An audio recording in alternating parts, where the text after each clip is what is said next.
some success, matching the government's price of $2.50 per acre. His best argument was that rain followed the tracks. Dodge thought that the rain belt moved westward at the rate of 8 miles per year behind the tracks.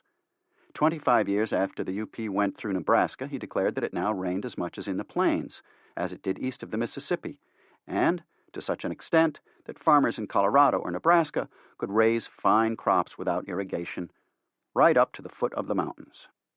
This had been predicted, he claimed, by a Professor Agassiz in 1867, who said it would come by the disturbance of the electrical currents caused by the building of the Pacific Railroad. Durant and Ames were in the midst of a gigantic struggle. Durant believed that the road would never make any money, that the only chance for a profit in return for all their work and investment was in construction, i.e., with the Crédit Mobilier. Ames thought the opposite. Durant wanted to cheapen the construction as much as the UP could get away with and lengthen the mileage. Ames wanted to make money from the road itself. Durant called him a damn fool. On May 6, Reed told his wife that Durant and the other men had broken up in a row and no one knows what will be the end. The Casements and their men, meanwhile, continued to lay track, quickly making more than a mile per day. That slender line of iron, reported the Chicago Tribune, goes constantly onward. 1 mile per day, sometimes 1.5, even 2 miles a day. They were going across western Nebraska toward Julesburg, just a couple of miles into northernmost Colorado, where they would break away from the Platte River and follow its tributary, Lodgepole Creek, into present-day Wyoming. The crew chiefs lived as did their men. A Chicago Tribune reporter wrote, "The chiefs intend to have their men do a fair day's work, that is business, but they also intend to make them as comfortable as possible. If a man is sick, they take care of him. If he dies, they bury him. He is as well fed as those who employ him, and is as well housed. He undergoes no more risks than they do." The Casements and their men never let up, except on the day of rest. The construction train and wagons were 20 miles long. At the end of track, the cry of "down" rang out every 30 seconds. The wagons, when empty, were tipped over, and a teamster barked out his orders and his horse jerked forward, hauling the next load forward. Behind the men pulling off the rails and putting them into place came the gaugers, then the spikers and bolters, who all swarmed to the rail in rapid succession, measuring and squaring and pounding it into place. The drumbeat was the sledgehammers on the spikes. It was always there, monotonous but thrilling. The railroad was being built. Alongside the various crews, the foreman paced restlessly, spitting out orders, exhorting, pleading, cursing. Up ahead, sometimes far ahead, as much as 100 miles, the grading parties worked, linked to the others only by the thin tentacles of telegraph wire, also far in advance of the work. Ahead of the graders, the surveyors were laying out the final line. Arthur Ferguson was one of them. He recorded in his diary the way he and the others operated. July 24. This morning our party proceeded to change a portion of the line, opposite our present camp, for the purpose of avoiding some exceedingly rough and expensive work. After completing this, we went to the end of our division for the purpose of changing the line which we completed this afternoon. July 25. Worked hard all the morning at staking out and running levels. July 28. After breakfast, we staked out several hundred feet on the curve on the change of line opposite camp. We then recommenced work on our estimate of the 1st Division, 5th 100 mile, and finished all, with the exception of figuring out the cubic yards over a portion of it. We are now located in a wild and beautiful region. I finished reading the New Testament through this morning. Mr. Shannon sits by my side reading one of Sir Walter Scott's works. "What unites them all," Maury Klein wrote, "is a fierce determination not to let down those coming on behind. They were like an army in so many ways, but most of all in this epitome of friendship. They all knew and accepted that every man was dependent on every other man. Every party is bent on holding up its end. The men will not be outstripped by those pushing on ahead or chasing from behind." Like sergeants or junior officers, the crew chiefs knew their men's determination and took full advantage of it. In Klein's words, "No one will know the names of those thousands who provided the brawn, but the greatest accomplishment of all will be theirs. They built the railroad." The weather slowed the railroad down and even stopped it for some time. The Indians threatened to put it out of existence. What the construction crews had, the Indians wanted: livestock, rifles, ammunition, hats, jackets, food in cans. Much of it could be easily captured by a raiding party. Then there were scalps. Most of all, there was the land, which the Indians regarded as theirs. One quick dash on the casement's working gangs, one pile of rails or ties set over a completed track, would bring riches such as never before known on the Great Plains. There for the taking. The soldiers seldom, if ever, could detect, prevent, or defeat an Indian raiding party. On May 1, 1867, the Cheyennes eliminated a 4-man mail party just west of Laramie. That was just a start. On May 18, Ferguson saw an Indian war party sweep by as it pulled up 1 mile of railroad stakes in sight of the party, stakes he had helped place. The Indians cantered away without loss. 2 days later, Dodge wrote to Sherman pleading for more protection.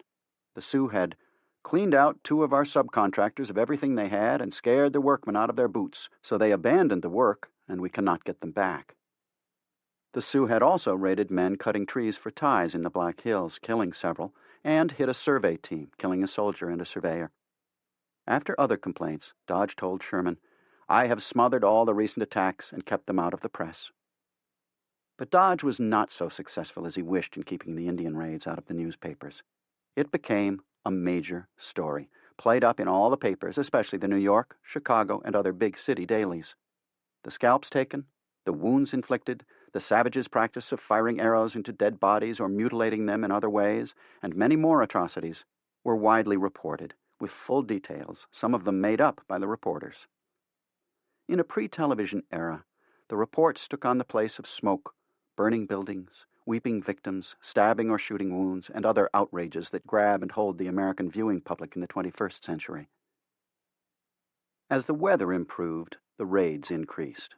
On May 25, 26, and 27, the Sioux and Cheyenne struck the line at various points, derailing a work train near the end of track, killing 4 UP workers, taking UP livestock. At another place, a war party killed 4 graders, and at yet another, a 6-man section gang. Dodge was traveling to the end of track with 3 government commissioners that spring when about 100 Indians swept down on a grading party.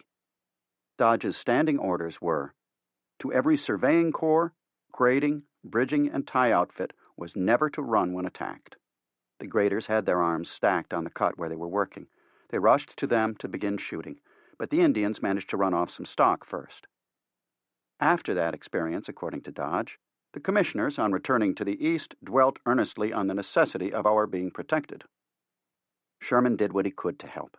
He visited the work site several times each year. Dodge wrote to him once a month or more. Dodge also wrote the Commander-in-Chief, General Grant, who had given full and positive instructions that every support should be given to me. Given the Army's size, that support often meant little or nothing.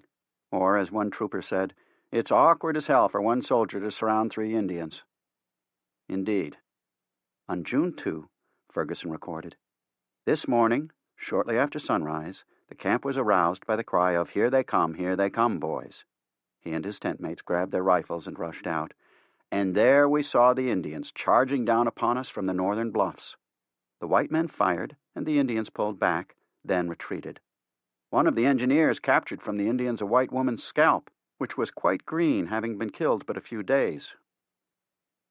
A few days later, Sherman was in Nebraska examining the line and pondering the Indian raids. He wrote to Grant. The Indian country was large, he said, as large as the whole settled United States. It posed enormous problems, but the railroad, when completed, would settle many of them. Supplies could then be hauled west in sufficient quantity to mount a real offensive action against the Indians. Military posts would be unnecessary because the train could move the troops around. The Indian guerrilla war continued. 2 of Dodge's surveyors, L.L. Hills in the mountains and Percy Brown west of the Rockies, were killed. They had been caught unaware.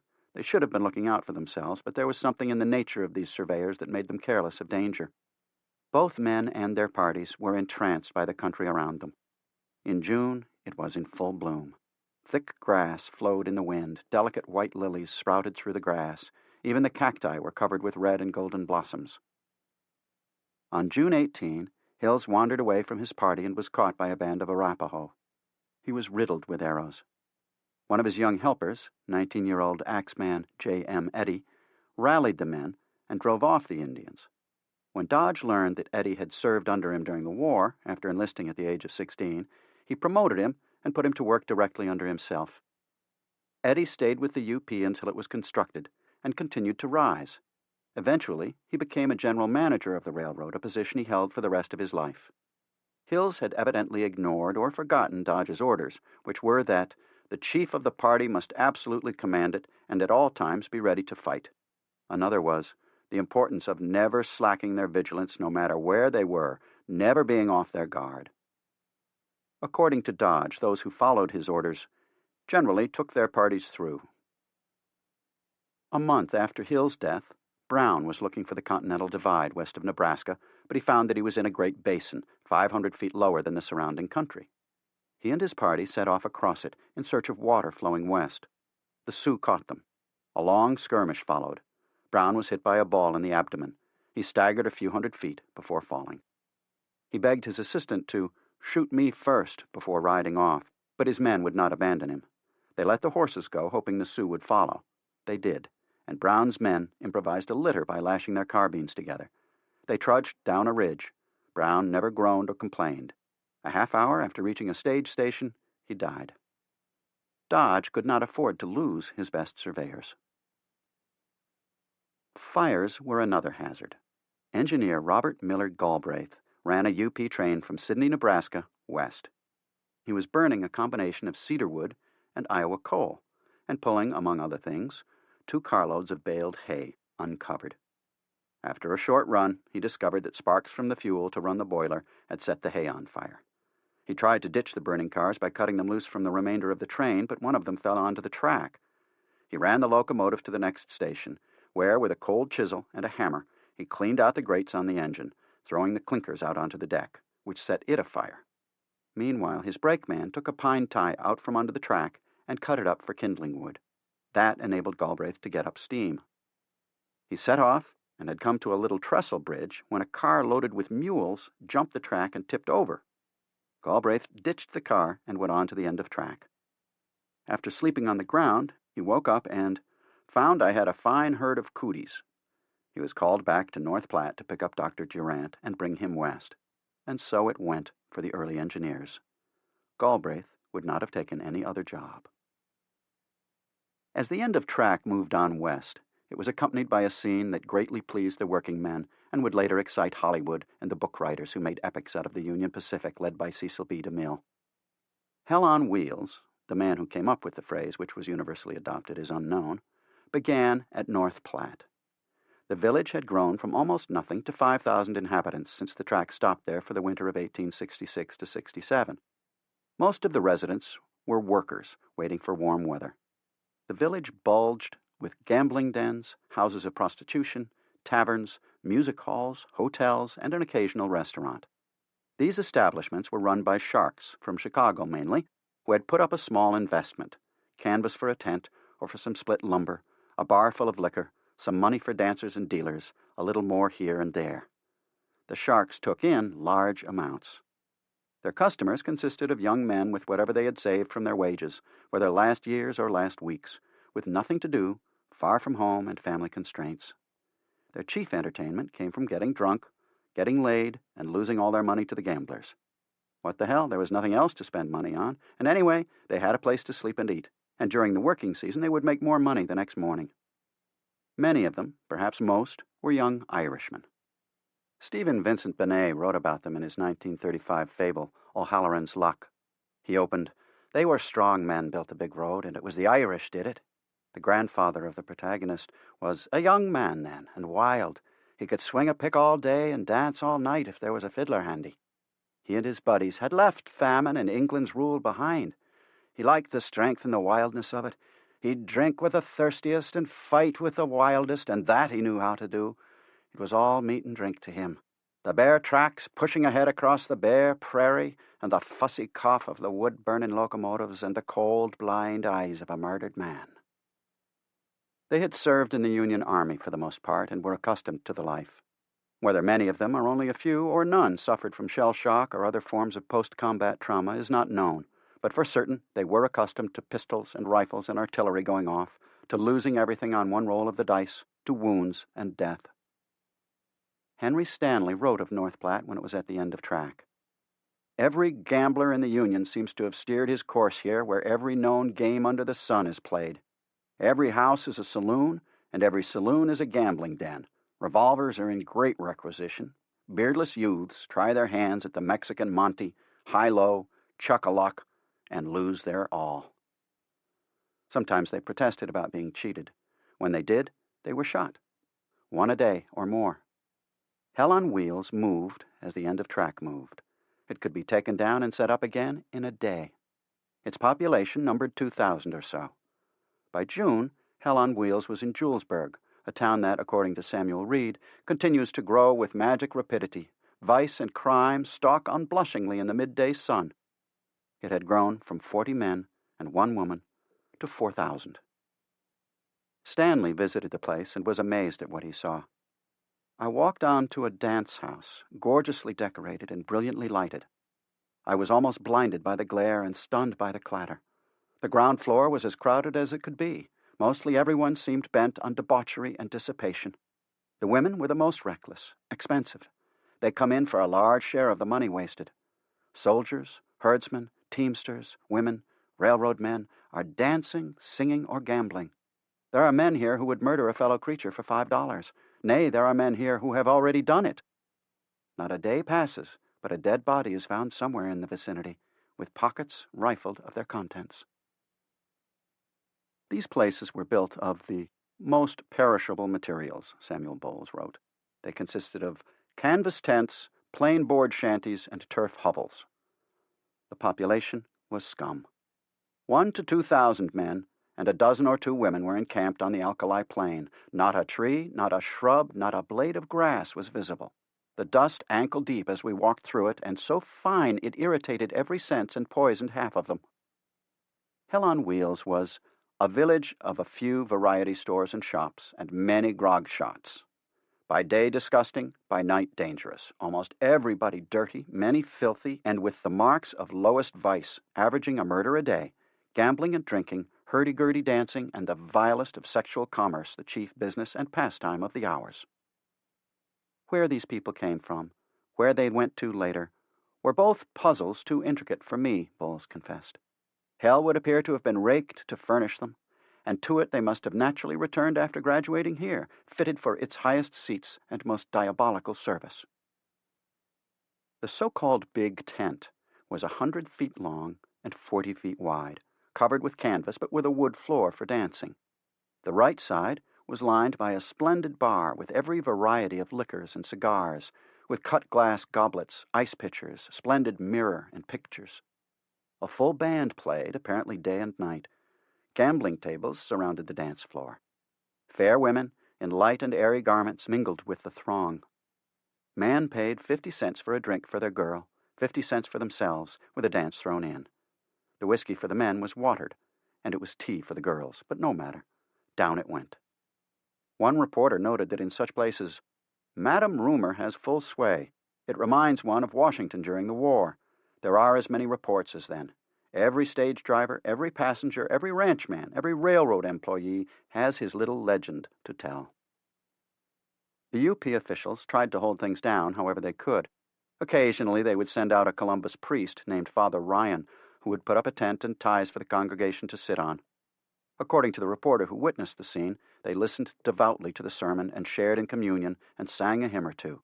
Then Father Ryan talked to them about their profanity, their drunkenness, and their general waste of money. He urged them to be true to their faith and to their employers, and to take a pride in their work on the great railroad. Julesburg got so bad that Grenville Dodge, who had seen a lot of young Americans downing a lot of drinks during the Civil War, stepped in. He heard that gamblers had taken over and refused to obey the local UP officials. What bothered Dodge the most was that they had taken up lands he had set aside as belonging to the UP and refused to pay for them. He called Julesburg a much harder place than North Platte. Dodge told Jack Casement to take his train force into town and clean the place up. Casement, who was a teetotaler, was ready. He marched into town that night with 200 men. They met with the gamblers, who spat contempt at him and refused to pay up. With a quiet voice, Casement ordered his men to open fire. not caring whom they hit. When Dodge came to town and asked what had happened, Casement led him to a nearby hill full of fresh graves. "General," he told Dodge, "they all died, but bought peace. Julesburg has been quiet since." Among those with Dodge were engineers Evans and Reed, and General John A. Rawlins.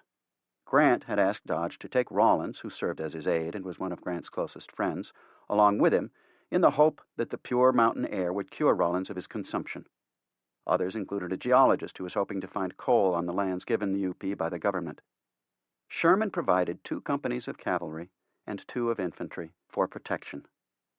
Jack Casement joined the party. One of Dodge's first tasks was to get a surveying party to work. He discovered that the men who had been working for L.L. Hills were waiting for a leader. Dodge placed Evans in charge and put him to work on the land west of the summit of the mountains. Then he began to look over the ground around his camp. He had the authority to lay out town sites and take lots for the company's use as depots, repair shops, sidings, and so forth. On this one, he came immediately to the conclusion that the railroad's main shops should be precisely where his tent stood. So he laid out a town, claiming 320 acres for the railroad's use. He honored the dominant tribe in the region by calling the town Cheyenne. On July 4, Rawlins gave a well-received speech. The next day, a band of Indians sprang on a grading crew and killed 3 men. Rawlins was astonished to see the Indians attack when there were 4 companies of U.S. troops camped in the area. Dodge had the dead men buried on the site of his new town, and Cheyenne had its first cemetery. The city of Cheyenne is where the mountains meet the plains on the southeastern edge of Wyoming at an elevation of 6,062 feet. It is a natural crossing place. From Cheyenne today, one train track leads west across the state and on to California, another north to Montana, and south to Denver. So too the interstate, with I-80 going east-west and I-25 north-south. The Union Pacific is the main corporate employer in town. To the uncountable number of train buffs in the United States, and indeed around the world, Cheyenne is a mecca. There, the last steam engines purchased by the UP are housed. They were made during World War II and used well into the 1950s, and today they haul passenger trains to special events. The old depot has been turned into a railroad museum. Dodge's tent site has a marker on it. Everyone with any connection to the UP or to trains knows the simple fact that Dodge picked well, and that Cheyenne remains, as it has been for nearly a century and a half, one of the premier railroad towns in the world.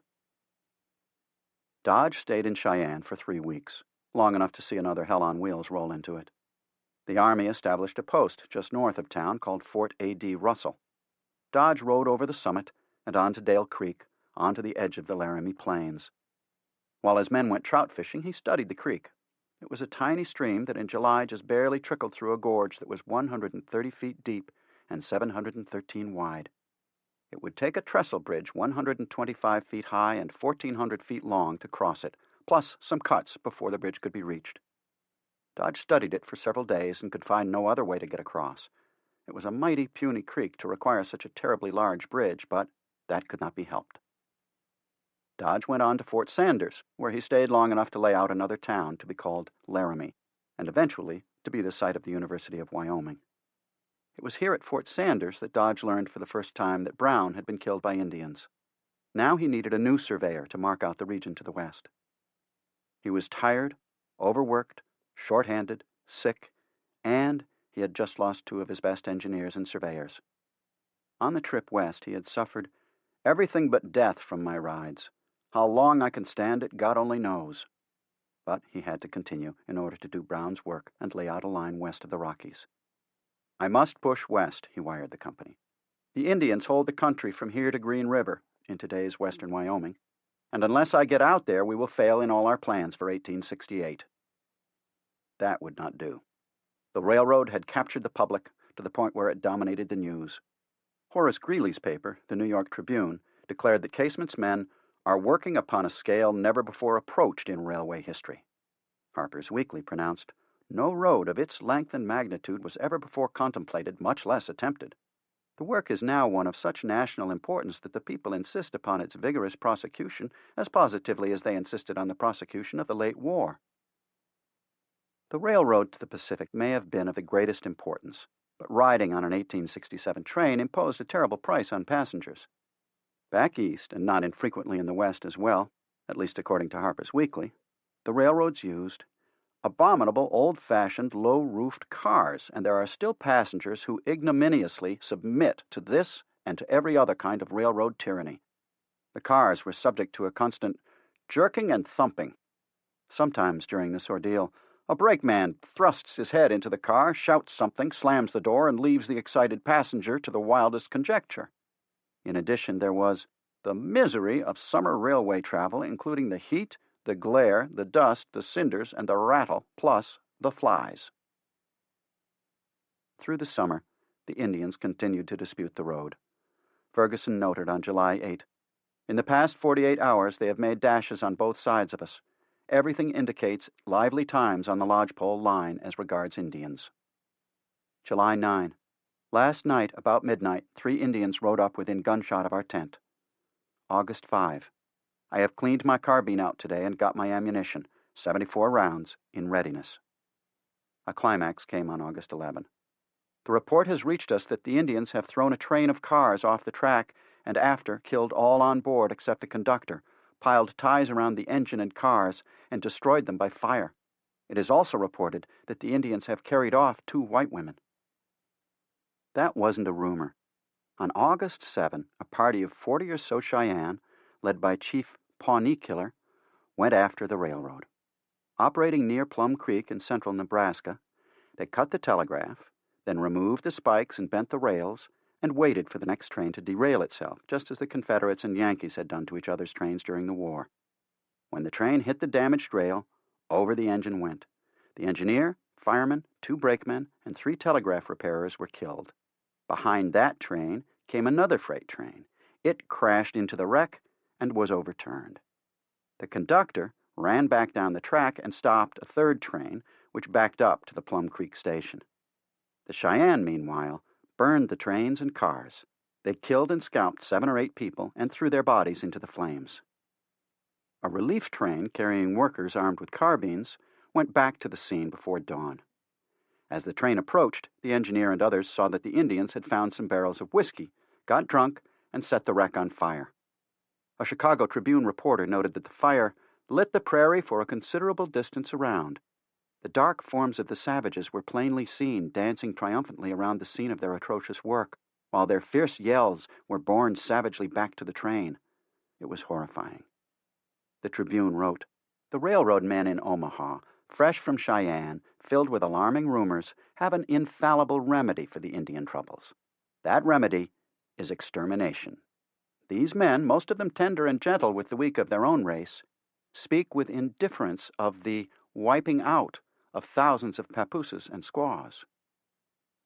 It wasn't just the ordinary railroad workers who felt that way. So did their leaders. "We've got to clean the damn Indians out," Dodge declared, "or give up building the Union Pacific Railroad. The government may take its choice." For his part, Sherman wrote at this time, "The more we can kill this year, the less will have to be killed the next year. For the more I see of these Indians, the more convinced I am that they all have to be killed or be maintained as a species of paupers." After going over the pass, called Sherman Pass by Dodge, a name it retains, examining Dale Creek, and laying out Laramie, Dodge and his group pushed on west, looking for water flowing toward the Pacific as a sign that they had crossed the Continental Divide. After crossing the North Platte River, which flows out of Medicine Bow Mountains nearly straight north as far as today's Casper before it turns east, they set out to the west, endeavoring to find running water. They were now in the Great Basin.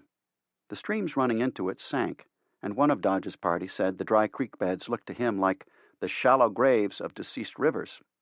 This area is today called the Red Desert. Here was where the Sioux had caught and killed Brown. There Dodge discovered and helped a party of UP surveyors who had been without water for nearly a week. They were headed straight east, by compass, looking for water, and were, in Dodge's words, in deplorable condition. Dodge discovered a spring in a draw. General Rawlins, grateful for the drink, pronounced it the most acceptable of anything he had had on this march.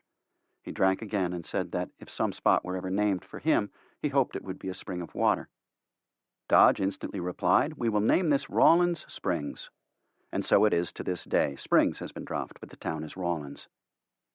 Dodge told his wife that Rawlins was one of the purest, highest-minded men I ever saw.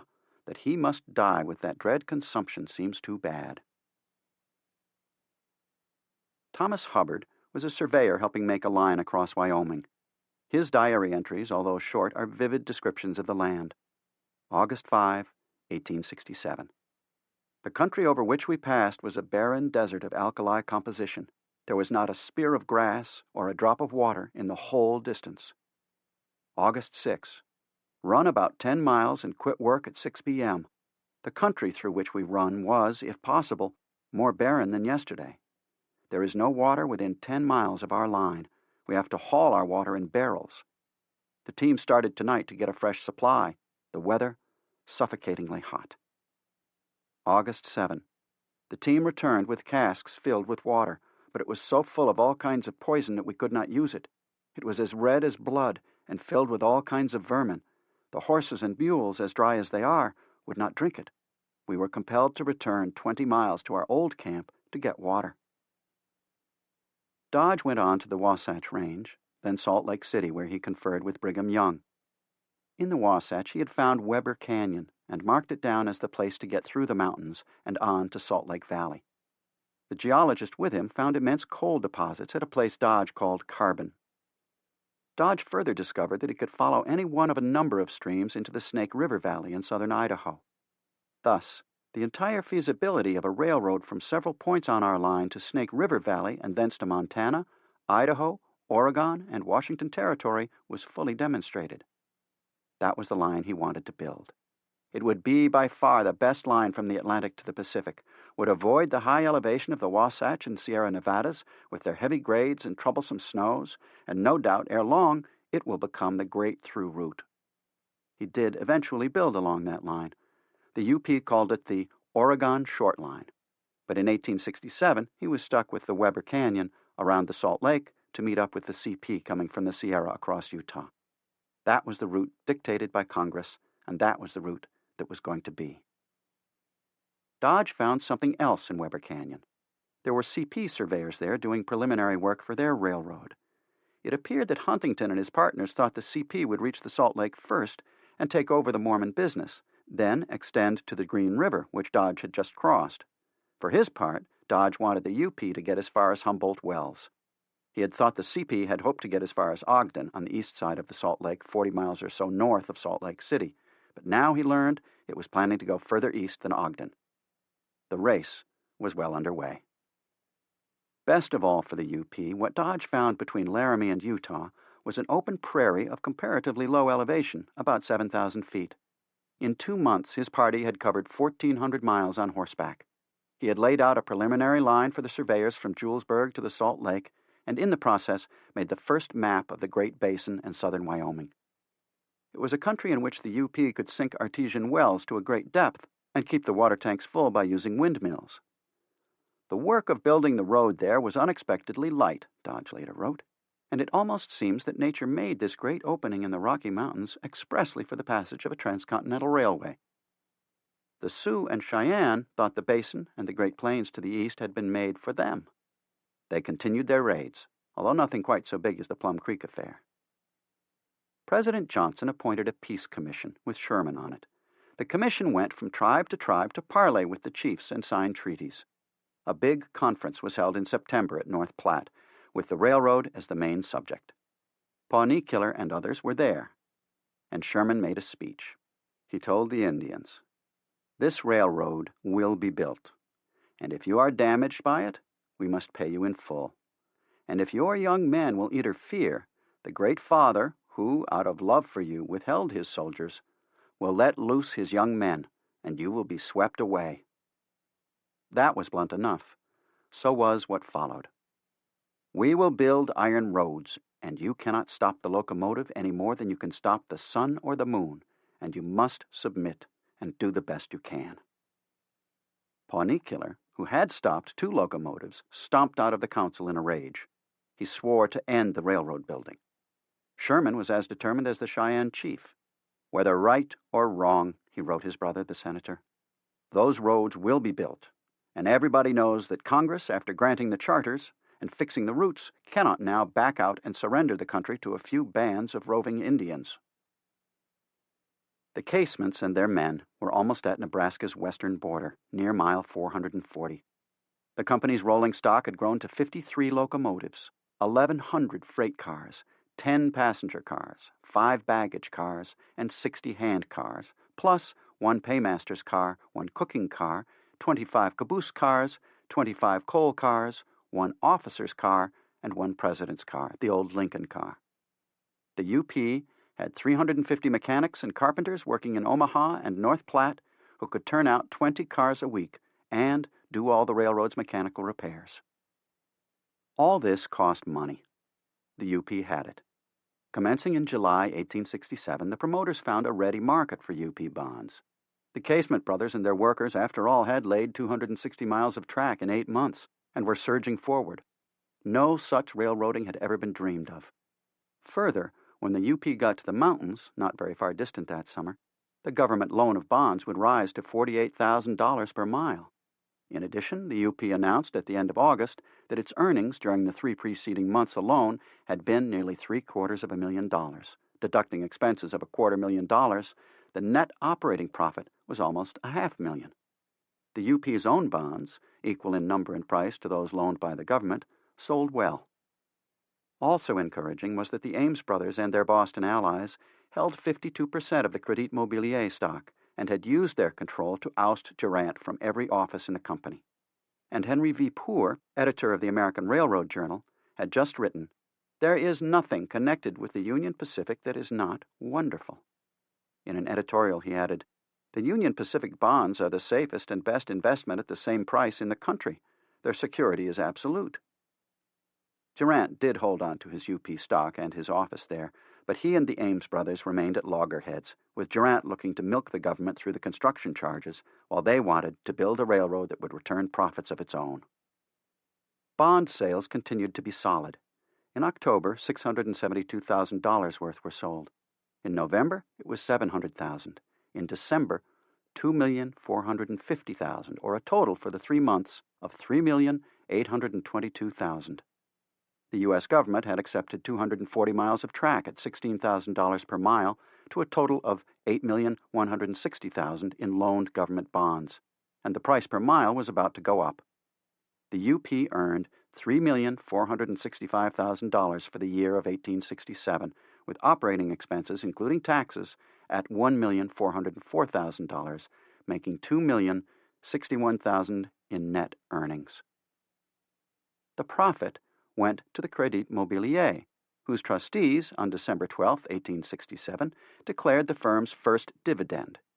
Each holder of 10 shares, at $1,000 per share value, got $600 of the first mortgage bonds and 6 shares of UP stock, for a total cash payment of 76% on the investment. A handsome payoff, with more to come. Oakes Ames started to get congressmen to buy Crédit Mobilier stock. His motive, he later said, was, "We wanted capital and influence. Influence not in legislation alone, but on credit, good, wide, and a general favorable feeling." He placed the stock with 9 U.S. representatives and 2 U.S. senators, amounting in all to 160 shares for $16,000. Not much, considering the amounts the company was working with, but enough to threaten to set off the biggest scandal of the 19th century.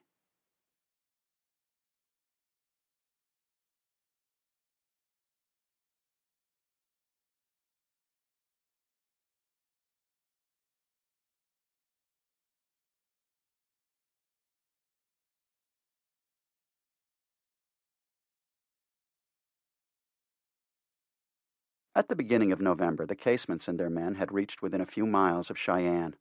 The town had already held an election on August 10 and set up a city government. On September 19, Cheyenne's first newspaper, the Daily Leader, had been printed. By October 12, the end of track was at Dead Pine Bluffs, now Pine Bluffs, within 35 miles of Cheyenne. By October 29, it was within 17 miles, and the anticipatory tension mounted. The UP was nearly 500 miles from Omaha. Jack Casement, like Grenville Dodge, had hoped for more. He wanted to get over Sherman Pass and beyond Dale Creek down to Laramie, but it wasn't to be. The biggest holdup was ties. Indians had chased tie cutters out of the canyons on the North Platte, so Reed had to buy ties from the Missouri River Valley and have them, inferior cottonwoods, shipped west by train. Some directors boasted that the UP would finish by 1870 and a man could go from New York to San Francisco in a week. Horace Greeley's newspaper commented, "It is hard to realize that so great a distance may be accomplished in so short a time." But to the men on the spot, that 1870 promise sounded more like boast than fact. The supply line was longer and growing, thus the flow of material was tricky to coordinate in time. Dodge was hoping to pile in supplies at Cheyenne during the winter to prevent supply problems in the spring, but no one knew what the winter would be like. On November 16, 1867, the lead article in the Chicago Tribune read, "Dated Cheyenne, 11/14/67. Yesterday at 5 o'clock in the afternoon, track laying on the UP was completed to the city of Cheyenne, and in a few moments the whistle of the locomotive was heard above the noise of the hammers and the rattle of wagons all over the bustling city." The entire population rushed wildly to the railroad track, where there was a banner, "Honor to whom honor is due. Old Casement, we honor you." Jack Casement made a speech. Before nightfall, Cheyenne was left half a mile in the rear. Cheyenne is now connected by rail with Chicago and the rest of mankind. Shortly thereafter, Casement went into winter camp, with Cheyenne as the end of track. Julesburg began moving its tents. Dodge quickly decided that Cheyenne was an even worse hell on wheels. He called it possibly the greatest gambling place ever established on the plains, and it was full of desperate characters. But he had his own report to the directors of the UP for 1867 to work on, and cleaning up the town could come later. Much of his work was centered on the exploring he did west of the Black Hills and east of the Salt Lake, where he was the first to make maps, and for which he has never received the credit due him. Nor has Dodge or his men received credit for what they did to improve the UP in the face of the storms and floods of the winter of 1866 to 67. But Dodge knew what had been accomplished. In his report he wrote, "The track has been raised, new bridges constructed, larger waterways built, and the old structures enlarged as shown necessary by the floods of this year, the highest and most extensive ever known in the country, and it can now be safely said that a repetition of these floods will not materially injure the road or delay the running of trains." A large part of his report was on the valley of the Snake River and how easily the UP could turn it to advantage. But when Dodge was writing in 1867, most Americans would have been glad to have one line crossing the country, and few of them dared to think of any others. Not Dodge, and he never hesitated to point out why. "The Pacific Slope today has less than 1 million inhabitants," he wrote, "and they are yielding $50 million to $60 million of bullion yearly, with grain plus immense yields of wool, hides, wines, timber, and everything that can be produced in that delightful climate and fertile soil." He further stated that the best vegetable productions of the Mississippi and Missouri valleys are dwarfed in comparison with those of California. The wheat crop of California and Oregon for 1867 was 25 million bushels, and far exceeded in value the gold product of both states. Just think, he concluded, what the product of those states would be when the railroad was completed. Why, they would need 2, 3, 4 railroads. No man today can even estimate it. Finally, he concluded, without the Union Pacific Railroad, the country west of the Missouri River would be a burden to the government, and almost an uninhabitable waste. With it, it will soon be an empire, and one of our principal elements of power and strength. Dodge had never been a man to brag or exaggerate or try to sell something through inflated words. Here, to the men of his time, he appeared to come close, or actually to go over the line. To listeners at the beginning of the 21st century, however, he appears modest. The reality far outstripped his prediction. The same issue of the Chicago paper that announced the arrival of the first train to Cheyenne also noted that Miss Elizabeth Cady Stanton and Miss Susan B. Anthony had come by train to Omaha, where they gave lectures in favor of woman suffrage. In politics, economics, culture, where and how people lived, America was changing. Chapter 11. The Central Pacific Penetrates the Summit, 1867. In 1867, the UP was coming on a mile a day, 2 miles a day, sometimes 3 miles in a day, racking up the miles, collecting the government bonds, and selling its land grants. Before the year was over, it was penetrating Utah with surveyors. Its grading crews were well into Wyoming, and its track layers were past Cheyenne. The company hoped that before 1868 was out, it would have its end of track into Utah. Along with Durant and Dodge, its directors, surveyors, supervising engineers, construction bosses, and multitude of workers thought that the UP would lay track all the way to the California-Nevada border, where it would meet the CP and thus win the race. In 1867, the CP was still short of the summit of the Sierra Nevada. Its progress was measured in yards, not miles. It was collecting no government bonds. It was not selling land grants. It could not sell much or even any of its own stocks and bonds. Meanwhile, it was spending tons of money. It looked likely that the UP would win the race. The reason was obvious to any observer. The UP was laying track over a relatively flat country, while the CP was in some of the roughest mountains on the continent. The UP had to haul in ties, rails, food, forage, and more upstream on the Missouri River, but from Omaha out to the west, it carried the supplies forward on its own railroad line. The CP had plenty of water and wood, but it had tunnels to drive through granite mountains. The UP could draw on the settled portions of the country for its workers. The CP had to rely, for the most part, on the Chinese. But if and when the CP emerged from the Sierra Nevada, it would be on the Truckee River, and then the Humboldt, where it could make time in grading and track laying, just as the UP was coming up against the Wasatch Range. By 1868, both railroads would be far from their base. As Henry Poor, editor of the Railroad Journal, explained, "The operations of a railroad company are like those of an army, the cost and difficulty of the maintenance of which increase in inverse ration as the scene of its action is removed from its base." Only a completed railroad could supply the road under construction with its materials and labor force. Thus, Poor said, a given amount of work would cost thrice as much and occupy thrice the time for a railroad west of the Mississippi River as for one on the east side. In the first few months of 1867, the Chinese worked for the CP in gangs, in 8-hour shifts or sometimes longer, around the clock. They lived in quarters dug in the snow, going to work surrounded by snow. They usually operated in teams of 3 at a time at the tunnel facing, with 4 teams working side by side. Of the men who held the drills, one reached as high as he could, another held it at waist level, another down at his toes. The 4th team worked from step ladders that allowed the men to reach the top. 2 men pounded. The man with the drill was turning it constantly while holding it firm and in place. The men who were pounding did so with sledgehammers weighing from 14 to 18 pounds each. They swung, hit the drill at its far end, dropped the hammer, brought it up again behind them, and swung once more, alternately at many times a minute. They could drill 4 inches of holes, 1 3/4 inches in diameter, in 8 hours.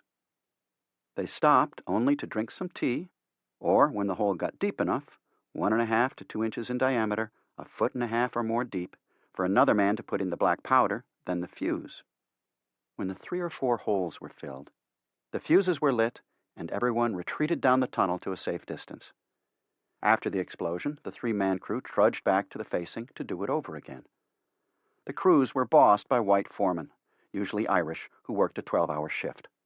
The progress at each facing toward the middle was between 6 and 12 inches per day. This was done by all 3 shifts working around the clock. How many fingers or hands were lost to the hammers, we don't know. Another break for the teams came when the blasted rock at the base had to be removed. At the signal from a foreman, the remainder of the gang, 30 or so men, moved in with their shovels and wheelbarrows.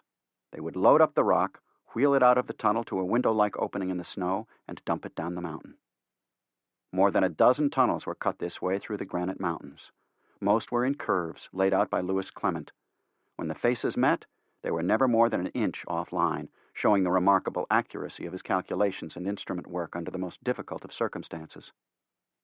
Van Nostrand's engineering magazine said in 1870 that good engineers considered the undertaking preposterous, but Clement did it. The summit tunnel was 16 feet wide at the bottom, 11 feet high at the top of the spring line, which was 19 feet high to the top of the arch, a semicircle 16 feet in diameter. Tea was brought to the workers by young Chinese employees carried on a yoke over their shoulders, 1 keg on each end of the yoke. They used kegs that had originally been filled with black powder and were washed clean before the tea went in. In California, it was known as powder tea. The men ate before and after their shift excellent Chinese food expertly prepared. The remainder of their time was spent, besides sleeping on mats in the snow tunnel quarters, in washing themselves and their clothes, gambling, talking, reading. They seldom saw the light of day or a blue sky. They walked to and from work inside snow tunnels, and there they endured their long, grueling shifts in a dim, dank world of smoky lights, ear-ringing explosions, and choking dust. In the High Sierra in the winter of 1866 to 67, there were 44 storms. Some were squalls, others much bigger. The one everyone recalled began at 2 p.m. on February 18 and didn't let up until 10 p.m. on February 22. It added 6 feet of new snow to that already on the ground. The wind raged on for 5 more days, building huge drifts. The wind was so strong, men and animals could not face it. Engineer John R. Gillis, who worked on the tunnels, recounted the time when 3 of his men were walking with the storm at their backs in order to get to their shack. 2 got in safely. After waiting a while, just as we were starting to look for the 3rd, he came in exhausted. In a short, straight path between 2 walls of rock, he had lost his way and thought his last hour had come. A storm would begin with a fall in the barometer and a strong wind from the southwest. The thermometer was rarely below 21 degrees at the beginning and usually rose to 32 degrees before its close. That meant the last snowfall was damp and heavy. Then the wind shifted, which scattered the clouds, raised the barometer, and dropped the temperature all at once. The lowest temperature of the winter was 5 degrees above zero. On February 27, the snow began falling again, and it continued until March 2. This storm added 4 more feet of new snow. At the eastern approach to the summit tunnel, the Chinese had to lengthen their snow tunnel 50 feet in order to get to their quarters and on to work. One of the engineers said that whenever he returned to his shack, he had to shovel it out before he could enter. 20 Chinese were killed in one snowslide. Individual workers simply disappeared. Often enough, their frozen bodies were found in the spring, sometimes upright in the melting snow, with shovels or picks still gripped in their hands. In early March 1867, the Sacramento Union reported that 19 Chinamen had been killed by a snowslide on the east side of the summit, but that wasn't so bad. A much larger number had been reported lost, and in any event, the road from Immigrant Gap to Virginia City was open for stages drawn by horses. It was believed this road would stay open. Communication over the mountain was kept up via the Dutch Flat and Donner Lake Wagon Road, 500 or 600 feet below the grade and the tunnels. The rocky sides of Donner Peak quickly became and remained smooth slopes of snow and ice. Even the tops of the telegraph poles were buried by drifts. Up to 1/2 of the CP's labor force was kept busy shoveling. Sometimes, after storms, the entire labor force was engaged in removing snow. Engineer Gillis found the scene from the Dutch Flat Road to be strangely beautiful at night. He was drawn by the sight of tall firs which, though drooping under their heavy burdens, pointed to the mountains that overhung them. The fires that lit 7 tunnels shone like stars on their snowy sides. The only sound that came down to break the stillness of the winter night was the sharp ring of hammer on steel or the heavy reports of the blasts. To those who were struggling to get more blasting powder, drills, food, and other supplies to the men working in the tunnels, the sight was much more daunting than inspirational. The teamsters and their oxen had to make their way through new snow that was soft, powdery, and up to their waists or higher, even to their shoulders. The falling snow or the drifts would cover their tracks. Into this the oxen would flounder. Often they would lie down, worn out, to be roused by teamsters twisting their tails. Bellowing with pain, they scrambled to their feet and went on. Gillis saw one team so fortunate as to have had their tails twisted clear off, and thus to have been spared further agony. The teamsters at first used Canadian snowshoes, but soon learned to abandon them for Norwegian skis.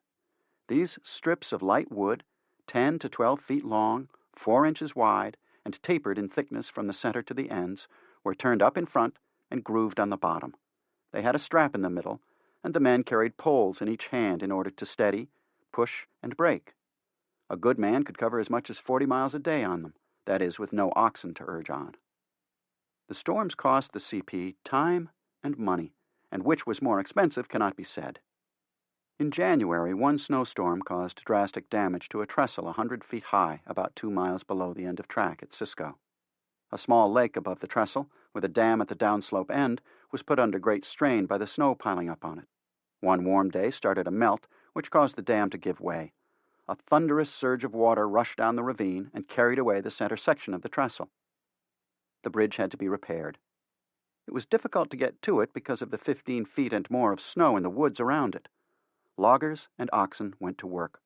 Swarms of workers cut down huge trees, then whipsawed them into shape for the carpenters, who rebuilt the trestle. In less than a month, by February 4, trains were crossing the trestle once again, bringing on rails and hardware for the 3,000 track builders 40 miles away on the Truckee River and supplies for the Chinese. At this time, the directors made a costly but necessary decision. One day, over lunch with Crocker, Stanford took out his pencil and began estimating the cost of covering the track with snow sheds in its most vulnerable parts. That meant putting a roof over the track that led through the snow belt. Arthur Brown, superintendent of the bridges, thought the cost to be almost appalling and unprecedented in railroad construction, yet he confessed that there seemed to be no alternative. Huntington was also appalled. It costs a fearful amount of money to pay all the bills, he protested to Hopkins, and added, "I sometimes think I would change my place for any other in this world." But it had to be done. Brown later said, although every known appliance was used to keep the road clear from snow that winter of 1866 to 67, including the largest and best snowplows then known, it was found impossible to keep it open over half the time, and that mostly by means of men and shovels, which required an army of men on hand all the time at great expense. Lewis Clement designed the snow sheds, which ended up covering almost 50 miles. One of them extended for 28 miles without a break. About 5 miles were covered in 1867, the rest mostly in 1868. Gunpowder and Chinamen were the only weapons of combat the road builders had with which to fight the earth and stone through which they had to pass, laid in their path centuries ago by the Creator, according to one of the engineers. But the black powder was too slow for Crocker and Strobridge. On January 7, 1867, Crocker wrote to Huntington, "We are only averaging about 1 foot per day on each face, and Stroh and I have come to the conclusion that something must be done to hasten it. We are proposing to use nitroglycerin." They had read about it in a recent article in the Scientific American. As we saw, they had tried nitroglycerin once in 1866, but put it away as too dangerous. It was greatly feared by the workers, except by the Chinese, who had become skillful in using it. Crocker and Strobridge thought it was not proper for general use, and anyway the black powder had certain advantages on rock other than granite. But on the Summit Tunnel, and the next two to the east, nitroglycerin was necessary. Among other things, the nitroglycerin required smaller holes. It was costing the CP $1.19 per Chinese worker for each 8 hours, and it took 3 men an hour to drill 1 foot. "We are bound to use it," wrote Crocker, "if we find it will expedite the Summit Tunnel." Crocker had it brought up the mountains in its separate ingredients, glycerin and nitric and sulfuric acids. He hired James Howden, a Scottish chemist, to mix them where the nitro would be used. Howden's brew was a yellow liquid, light and oily, which he made up each day at a cost of only 75 cents per pound. As the Chinese became more accustomed to handling the brew, they grew careless. Consequently, one of the engineers wrote, "Many an honest John went to China feet first." But John Gillis calmly observed that the accidents would have happened with powder. Gillis estimated that nitroglycerin was 8 times as powerful as the same weight of powder, and the tunnel cleared of smoke faster than when powder was exploded in it. At the facings, inward progress was increased by 54%, from 1.18 feet per day with powder to 1.82 feet per day with nitroglycerin. At the bottom of the tunnel shaft, where the workers had their backs to each other as they moved outward, the average daily progress jumped from 2.51 feet with powder to 4.38 feet with nitroglycerin, a 74% increase. Mark Hopkins told Huntington, "Charles Crocker has just come from the tunnel, and he thinks some of them are making 3 feet per day. Hurrah for nitroglycerin." E.B. Crocker wrote that as of early May, there was only 681 feet left between the headings. Last week they made 60 feet, more than 3 feet per day. Nitroglycerin tells. Crocker also wanted to use the power of the engine he had transported to the top of the mountain, the Sacramento, to run drills. "We are all alive to the need to get through the Summit Tunnel," he wrote in January. They had been at it since the fall of 1866 and had so far made only 290 feet, with 1,367 feet of drilling and exploding and carrying out the blasted rock to go. We have got Strobridge, who lives right up there, roused up. He has talked with the foreman, and they are ready to give a steam drill a trial. On February 12, E.B. Crocker told Huntington, "We've tried nitroglycerin, and it works well." Drilling smaller holes saved time. "We are beginning to use an electric battery to fire off charges," he wrote, "and that too at once effects a great savings in time." And the company was replacing chairs with fish joints to tie rails together. The section men are delighted with the fish joint. Not all the newfangled devices worked. Strobridge had to abandon the electric battery. He also refused to allow steam to be taken from the Sacramento's boiler to run the drilling machine. His reason was that he didn't want to stop the engine to make the necessary connections for the drilling machines. Told that it would only take 2 hours, he replied that he didn't have 2 hours to give. E.B. Crocker told Hopkins, "The truth is, things have got to such a pass that there can't be a thing done unless it suits Strobridge." A part of the trouble was with Charles Crocker. E.B. said of his brother, "Whenever a man gets Charles's confidence, he swears by him, and all he says or does is right." Stanford wrote Hopkins, "I fear the drilling machines will prove useless. There does not appear a will that they should succeed, and usually where there is no will, there is no way." "Charlie says to wait until we reach the summit before we haul iron over to the Truckee," Stanford wrote to Hopkins on February 5, 1867. There were about 8,000 Chinese working on the tunnels, but there was also a crew of about 3,000 Chinese east of the summit, and they could be laying track. Crocker, however, wanted them to grade, then to lay rail when good weather made it possible to get the rail over the summit. Construction worker A.P. Partridge spent much of the winter on the Truckee building grade. He recalled the coming of the Chinese, who took up the old buildings and sheds in the area. One heavy snowfall collapsed an old barn and killed 4. Further, a good many of them were frozen to death. Once he went up to Donner Lake for a dance at a hotel. When the sleigh returned to Truckee in the morning, "We saw something under a tree. We stopped and found a frozen Chinese. We threw him on the sleigh and took him into town and laid him out by the side of a shed and covered him with a rice mat, the most appropriate thing for the laying out of a celestial." Through February and March, Partridge worked on putting up bridges over the Truckee River. He and his crew put up 2 204-foot spans and one 2-span bridge of 150 feet per span. The Chinese, meanwhile, were moved east to get the heavy grading done well in advance of the main force.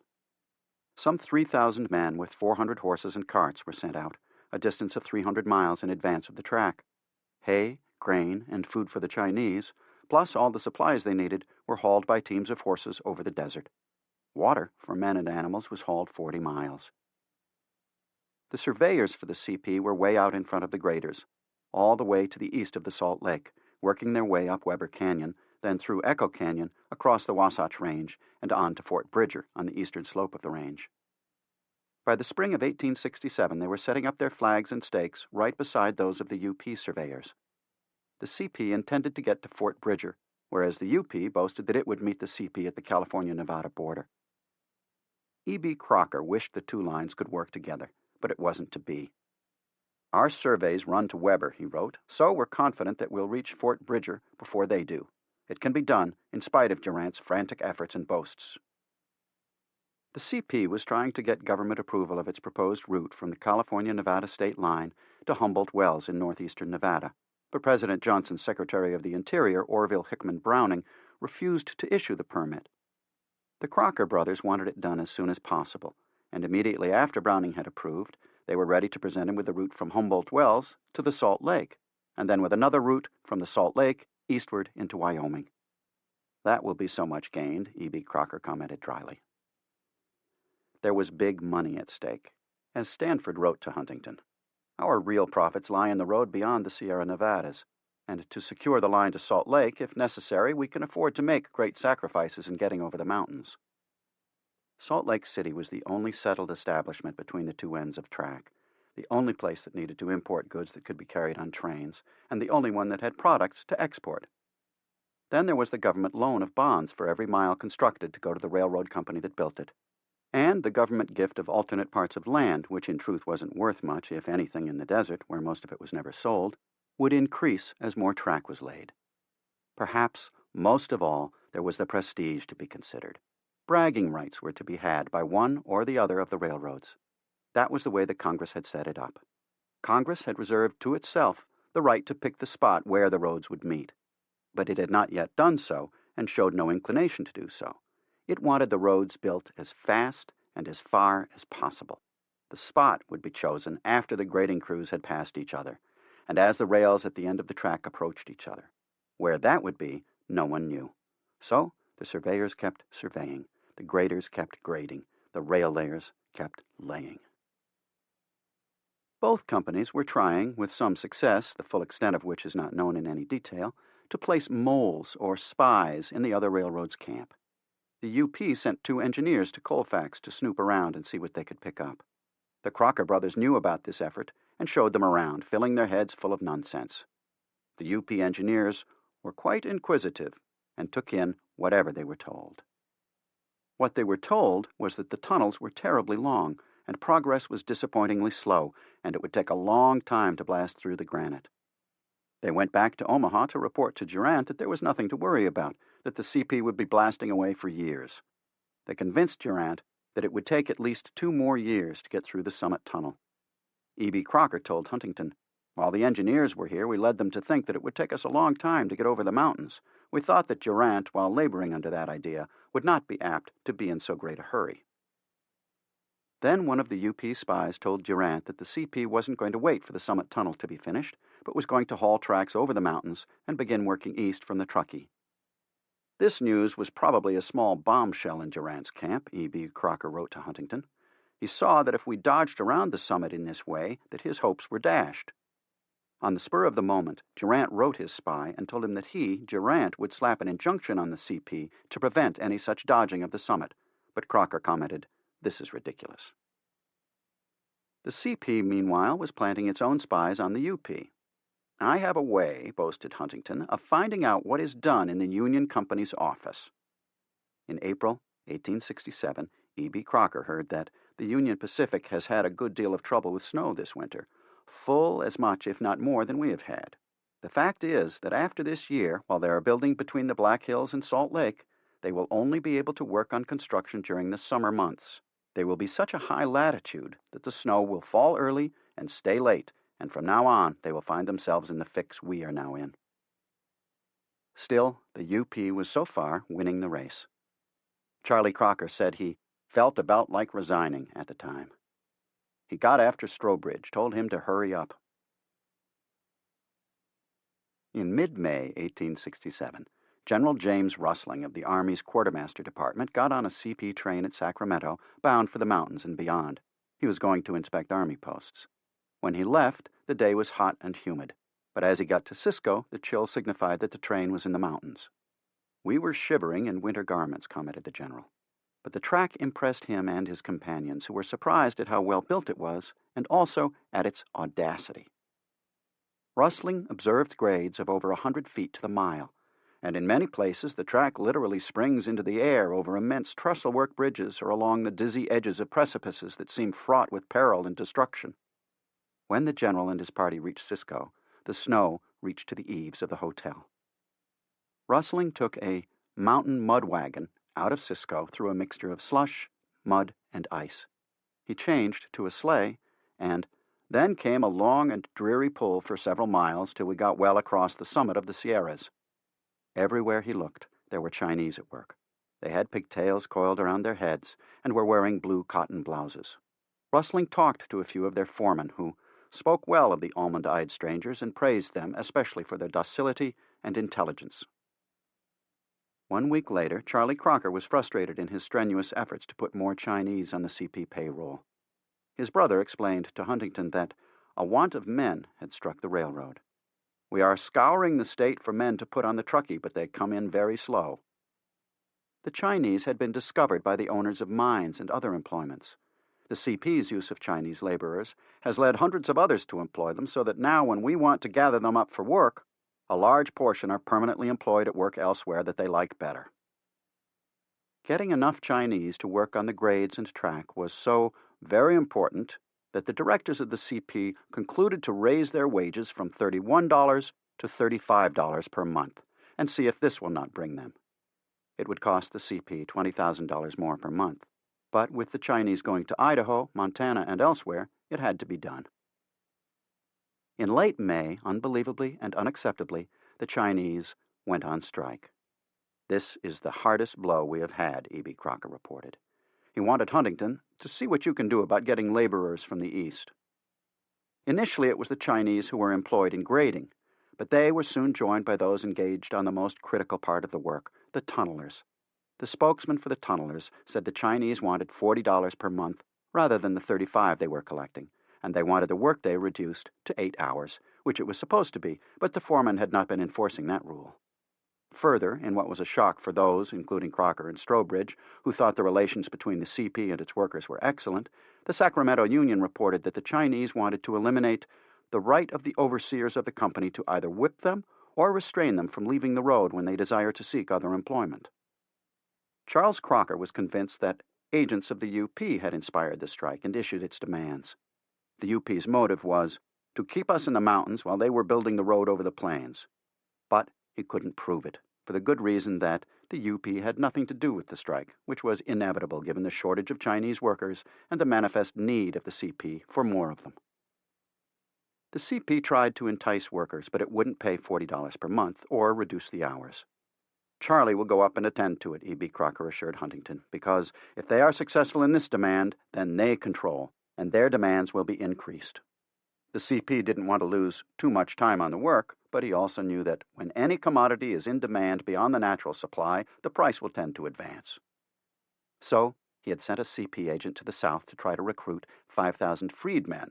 "I hope it will be successful, and they will come soon." It wasn't to be.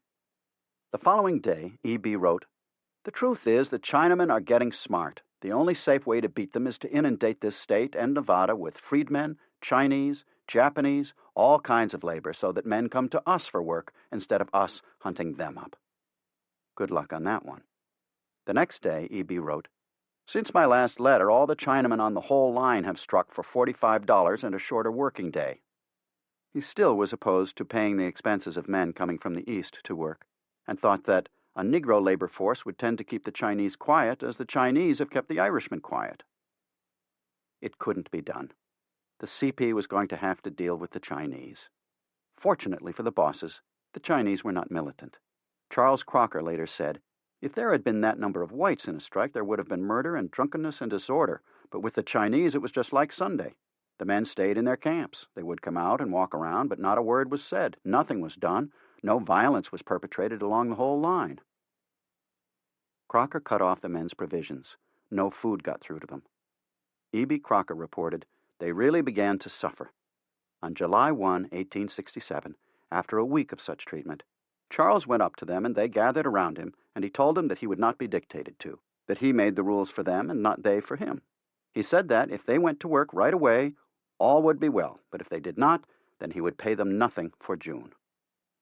The Chinese leaders protested.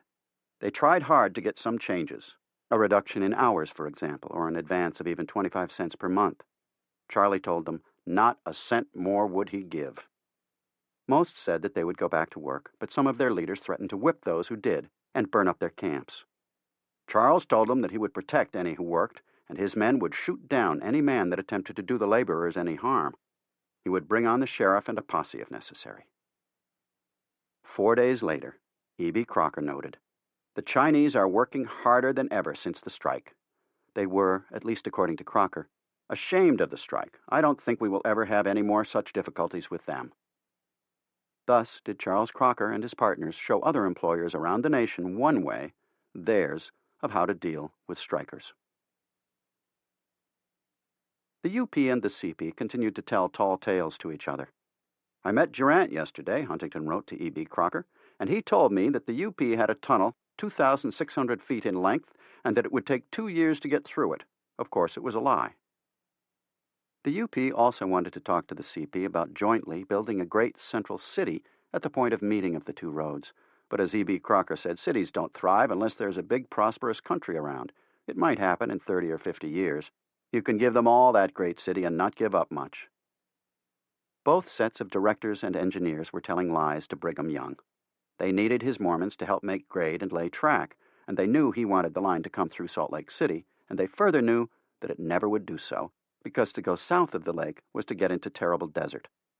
But even as their surveyors assured them that there was no such possibility, they told Young to hang on, that they would do their best to get to his city. E.B. Crocker held out an intriguing possibility to Huntington. "I have an idea that in 6 months or a year from the time the roads are completed," he wrote, "the two companies will be consolidated. This central city matter is an interesting thing to trade on." It was almost 130 years after the roads were completed before the two lines consolidated, and the great central city was never built. "They, the UP, have been pretty smart in building their railroad," Crocker said at one point, "but they have never yet come up to their bragging. They said they would be in Cheyenne by September 1, 1867, and they didn't make it until November 8. Still, it would not do for us to trust in their laziness." Thinking about it, he added, "What a loving crowd the Union Pacific men must be." Stanford had run for governor advocating a stoppage of all immigration from China to California, and in his inaugural address in 1862 had denounced the immigration of Asiatic people. The CP's need for labor changed his mind. In the summer of 1867, the CP was sending agents to China to recruit laborers. A great many of them, in fact, according to E.B. Crocker. "The Chinese agents go to get a large immigration to come over and work. They know all about the work and can explain it to their countrymen. They will induce thousands to come over. We shall follow this up and get others to go over to China to hurry up the immigration." The CP sent handbills and made arrangements with a steamboat company to provide favorable rates for the passage. "We want 100,000 Chinamen here so as to bring the price of labor down," he further reported. "The new arrivals from China go straight up to the work. It is all life and animation on the line. Charles and Stroh feel greatly encouraged." Leland Stanford loved the idea. So did Collis Huntington, who wrote Crocker on October 3, 1867, "I like your idea of getting over more Chinamen. It would be all the better for us and the state if there should be 500,000 come over in 1868. In August 1867, E.B. Crocker sent a telegram to Collis Huntington. "Summit Tunnel broke through at 4 p.m. Toot your horn. Locomotive on the Truckee is in running order. Track laying commences Monday on the Truckee." The breakthrough was seen by only one single light, and that not the sun, but a lantern. There was much broken rock still to be removed from the bottoms. The breakthrough had to be extended up, down, and sideways to complete the whole tunnel. The grade had to be built, the ties put down, the rails laid and spiked. But that light was exactly where it should have been. Clement had achieved a triumph of the first magnitude in engineering. The Summit Tunnel was 7,042 feet above the sea. This was the highest point reached by the CP. The facings were off by only 2 inches, a feat that could hardly be equaled in the 21st century. Clement had done it with black powder, nitroglycerin, and muscle power. He had not used electric or steam-driven drills, steam engines to power scoop shovels, or any gas or electric-powered carts or cars to haul out the broken granite. There were no robots, no mechanical devices.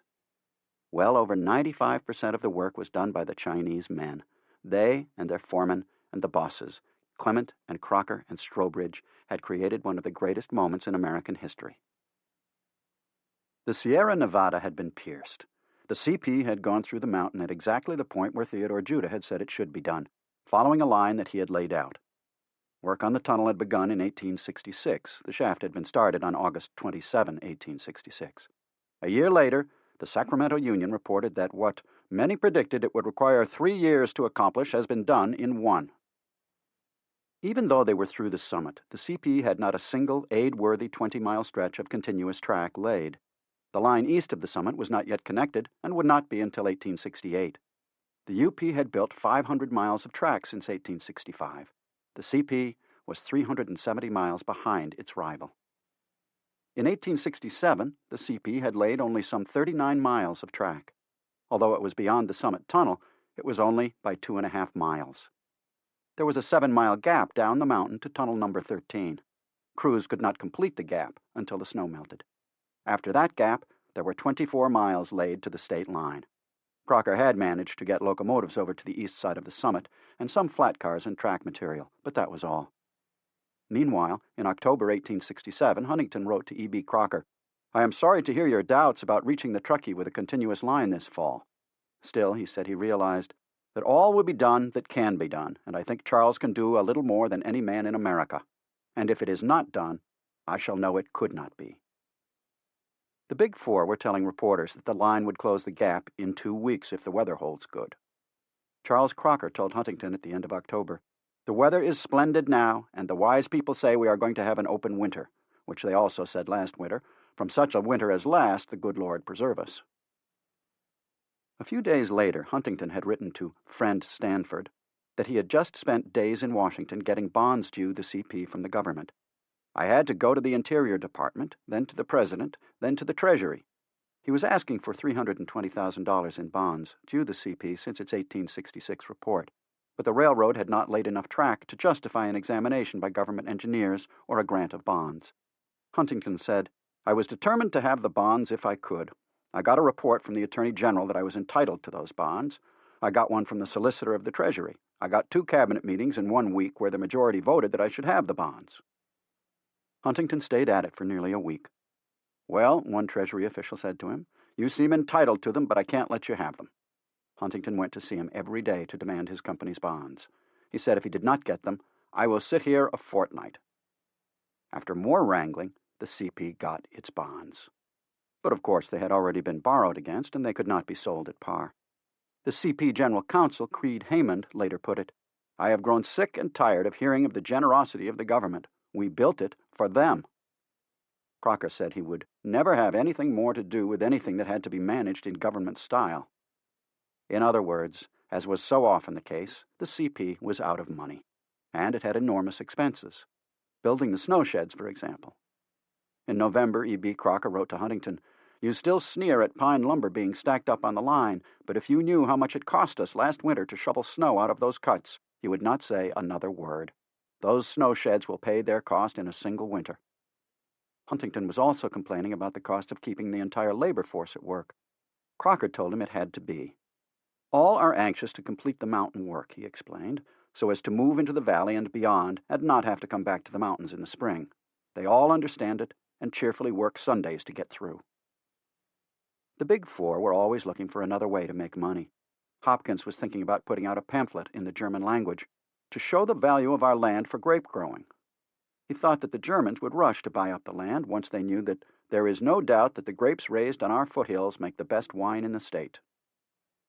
Stanford wanted consolidation and monopoly. He once said he expected to see the time when there would not be more than 5 great companies in the United States, and he especially wanted one single railroad. If all the roads were operated as one road, he said, they could regulate prices lower than today and make money, while now they don't make money. So, through 1867, the Big Four reached out for a monopoly of railroading in California.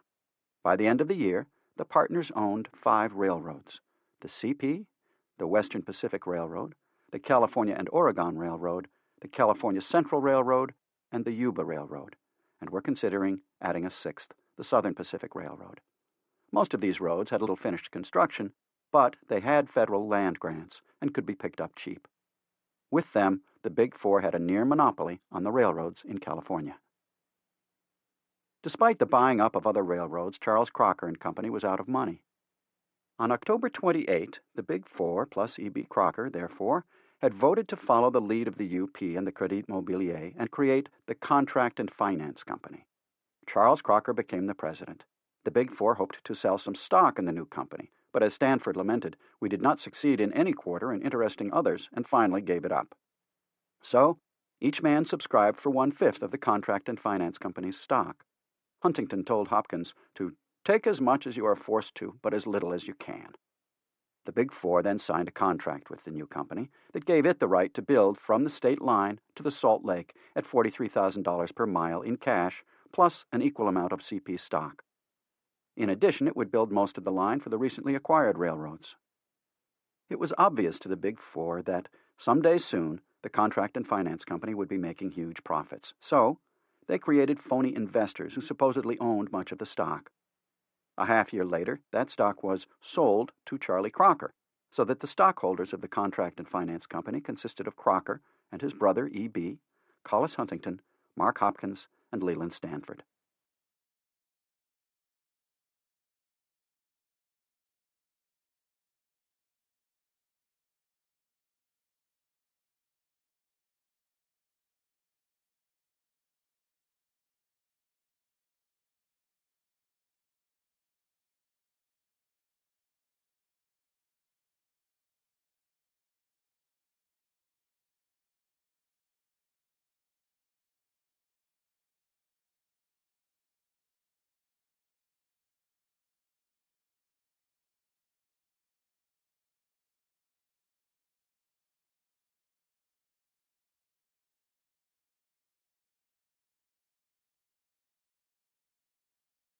On November 30, 1867, the grading through the Summit Tunnel was finished, the track was laid, and the spikes were pounded in. Also on that date, the first scheduled train from Sacramento arrived on the east side of the Sierra Nevada. The next day, Mark Hopkins wrote to Huntington, "Yesterday we all went up to see the first locomotive pass the summit of the Sierra," he opened. "It was a pleasant sight to reach such a point where a train would gravitate towards the east. For these years past, gravitation has been so continually against us that at times it seemed to me that it would have been well if we had practiced a while on smaller and shorter hills before attacking so huge a mountain." He confessed to feeling that our UP friends were too highly favored, but still we have worked on up the mountain. The labored and rapid puff of the engine told how heavy and how hard the work. Now, he went on, we are on the downgrade, and we rejoice. The operators and laborers all rejoice, all work freer and with more spirit. Even the Chinamen partake of our joy. I believe they do 5% extra more work per day now that we are through the granite rock work. Looking ahead, Hopkins predicted that from that day onward, we can trot along toward Salt Lake instead of remaining in each camp so long that the Chinese become sick and tired of it. Summing up, Hopkins quite rightly said that the Summit Tunnel was a thing never before done. What had been accomplished was astonishing. Samuel Bowles, in his book on riding the Central Pacific Rails in 1869, says of the portion through California, "These miles of road ascending and descending the great California range of mountains are without parallel in expense and difficulty of construction, and in variety and magnificence of scenery, among the entire railroad system of the world."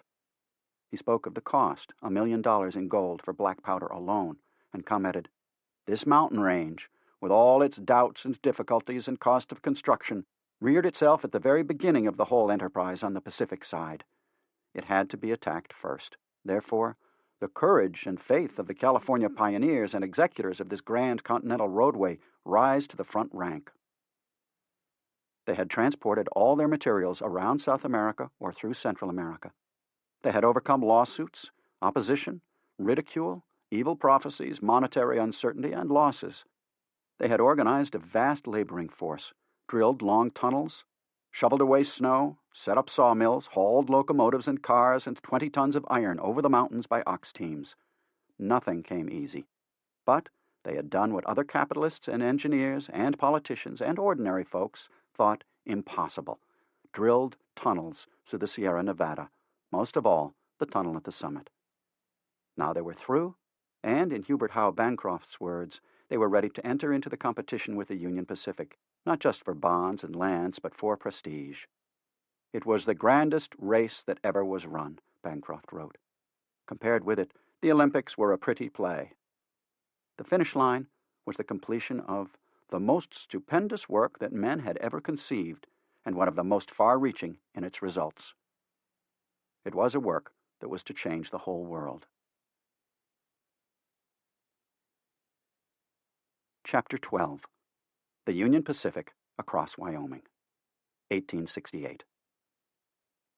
As the UP came out of Nebraska to begin its assault on Wyoming, and the CP got through the Sierra Nevada, the railroads' race toward each other became the top of the news. The anticipation of a transcontinental railroad, generally predicted to happen in 1870, mounted throughout 1868. Every newspaper in America carried the story nearly every day or week on its front pages. Lecturers filled Chautauqua halls with their "I was there, I saw it" speeches. The illustrated monthly magazines, along with the heavy think journals, featured it. E.B. Crocker wrote Huntington in April 1868, "There seems to be a perfect mania for transcontinental railroads." It mattered to every citizen. This was no "isn't that interesting" item, but rather one that already had, or was destined to have, an economic effect on the entire populace. One Nevada reporter caught this in an article he wrote in the summer of 1868. He opened his report, "The gap in the great span of iron that shall wed the two oceans is decreasing day by day. No longer is the long and drowsy journey by the way of Panama deemed safe or expeditious by the busy man whose time is as coin to him. The long and tedious stage ride grows less each day. The overland route is preferable, even in winter, for all practical purposes of travel." He noted, "Every day sees a huge train of 60 cars laden with timber, ties, and railway iron pass Reno, Nevada, on its way to the front." i.e., to the end of track. The economic benefits of the railroad, and of the telegraph, with the line being built right alongside the tracks, to the business traveler were obvious. People eager to sell products to the populace of California and the West Coast, and to buy from there fruits and vegetables, and to enjoy the minerals from the mines, could scarcely wait. The California and West Coast residents referred to everything east of the Missouri River, or increasingly east of the end of track, as the States, or more poignantly, as home. They wanted to get there, if only for a visit, and only the railroad made it possible for them to get there in a week rather than months, at a cost of not much more than $100 rather than $1,000 or more. In August 1868, a correspondent for the Chicago Leader wrote that it might even be possible in the year 1869 that old men who predicted that the road would be built, but not in our time, may have an opportunity of bathing in the Atlantic one week and in the Pacific the next, or sleigh riding in New York on Christmas, and pulling ripe oranges in Los Angeles on New Year's. The story of the building of the first Transcontinental Railroad traveled. If it was not the top of the news in Western Europe, it was close, especially in Germany, and even more in Ireland and Britain. In France, Colonel W. Hine, a Civil War veteran currently serving as Secretary of the U.S. Legation at Paris, gave a lecture on the railroad to the French Geographical Society. At the urgent request of the Society, Colonel Hine repeated it to a public gathering that drew a large and enthusiastic audience. He spoke of the intelligence and liberality and the foresight of the American government in having taken the initiative in the creation of so grand an enterprise. To widespread approval, he paid homage to Lincoln, who had the honor of signing the land grants of the greatest railroad of the world with the same pen that had decreed the abolishment of slavery. Throughout his speech, Hine drew cheers and ovations from the audience, who only wished that their government had the land to give away and the foresight to follow the Yankee lead. One of his remarks that drew a loud response bore testimony to the perseverance of the men of the North, who, at the time when all the world thought them lost no time in organizing victory across 3 mountain ranges as well as on the field of battle. Nearly everyone in the United States knew that, like winning a war, building the railroad was not easy. A reporter for the New York Tribune, sent to Salt Lake City in 1868 by Horace Greeley, opened one dispatch by reminding even those readers who have little idea of the character of the Rocky Mountains generally that they were not a single long chain, but a confused assemblage of elevations and of chains of elevations of all descriptions. Indeed, the Rockies were Alps on Alps. This immense assemblage of mountains is seamed and divided by innumerable valleys and by canyons or mountain passes, a valley being an immense canyon. Within the United States, the railroads received an abundance of criticism for their routes, their methods of construction, how they hired and paid a labor force, how they managed their finances, and more.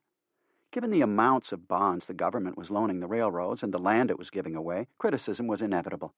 It centered mainly on what some reporters and politicians saw as cheap construction. They charged that the UP and the CP were failing to lay a first-class track.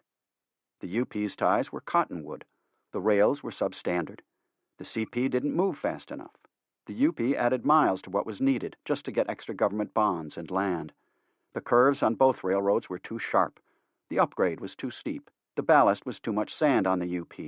The bridges were made of wood rather than iron, and in any event were insubstantial, and so on. In short, the roads were being built too fast, too cheaply. The shoddiness was encouraged by the race set up by Congress. According to critics, the race was the fundamental error. To the National Intelligencer of Washington, D.C., the roads were simply a speculation, nothing more or less.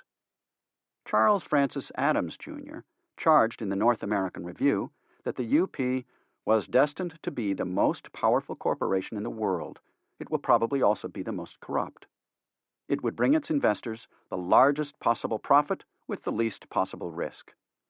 Isaac Morris, a government inspector, said the road was being built much too rapidly because the temptations in lands and subsidies had been too great for poor, avaricious human nature to resist.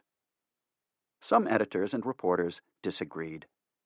A Utah reporter declared, "The rivalry between the two companies has already been a benefit to the public in the increased amount of road built in a comparatively short space of time to what it would have been if no competition had existed. And if it causes the completion of the entire road in a year's time less than was first calculated upon, so much the better. The New York Tribune was of the opinion that the government was saving money on the railroads, not giving it away. In an 1868 editorial, the Tribune calculated that, whereas the government was accustomed to paying as much as 40 or 50 cents per ton mile to haul supplies to troops in frontier outposts, the UP had reduced that rate to less than 10 cents per ton mile. That meant that, though the cost of government supplies in 1867 was $699,698, it would have cost $2,625,536 had the supplies been transported by wagons. The government had saved nearly $2 million in 1 year alone, and that in a year when the track had only reached the Nebraska-Wyoming border.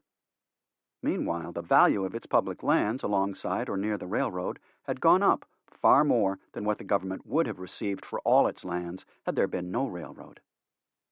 The Tribune reflected the optimism of the vast majority. "We shall look for a great stream of travel over the Pacific Railroad next year," the paper declared, "and its completion will give a wonderful impetus to mining, settlement, and industry throughout the new territories as well as on the Pacific coast." Most of the men who built the UP had participated in winning the war. They and a vast majority of their fellow countrymen in the North were well aware that during the conflict a great deal had been learned about how to build and maintain a railroad. They understood that the lessons were now being applied to the Transcontinental Railroad. Those lessons, or principles as Dodge called them, had, in his words, taught the American people that there was no problem in finance or relating to the development of the country so great that its people did not feel able to grasp and master it. No problem.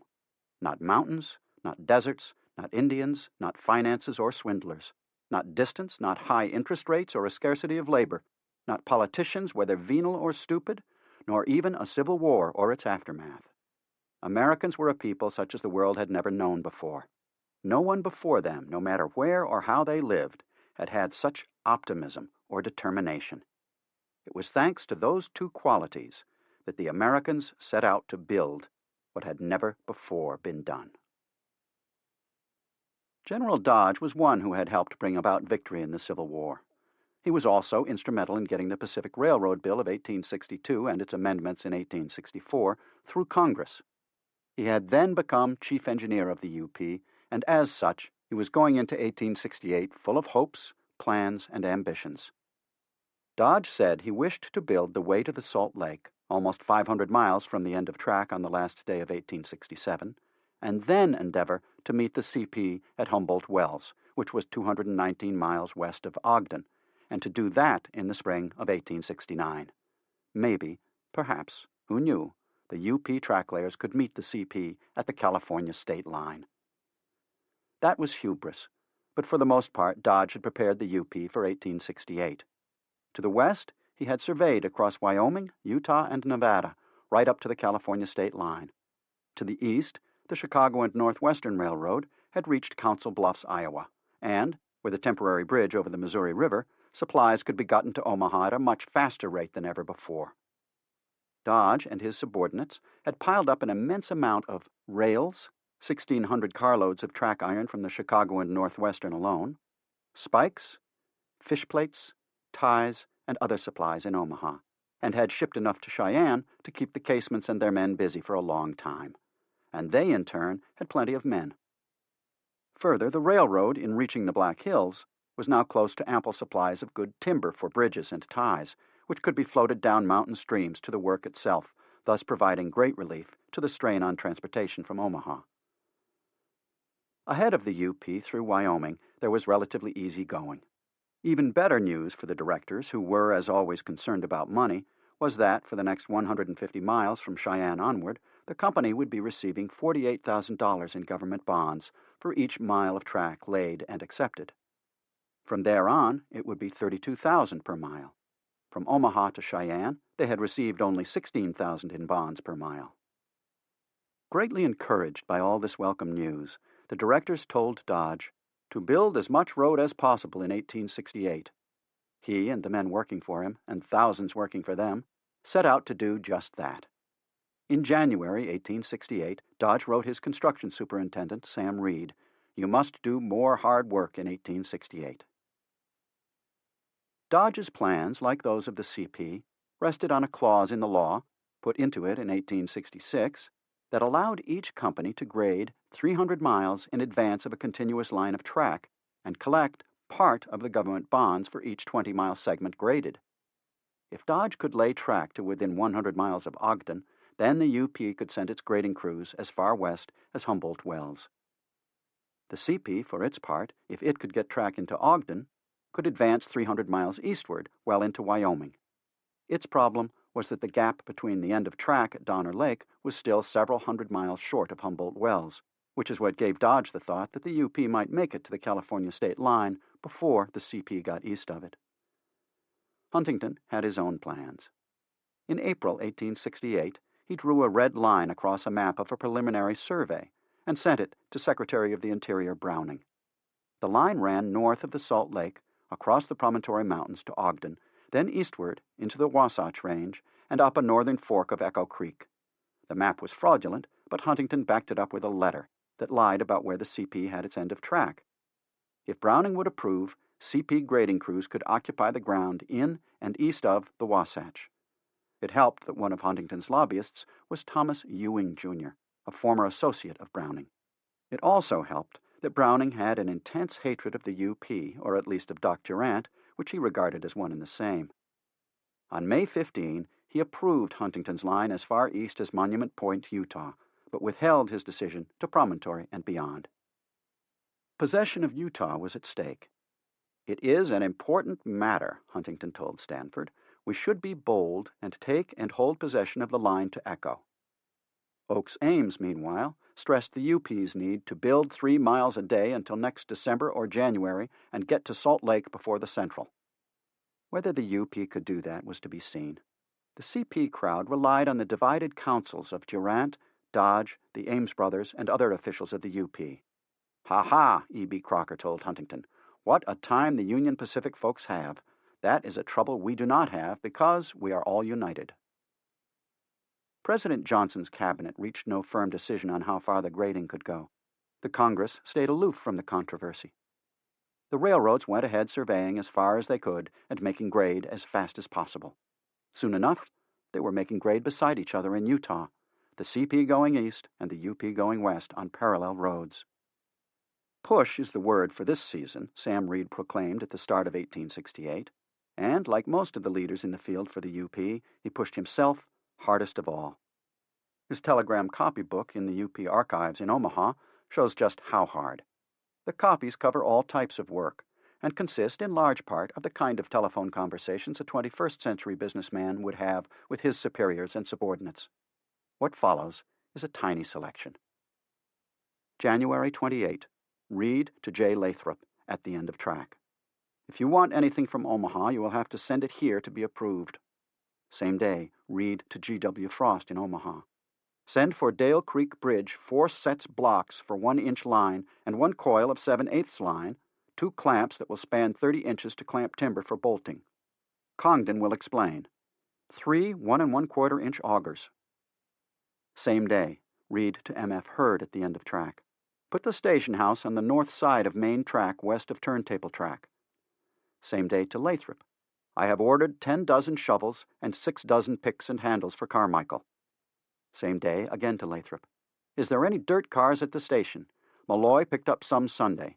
If there, send one with ox for dumping to Miller and Company."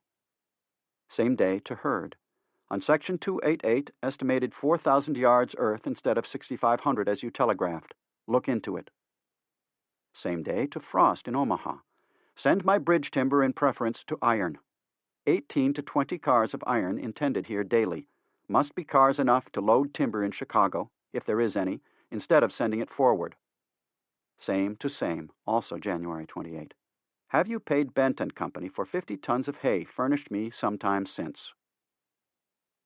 Here is another sample, all telegrams dated March 13, 1868. Reed to H. Bissell at Dale Creek. "Send a man over and count the boxes of bolts that have been received at the bridge soon as possible, and give me the answer." Also to Bissell. "Has Butterfield put on another gang of raisers? How is he getting along raising the bridge?" To Frost in Omaha. There was received here yesterday a lot of 3-inch plank. I have not ordered lumber of that description. To Lathrop. How many boxes of Dale Creek bridge bolts have you received since February 1st, and are there any at your place? To H.M. Hoxie in Omaha. Are there any boxes of Dale Creek bridge bolts at Omaha? If so, send them forward. 109 boxes have passed Chicago, 83 received here. To Lathrop.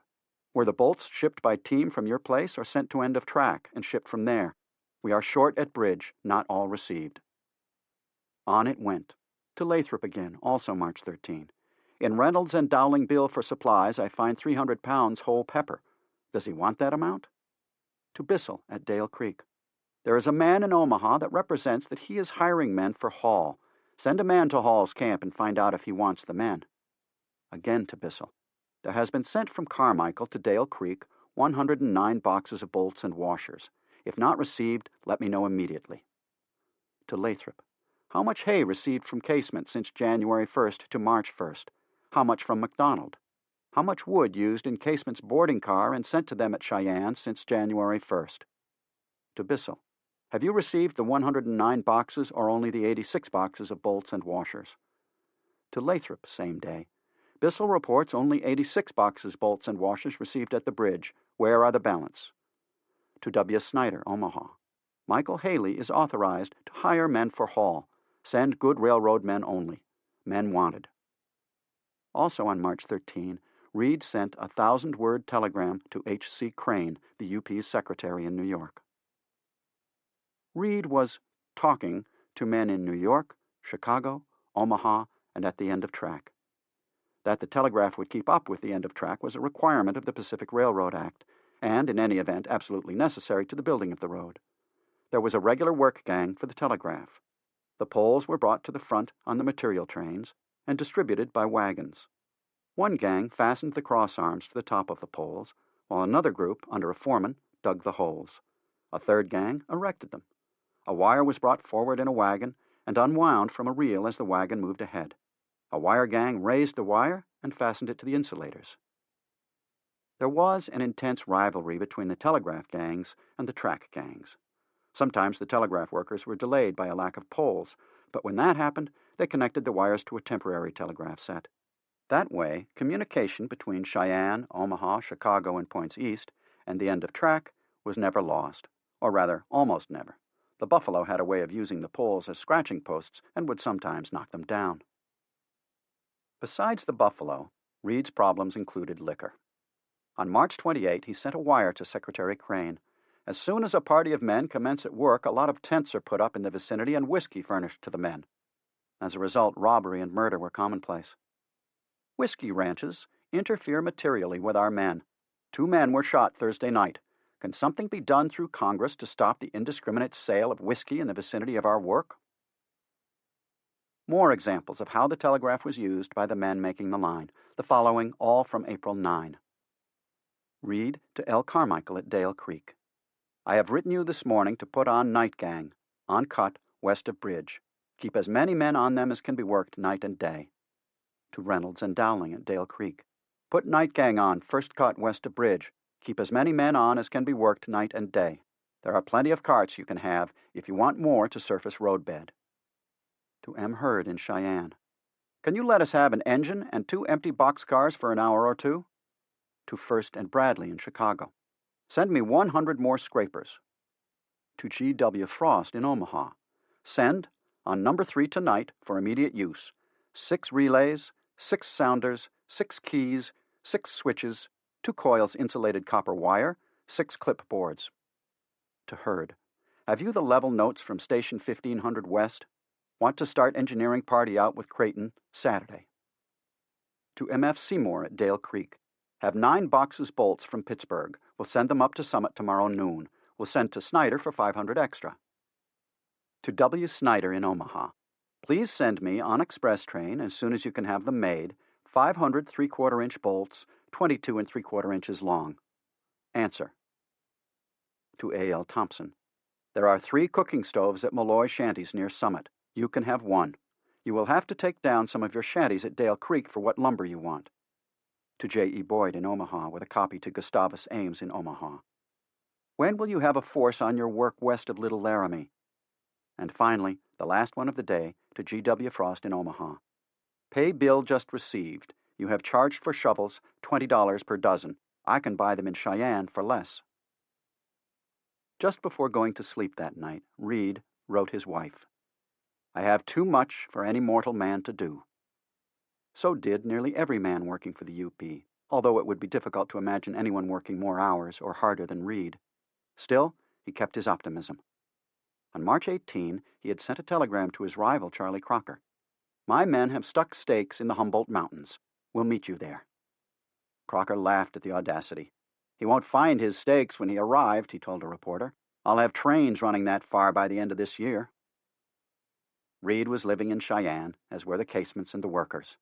Dubbed the Magic City of the Plains, the town had grown from nothing when Dodge platted and staked it out in July 1867 to a town of a few thousand that was selling lots at a record pace.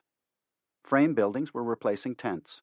Lee Freeman, the son of a UP employee, had been a telegrapher at Fort Kearny when he founded a newspaper, the Frontier Index, later in Cheyenne. In 1866, he moved his printing press, and thus the newspaper, by wagon to North Platte. He continued to follow the railroad westward, setting up in the hell-on-wheels towns and providing the UP's workers with news and entertainment. Through the winter of 1867 to 68, and indeed up to and even beyond the beginning of spring, the storms had kept most of the crews from working. On February 28, 1868, for example, Reed sent a telegram to Secretary Crane saying he had just returned from the mountains, Sherman Pass, where I have been storm-bound since last Monday. The storm has been more severe than any other this season. All the cuts were full of snow, and it will take 10 days to 2 weeks to clear them. By the beginning of April, the worst seemed to be over, and the frost was leaving the ground. The Casement brothers and their men were eager, or in the typically American phrase, raring to go. By April 5, the track-laying crews had covered 10 miles and had nearly reached Sherman's summit at 8,242 feet of altitude, the highest point of any railroad anywhere. Or, as Reed put it in an April 7 telegram from Cheyenne to Secretary Crane in Omaha, track laid over highest railroad summit on the continent, S.B. Reed. Graders, meanwhile, had started down the west slope toward Dale Creek, 4 miles beyond Sherman and 35 miles west of Cheyenne.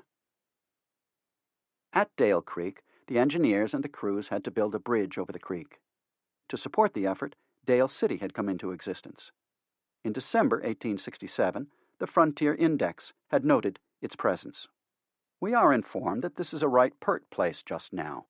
Contains about 40 buildings with a population of about 600 or 700 railroaders, tiemen, teamsters, wood choppers, etc., and a good prospect of a steady increase for some months to come. The workers were there to make grade, dig the cuts, and otherwise prepare for the coming of the bridge trusses, most of all to build masonry foundations for the big trestle.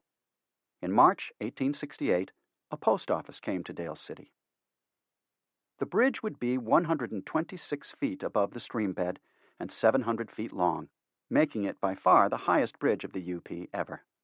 To stand at the site today, or to look at its photograph by Andrew Russell, is to be filled with astonishment. How could they possibly even imagine such a thing, much less do it?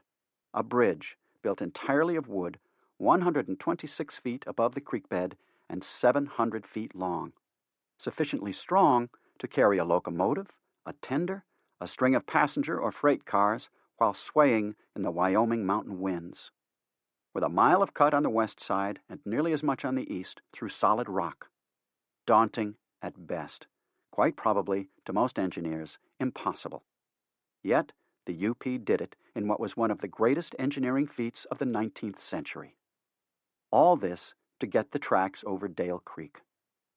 Engineer Hezekiah Bissell called it a big bridge for a small brook that one could easily step over. When the track got near Sherman's summit, the Cheyenne Daily Leader said the next day that a vast and varied amount of freight and passengers went to the end of track today. There were 5 carloads of iron and spikes, 25 dirt scrapers, 20 quarters of fresh beef, patent plows, men's boots, gunnies of ham, cases of pepper sauce, sacks of grain, bales of clothing, and working men with Winchester rifles, carpet bags, blankets, and every other conceivable article of tools, food, and wearing apparel. Meanwhile, the grading crews were moving on west. As Reed's telegrams show, the construction superintendent and the men working for him made the bridge a top priority. Reed especially stayed after the company supplying the trusses. The wood was cut in Michigan, then shipped to Chicago, where it was fashioned to specification into double-framed trestles with bents spaced 40 feet apart. Then it was shipped by rail across the temporary bridge over the Missouri River from Council Bluffs to Omaha to the end of track. Except for the Russell photographs, the UP made no record as to the detailed plans of the bridge and the actual work of building it. In October 1946, the only description the engineering department of the UP could find was, "Dale Creek is crossed by a pine timber trestle bridge of 40-foot spans with double bends resting on piers of granite masonry raised only to a small height. The roadway is suspended by a low truss frame resting on these bents." The timber trestle was replaced in 1876 with an iron bridge known as the spider web. It appeared so slender, 707 feet long, 127 feet high at the deepest point. Progress on the bridge was enough to make even Reed indulge in a little smile now and then. But on April 14, when the bridge was half finished, a storm came up. Reed sent a telegram to the Chicago firm. "Wind blowing a gale, no work being done on bridge. Do not ship the truss bridges until further orders." He ordered a transit and levels sent to the bridge, and the bridge wired for more cables, then more, then even more. Engineer Bissell was there to see the near catastrophe. "The bridge men were scared out of their wits," he wrote in his diary, "and doing nothing to save the thing." Bissell sent men to the contractors telling them to bring every rope and chain they could get hold of to the bridge as soon as possible. When the ropes first came, no one dared to go and put them on to guy the bridge. I finally induced 2 or 3 to go, and soon there were plenty of others. I probably saved the bridge. 2 days later, April 16, Durant, Dodge, and a party of big shots arrived in Wyoming. They were there to watch the first train go over Sherman Summit. "In the presence of such a large number of distinguished Army officers and citizens," Dodge told Secretary Browning in a telegram, Durant insisted on pounding in the last spike on the final rail at the summit. After that was done, Dodge reported, "The Union Pacific Railroad crossed the summit of the mountains this day, the highest elevation reached by any railroad in the world." What a day. What a week. On April 23, Reed wrote to his wife, "Bridge finished." The track was over the bridge. The cuts through the rock on either end were nearly done, which meant a great load off my mind. Meanwhile, James Evans had already surveyed a location from Fort Sanders, just west of Dale Creek, all the way to Green River. 2 weeks later, on May 6, he had completed the final line and was able to telegram Dodge triumphantly, "We save considerable in distance and altitude both over the preliminary lines." By then, the graders were approaching the Green River, and Reed planned to go to Salt Lake City to convince Brigham Young to get the Mormons started grading east, up the Weber Canyon. The casements were pouring it on. The railroad was over the divide of the Black Hills and had nothing to impede it from there all the way to the Wasatch Range. On April 21, Jack Casement wrote his wife, "I have never been hurried up more in my life." He loved it. "Have crossed the high bridge at Dale Creek today and want to commence laying 3 miles a day at once." He, his brother, Dodge, Durant, all the workers on the railroad were on the march with clear objectives in front of them. Weber Canyon, Ogden, Promontory, Humboldt Wells. At 3 miles per day, maybe even more, nothing could stop them. "We are now sailing," he wrote on May 2. A few days later, the road ran down the Black Hills' western slope all the way to Laramie. With the grade ready for track clear to Green River, more than half the way through Wyoming, the Casement construction train and crew were ready to roll. Many others were ready to follow. Lee Freeman moved his printing press to Laramie and set about publishing the Frontier Index there. In its first issue, May 5, the paper predicted that Laramie would soon rival Chicago. When it was only 2 weeks old, the index boasted, "Laramie already contains a population of 2,000 inhabitants." The UP was now building the ramshackle Union Pacific Hotel beside the tracks, and a $10,000 windmill to pump water for its men and engines. It was the largest ever erected. The grade went nearly straight north out of Laramie. Then, just past Rock Creek, it turned straight west across the Medicine Bow River up to and across the North Platte River. The North Platte River comes out of the Sierra Madre Range, flows north until it receives the Sweetwater River, then turns northeast to skirt the Medicine Bow Mountains, then southeast out of Wyoming into western Nebraska until it joins with the South Platte River at the Nebraska town of North Platte. Fort Steele was on the western side of the North Platte River. Then, a bit farther west, a town founded by the UP and called Benton. Then, Rawlins Springs, today called Rawlins.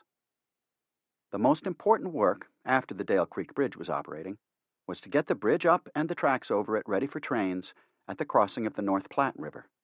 Arthur Ferguson was one of the surveyors assigned to that duty. On Saturday, April 25, 1868, he and others left Omaha at 5:30 a.m. on a train headed west. After a delay of 2 hours on account of reported Indians ahead, the train arrived in Cheyenne at 6 p.m. Thus did Ferguson cross Nebraska in one day. In Cheyenne, he witnessed strange sights. The whole city was the scene of one high carnival. Gambling saloons and other places of an immoral character in full blast, streets crowded with men, various houses illuminated, vice having unlimited control, making the Sabbath evening a sad and fearful time. He went to bed early. The next day, a construction train took Ferguson to the end of track, at that point 5 miles west of Dale Creek. Then, on by wagon to Fort Sanders, where he and his party slept 3 to a bed. Continuing the next day along the grade, Ferguson was struck by the land, a dismal and desolate country, a terrible country, awful, all sagebrush and greaseweed.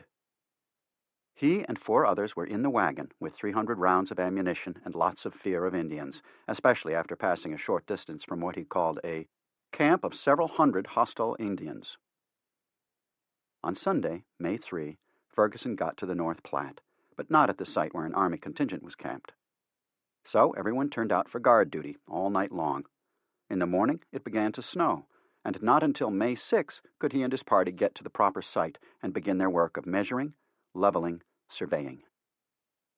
On Tuesday, May 12, Ferguson opened his diary entry. This has been a fearful day. He had begun by running the line west of the river, but found that he had lost the tape line and started back over the river to search for it. Everyone piled into the wagon, but the driver didn't know the ford. The first thing we knew was that the water was floating in the wagon box, and our mules were out of their depth and being swiftly carried downstream by the terrific violence of the current. The wagon box capsized, and all the men were floundering among the waves. Ferguson retained the leveling instrument in his hand, but he got tangled up in the wagon box, which was pressing him down. I immediately saw that it was for me a struggle for life or death, and therefore dropped the instrument. Eventually he got out, but 2 of his companions were drowned. He said he would never forget the look of awful terror and despair that had settled on their countenances. Attempts to locate the leveling instrument, plus the 3 guns that had gone down, not to mention the bodies of the drowned men, were unsuccessful.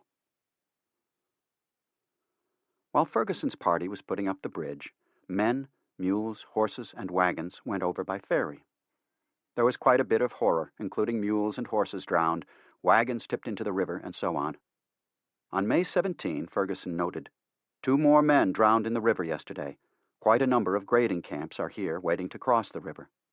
But, no matter the death toll, the engineers were concerned with the bridge and, not incidentally, with making some money on the side. Thus Ferguson recorded that on May 20, he and 2 others bought 3 lots in the town of Benton, which was not yet founded. 5 days later, they sold the lots, for which they had paid $2.50, for $25 each. Mainly, they worked, measuring, leveling, putting in pilings, staking out bents, then setting in rails and putting sidings on each side of the bridge. There was more excitement, primarily from Indians. Ferguson's diary contains numerous references to their war parties. For example, May 24. The Indians made a dash on some pilgrims who are camped on the opposite side of the river and succeeded in capturing 19 head of stock. June 4.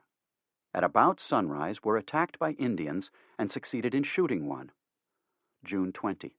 The Indians made a dash on the camp and captured some stock and killed 1 man. June 21. Indians killed 2 men. Both had been horribly mutilated about the face by cuts made by a knife or a tomahawk. They captured 100 head of stock. June 30. 4 men were killed and scalped today, about 2 miles above camp. July 2nd. Indians ran off 70 head of cattle and killed 2 more men last night within 3 miles of here. Ferguson also recorded rumors that had little or no foundation in fact. As one example, July 16.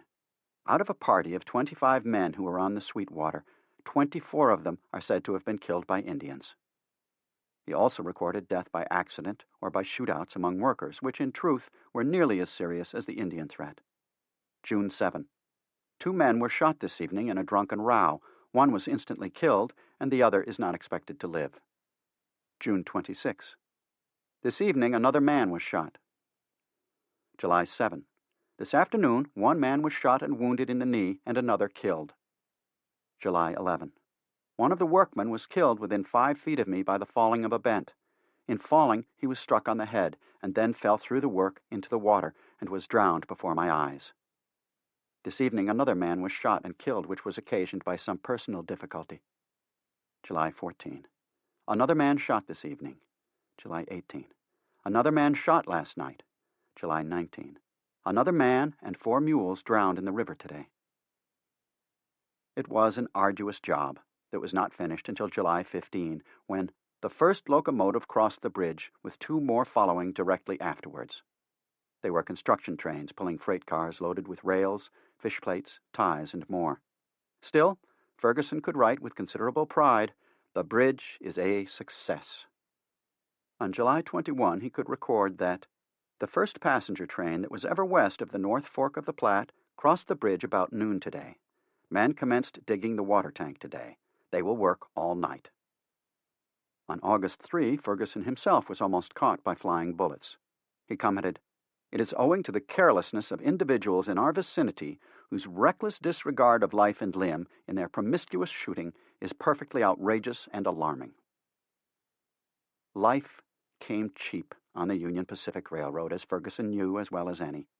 Nevertheless, he directed his emotions not at the workers who shot their fellows and who were more dangerous than the Native Americans, but at the Indian boys who sometimes killed and often stole from the whites. In fact, the Indian outrages were exclusively committed by teenage boys. The threat of war parties, so severe in 1867, had gone away. This was thanks to the resolution of the veterans who were working for the UP and to the 5,000 troops stationed along the line of the UP between Omaha and the Salt Lake. Another factor was the quality of the rifles. The Sioux, Cheyenne, and Arapaho were using muzzle loaders with loose powder, balls, and percussion caps. The U.S. Army soldiers were not much better, if any, off until 1867, when the Springfield rifle was first issued to the infantry on the Great Plains. It was a breech loader, made from the old Springfield musket, sighted for 1,000 yards maximum range. On 2 occasions in the fall of 1867, the Sioux lost some of their best warriors to the quickness and range of the Springfield, which was a splendid weapon. Further, the Pawnees, protecting some of the graders and others, were getting better at their task. In truth, they were living what they regarded as a joyous life. The Army furnished them with arms and ammunition, food, clothes, and pay. All this to do what they wanted above all other things to be doing, fighting their enemies. And if their enemies proved to be too strong for them, they could always retreat to the nearest white troops for protection. In addition, they were now much farther west than they had ever been, or would have dared to go by themselves. David Lemon was an engineer for the UP. 56 years after the event, he wrote a reminiscence of one of his experiences on the railroad. During the first week of October, 1868, at night, he was in the cab of a locomotive on the line with 2 boxcars of oats and corn, followed by 23 cars of railroad iron. Sioux Indians had removed bolts and fish plates from the rail joint and torn down telegraph poles to pry apart the rails. Lemon crashed. You can well imagine the ugly wreck. Not until daylight did a relief crew arrive to assist him. Pawnee troops gave chase to the Sioux. When they returned, they had 7 scalps. They said the scalps were all from Sioux, although one of them had long red hair, which is probably that of an escaped white convict who had taken refuge with the Sioux tribe. That night, the Pawnees had a grand scalp dance.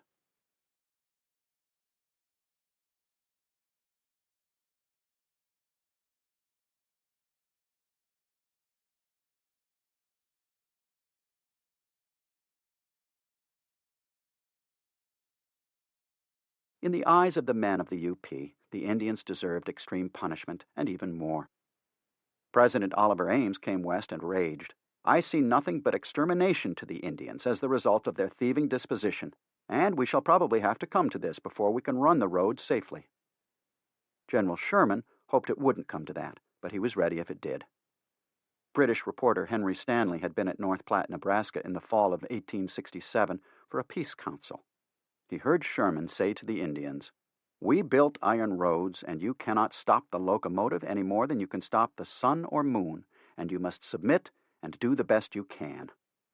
If our people in the East make up their minds to fight you, they will come out as thick as a herd of buffalo, and if you continue fighting, you will all be killed. We advise you for the best. We now offer you this: choose your own homes and live like white men, and we will help you all you want." Ferguson was more rabid. "I have no sympathy with the Red Devils," he wrote in his diary on August 17, "notwithstanding the halo of romance by which they are surrounded by the people of the East, who, secure in their happy and peaceful homes, know naught of the wild and awful horrors of the West." He added that, for his part, having been surrounded by too many perils and knowing too much of the savage details of Indian warfare, he wanted them eliminated. "Let the savage strength of the demonic Indian be broken," he wrote. "May their dwelling places and habitations be destroyed. May the greedy crow hover over their silent corpses. May the coyote feast upon their stiff and festering carcasses, and the sooner the better." As bloodthirsty as that was, Ferguson had the same kind of mixed emotions as most of his fellow surveyors and engineers. To a man, they loved the wild life, the scenery, the game, the swift and clear-flowing streams, the untouched prairie and forest, the flowers and trees, the birds, the opportunity to ride across an unfenced country, and they also loved Indians as long as the Indians stayed out of the white man's way. But they were also aware that, as the first white men, other than the mountain men, ever to come into this paradise, this Eden, this unspoiled country, they had the job of wiping it out by bringing to it the very thing that had brought them into the wilderness, the railroad. Much as they loved the wild country, they were going to tame it. Thus, Ferguson observed, "The time is coming, and fast too, when in the sense that it is now understood, there will be no West." That was partly right. The West was not going to be eliminated from the maps or from American territory or from people's imaginations, but it surely would be changed. One such change was in fact already evident. In the summer of 1868, a herd of 800 Texas cattle was trailed into the vicinity of North Platte. The first Nebraska cow town was born. In the next year, 1,700 had arrived and were put out to graze on the prairie. By 1870, the total cattle herd was up to 7,000, with a smaller number of sheep, and this was just the beginning. The cattle and sheep were displacing the buffalo, even as Ferguson was helping build the UP. The tame was replacing the wild. As Ferguson understood, there had to be a price. One that he recorded, but apparently did not understand, was accidents. To UP workers, they were just a part of the job, bound to happen. Moving all those iron rails, throwing down fish plates and spikes also made of iron, swinging sledgehammers all day long, and all the other movement of goods and supplies meant accidents. How many could not be said, nor is there an accounting of how many men lost a limb or their lives. Accidents involving locomotives were another matter. First of all, they cost money, even by the standards of the UP or the CP, big money. Second, it was thought that they would last, if not forever, at least through a man's lifetime. That a locomotive accident could cost lives was taken for granted. But the trouble was that they often cost valuable or even irreplaceable lives, namely the engineers running the trains. That there would be accidents with locomotives was inevitable. They were the biggest moving things ever built by man, and they moved faster than anything ever built. Even the fastest animal, say a cheetah, could outrun them for only a short distance. They could go farther pulling a heavier load than anything else. Morris Mills, an early employee of the UP, noted in 1926 that more radical change in operating practice for the railroads came in the 1870s than in any other decade before or since. This included advancing from hand to air brakes, from a coupling hook to automatic couplers, from iron to steel rails, from 8-wheel locomotives to 10-wheelers, 10-ton capacity for freight cars to 40 or even 60-ton capacity, from snowplows of the wedge type to the rotary plow, and more. But none of these and other improvements had been made before 1870. Indeed, as Mills pointed out, railroading in the days of handbrakes, soil ballast, light power, and mountain grades entailed hardships that produced a type of employee that were a veritable survival of the fittest. Accidents were so common they hardly got reported. The Chicago Tribune gave one paragraph to an incident in which a construction train in eastern Nebraska near Fremont ran over a cow. The accident threw several cars off the track. 5 men were killed, 12 wounded, and 2 of them died the following day. Several ladies were badly mangled. Another report, dated July 15, 1868, dateline Laramie City, said that a westbound freight train that had just passed over the Dale Creek Bridge ran into a car carrying gravel.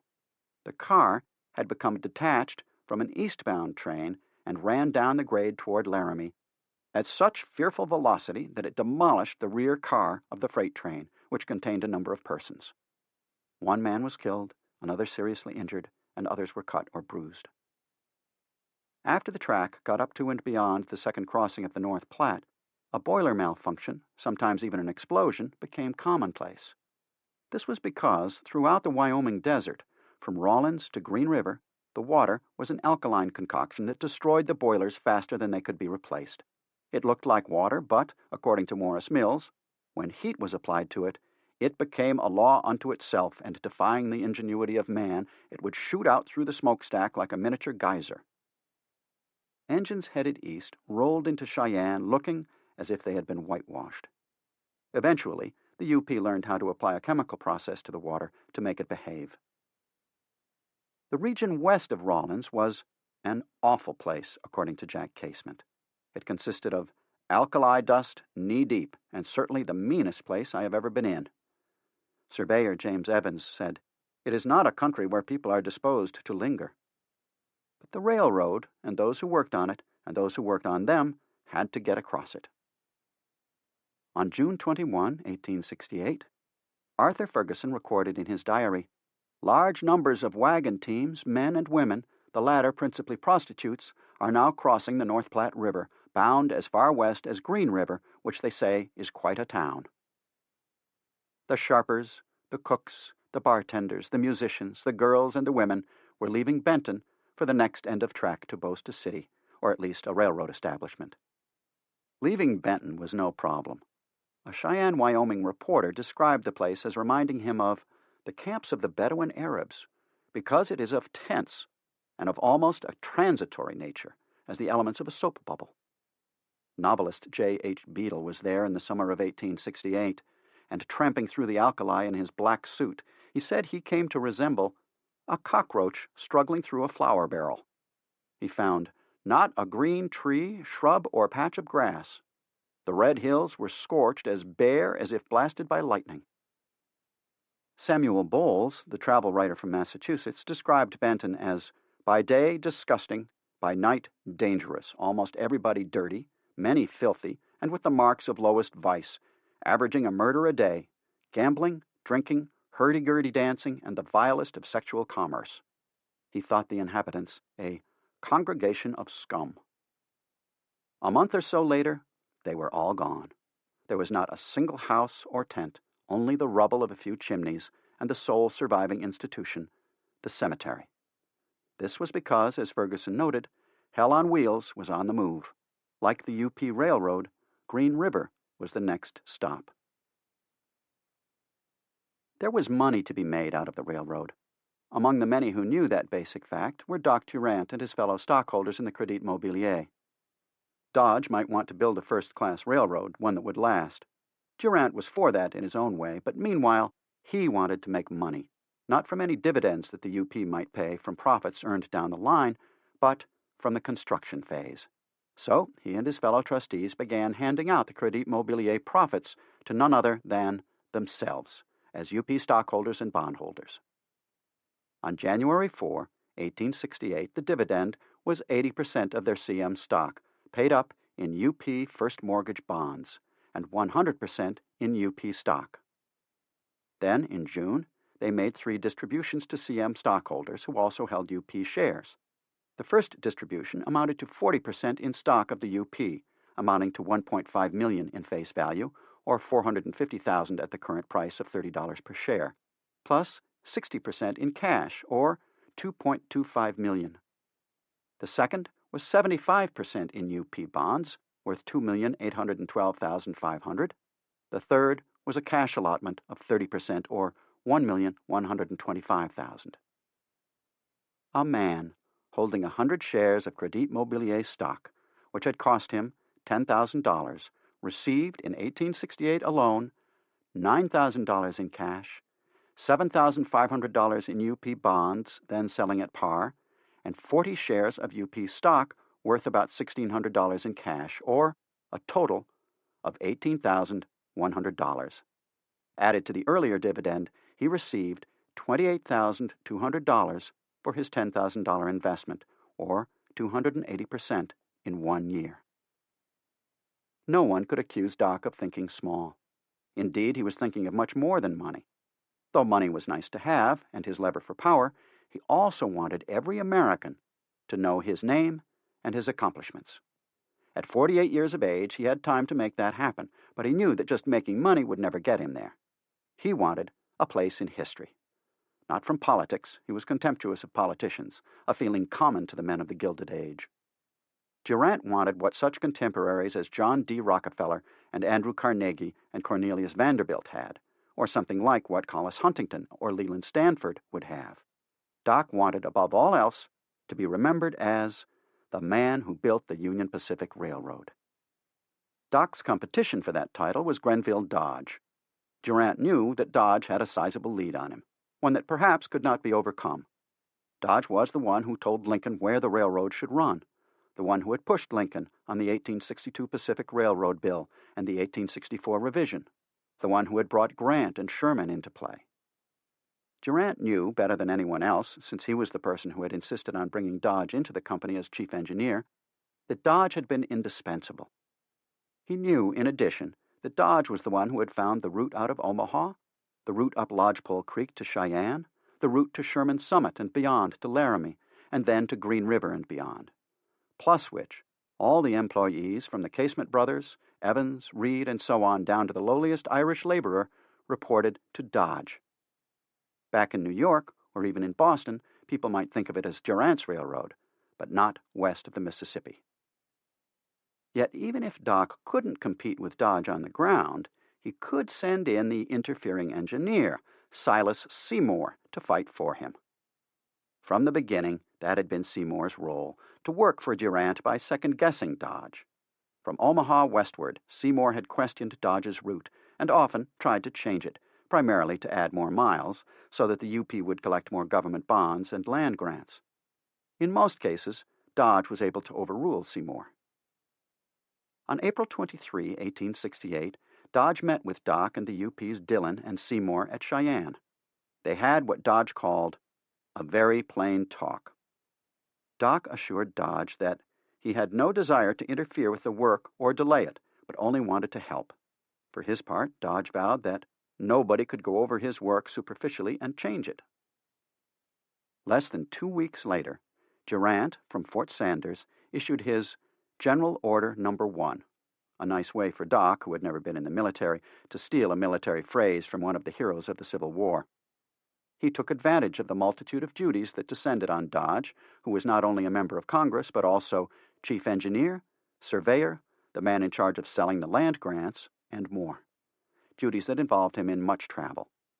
So, Durant declared, in order to prevent unnecessary delay in the work, during the absence of the chief engineer from the line of the road, the consulting engineer, Seymour, is hereby invested with full power to perform all the duties pertaining to the office of acting chief engineer, and his, Seymour's, orders will be obeyed accordingly by everyone connected with the engineer department.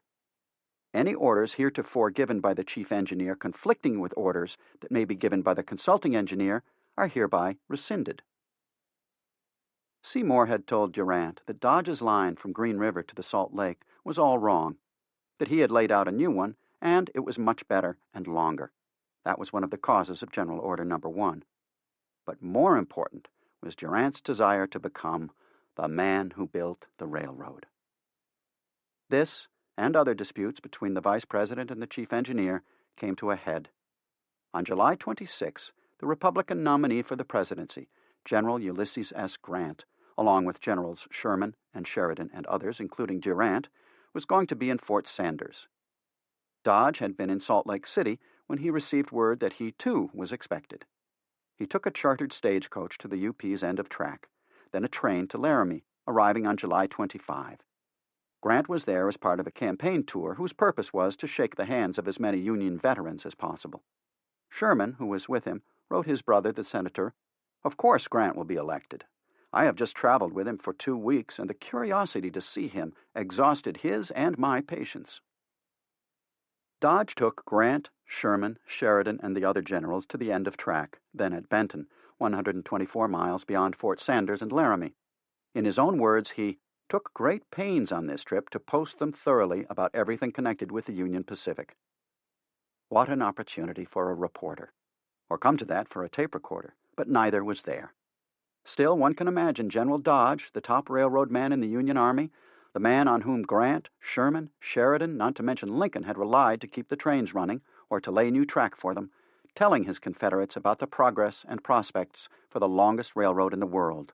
And one can imagine how hard the generals listened, the questions they asked, and how impressed they were. At one point, Dodge declared that he was ready to quit his job if Durant, Seymour, or anyone else changed his final location. Grant heard him, thought for a moment, then exacted a personal promise from Dodge that he would not resign until the railroad was finished. The men rode the train back to Fort Sanders. July 26 was a baking hot day. At the officers' club at the fort, a big log bungalow, the generals met with Durant and Seymour. Durant took the floor. He was bold enough to attack Dodge, telling Grant and the others that Dodge had selected extravagant routes, wasted precious time and money on useless surveys, ignored the sound judgment of Silas Seymour, was about to bypass Salt Lake City, had neglected his congressional duties, and more. Grant turned to Dodge. "What will you do about it?" he asked. "Just this," Dodge answered. "If Durant or anybody connected with the Union Pacific or anybody connected with the government changes my lines, I'll quit the road." There was a tense but momentary hush. Then Grant spoke. "The government expects this railroad to be finished," he declared, speaking as if his election was assured. Then he turned to Dodge. "The government expects you to remain with the road as its chief engineer until it is completed," he said. Doc Durant took it all in. He pulled at his goatee, then managed to mumble, "I withdraw my objections. Of course, we all want Dodge to stay with the road." 3 days later, after traveling from Fort Sanders to Omaha on the UP, Dodge entertained Grant, Sherman, and Sheridan in his house in Council Bluffs. They talked about the war and the coming election, and of course about Durant and the UP. Dodge managed to get in some digs against the CP. The showdown at Fort Sanders had gone into the history books as decisive. But Dodge was not yet clear of Durant. The vice president fired off from New York a series of telegrams to the men in the field. He wanted more speed.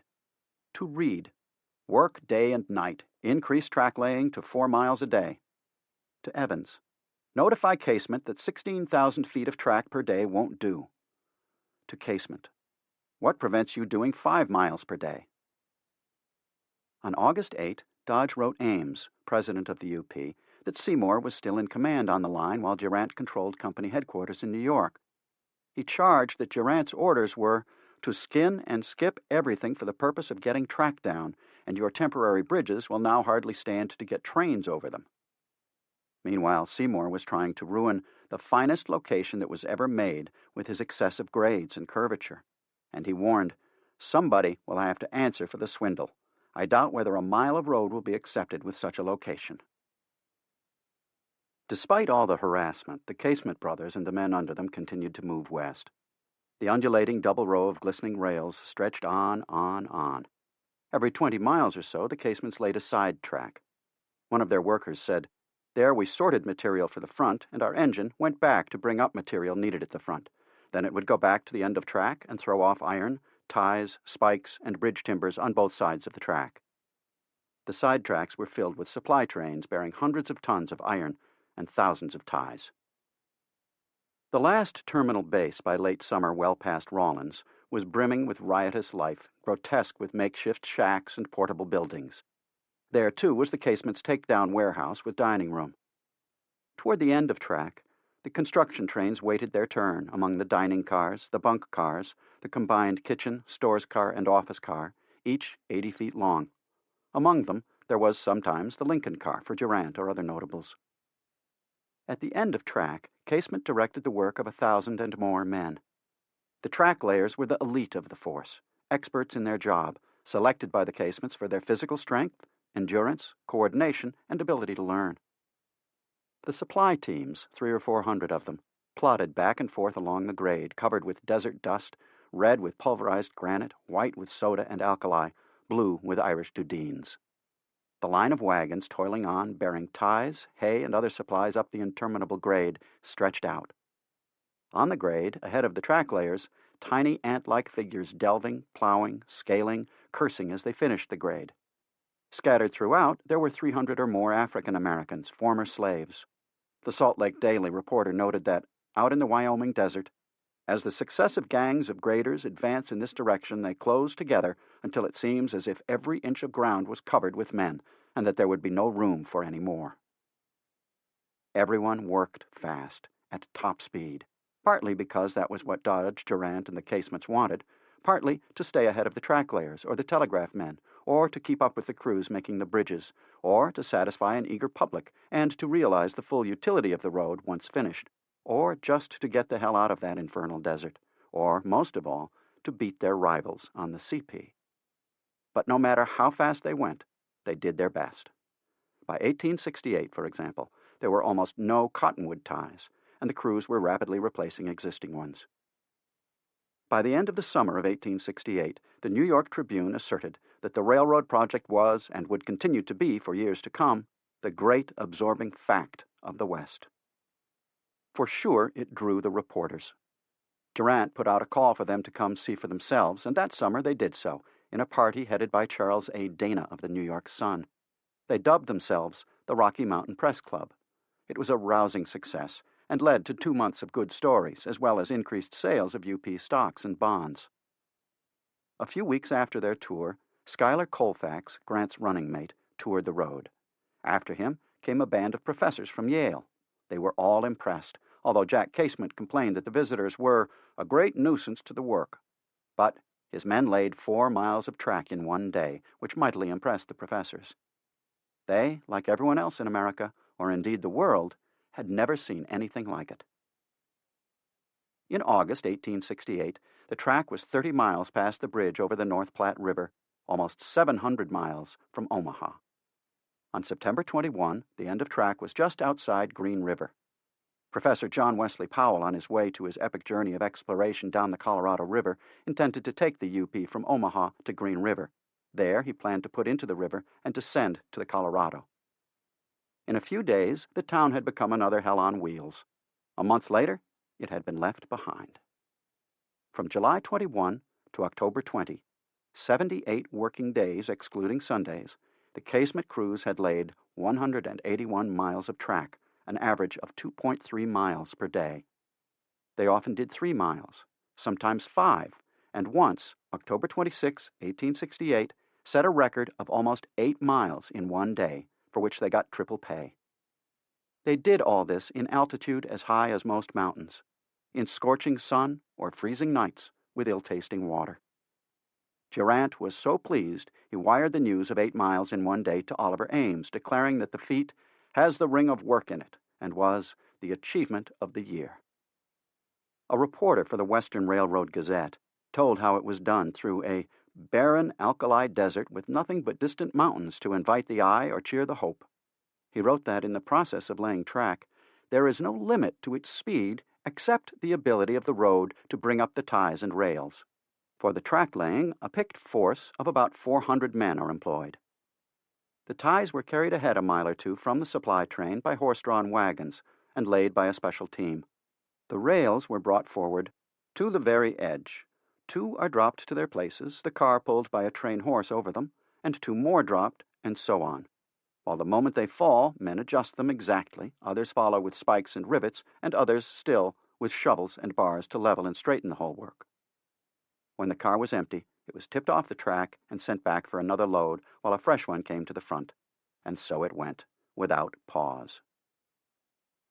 More good news followed.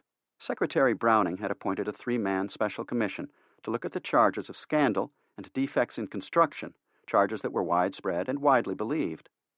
But on November 23rd, the commission, composed of Brigadier General Gouverneur K. Warren, Jacob Blickensdorfer, and James Barnes, reported that the line had been well constructed. The members unanimously agreed that Dodge had picked the most favorable passes on the continent, along with favorable alignment unsurpassed by any other railway line. Further, so few mistakes were made and so few defects exist as to be a matter of surprise. Overall, the country had reason to congratulate itself that this great work of national importance is so rapidly approaching completion under such favorable auspices. In early November, the end of track was 890 miles west of Omaha. Another hell on wheels was born, Bear River City. It was typical. Brigham Young assured the shocked Mormons that it wouldn't last long. Bear River City was just short of the Wyoming-Utah state line, on the Bear River on the eastern side of the Wasatch Range. Meanwhile, Jack Casement reported that he was straining every nerve to get into Salt Lake Valley before the heavy snows fall. 30 more days of good weather will let us do it. At the other end of the line, at Omaha, the UP was also moving ahead in giant strides. In late November, the Western Railroad Gazette reported, "The first corps of workmen have arrived for building the great Union Pacific Railroad bridge." The contractor was L.B. Boomer of Chicago, who had built so many of the UP's bridges, and was generally thought to be one of the best, if not the best, in the country at his job. The location would be from Council Bluffs to Omaha. When it was finished, it was hoped within a year, and the UP had hooked up with the CP at a point yet to be determined, there would be a continuous line of rails running from the Atlantic to the Pacific. The bridge work, the Gazette said, would be prosecuted with all energy which money, men, and skill can impart to it. The bridge would be an immense structure and would cost about $2 million. Such progress alarmed the men of the CP. Collis Huntington was the only man among the Big Four who had met Durant, and in 1868 he had sent his appraisal to Mark Hopkins. "You have no ordinary man working against you. Durant is a man of wonderful energy, in fact reckless in his energy, and it looks to me now as though he would get to Salt Lake before we can." That was certainly accurate, but even as the Crédit Mobilier paid out nearly 300% in 1 year's dividend, the UP was desperate for cash. "Money is awful tight, and we have large amounts to pay," Oliver Ames moaned.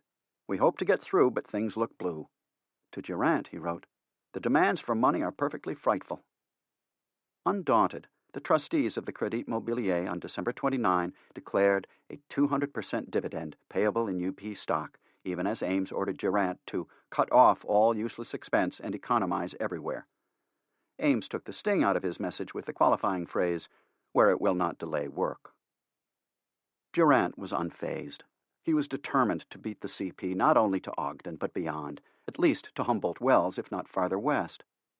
To do that, he needed to get the UP track through Echo Canyon, Utah, down to Ogden, and, he hoped, beyond, before the winter froze the ground and covered it with snow. To that end, on December 18, he sent a telegram to Casement. "How fast are you sending men to head of Echo? We want 2,000 as soon as can be had." The race was into its final stretch. The men working for the UP and for the CP, from the top on down, were in sight of each other. In late September 1868, Frank Gilbert sent a dispatch to his newspaper, the Salt Lake Daily Reporter, stating that General Dodge had just made a trip from Promontory to Humboldt Wells. In the area between the north end of the Salt Lake and Humboldt Wells, the UP had 4 locating parties and 2 construction parties of engineers, while the Central Pacific Company also have 6 parties of engineers between the same points.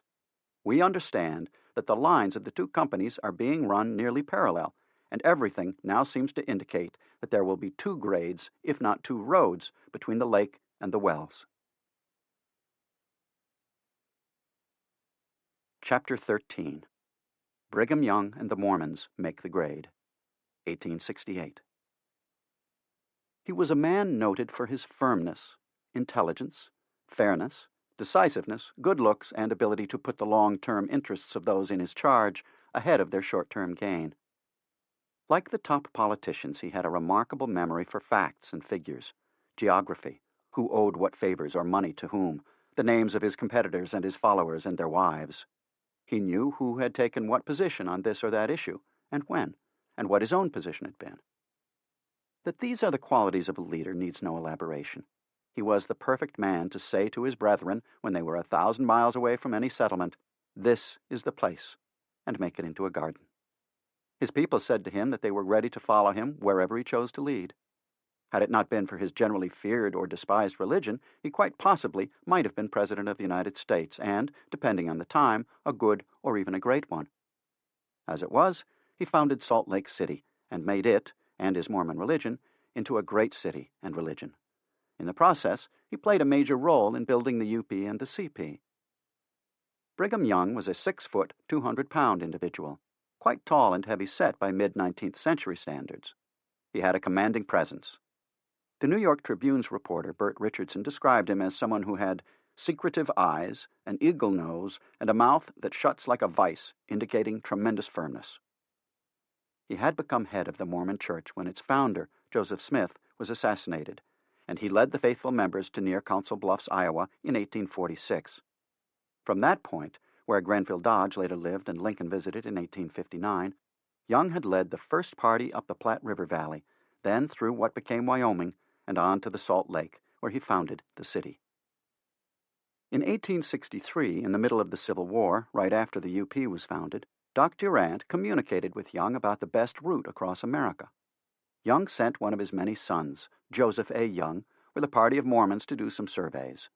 So eager was Young to have a railway come to Salt Lake City that he paid the expenses of the party. Joseph Young reported on a number of routes, but the one he liked best, and the one eventually picked by Dodge, was up Weber Canyon and then Echo Creek. When Samuel Reed came to check this out the next year, 1864, he reported that the line was much more favorable than had been anticipated. Brigham Young was thus involved from the beginning with the route to be followed by the Union Pacific. He was also one of the original shareholders. He bought 5 shares and, wonder of wonders, actually paid in full for them. So, from the first, he had been an enthusiastic promoter. But there was a widespread rumor among the Gentiles, as Mormons called non-Mormons, that Young's opposition to commercial intercourse with outsiders, along with his disapproval of efforts to mine precious metals in Utah, made him a railroad opponent. That was the opposite of the truth. According to a contemporary Mormon historian, during the original Mormon crossing of the plains to Salt Lake Valley, Young had pointed to where the railroad tracks would one day run. In 1852, he had signed a memorial to Congress asking for a transcontinental railroad. In a December 1853 letter to Congress, he remarked of the prospective road, "Pass where it will, we cannot fail to be benefited by it." He became a friend of Samuel Reed and helped the UP do its surveys, and referred to the telegraph and the railroad as the 2 great discoveries of our age. In January 1866, he told the Utah legislature that the want of a railroad was sensibly felt, and that its completion was to be viewed as very desirable. In August 1866, he wrote to Reed to congratulate the UP. "We watch its progress westward with great interest," he said in his telegram, "as every mile of track which is laid lessens the weary distance which stretches on every side of us."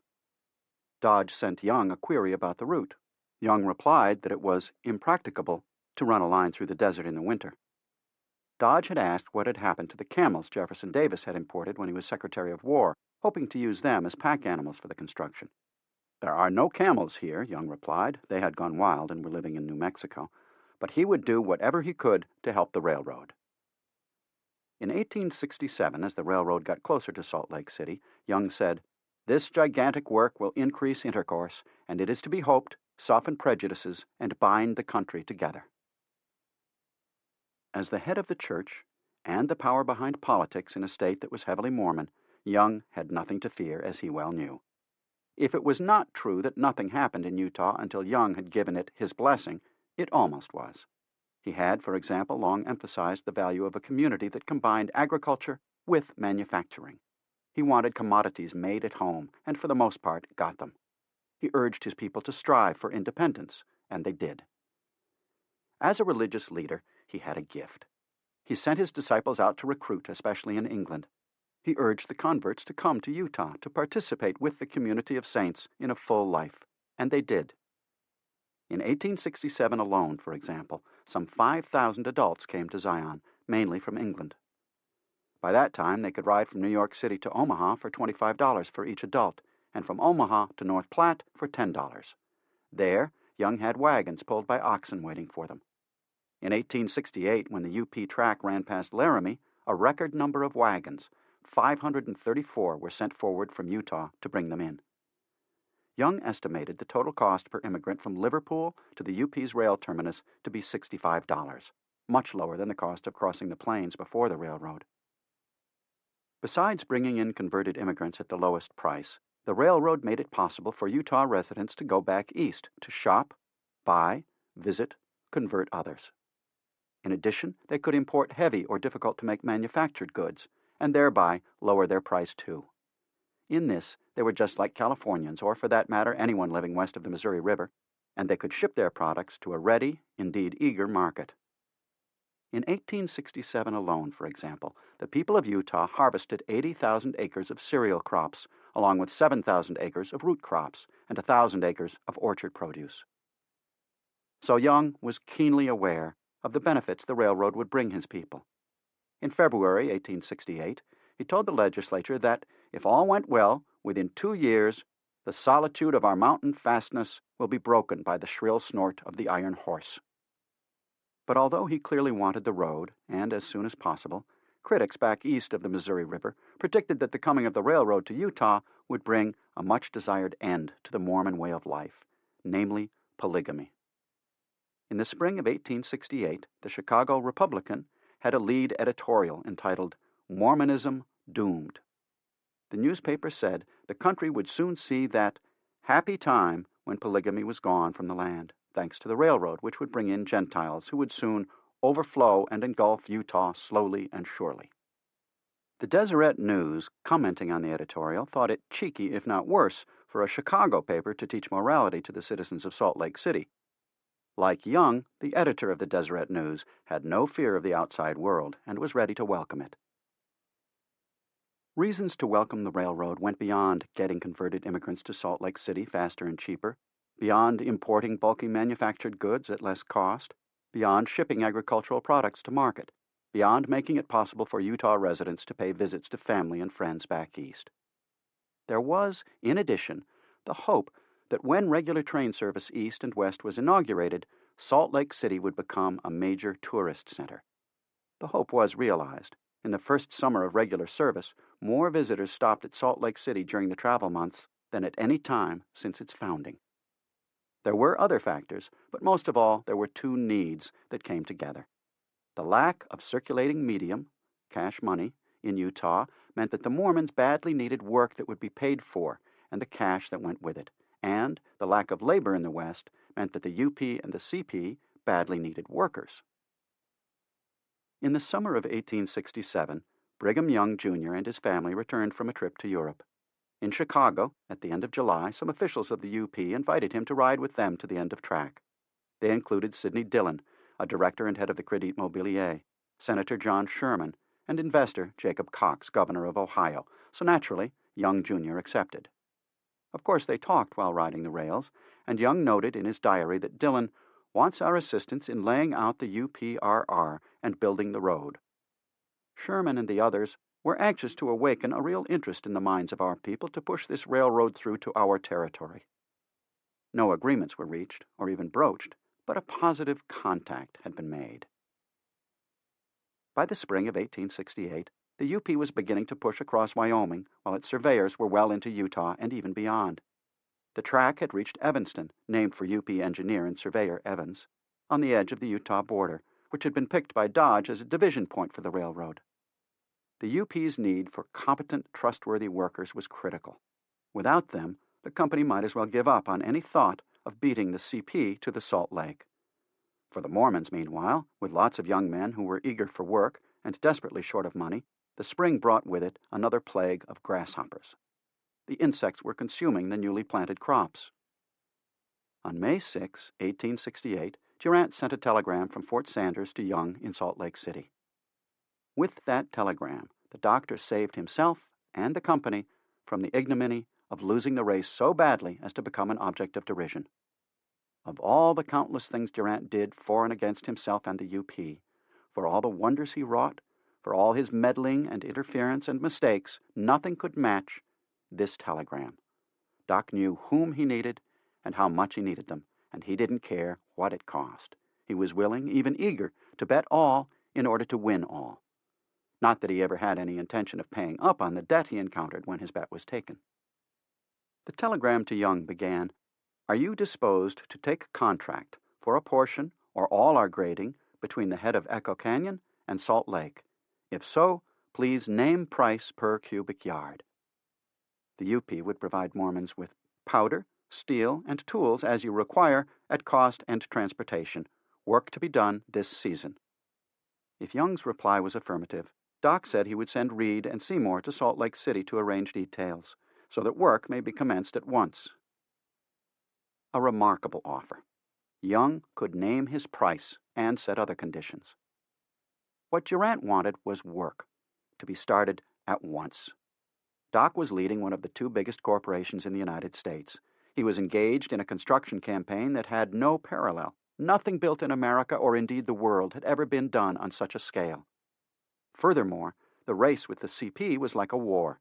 Every effort by Durant and the UP bosses, as every effort by Huntington and the other CP bosses, was bent to winning. Neither the directors, nor those who worked for them, or, come to that, those who put up the money, cared what it cost. Win now, pay later was the motto, just as it had been for the North in the Civil War. Young answered Durant's telegram within an hour of its receipt. "Yes," he said.